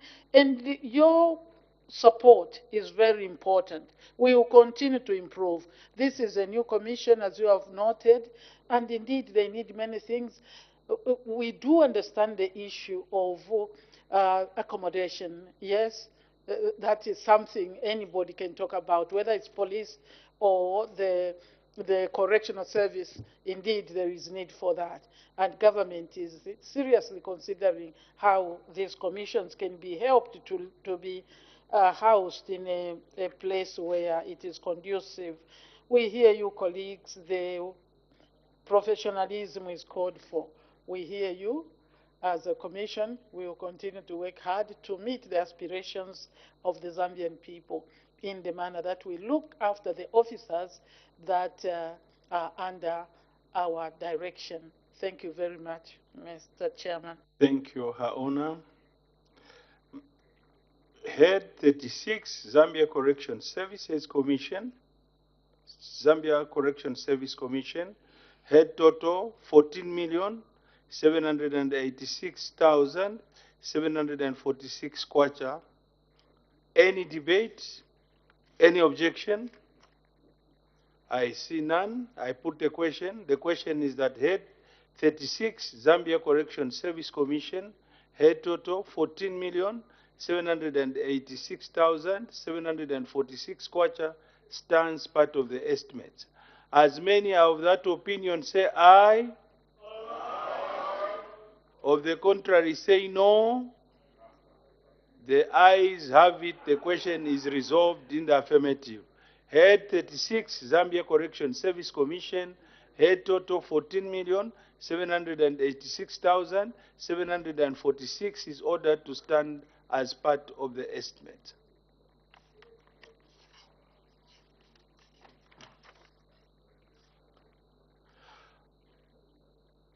As there no further business, the committee will report progress and ask leave to sit again.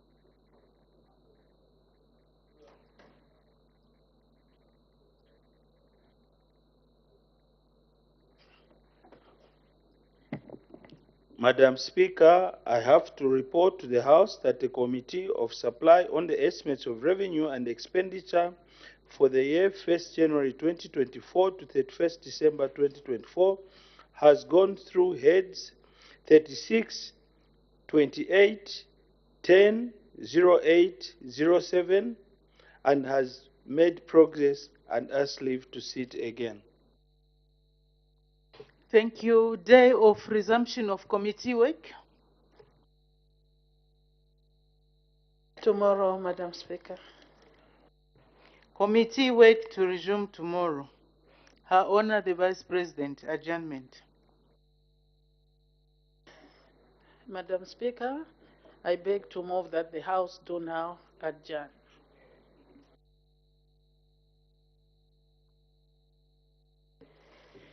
As no notice of any item for debate on the motion of adjournment of the House has been received, I put the question. The question is that the House do now adjourn. Any debate? Any objection? The question is agreed to. The House is now adjourned.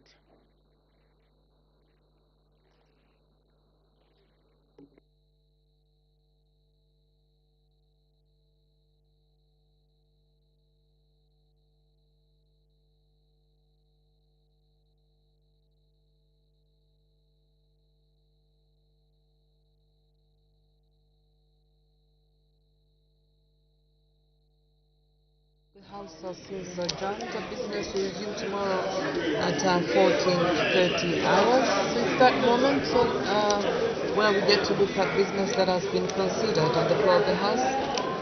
Business started off with some announcements by Madam Speaker. She did make 3 announcements. In the first announcement, Madam Speaker acquainted the House with the presence in the Speaker's gallery of the following honourable members of Parliament and staff from the Parliament of Uganda. That's Honourable Nakut Loru, Member of Parliament, Treasurer of the Parliament.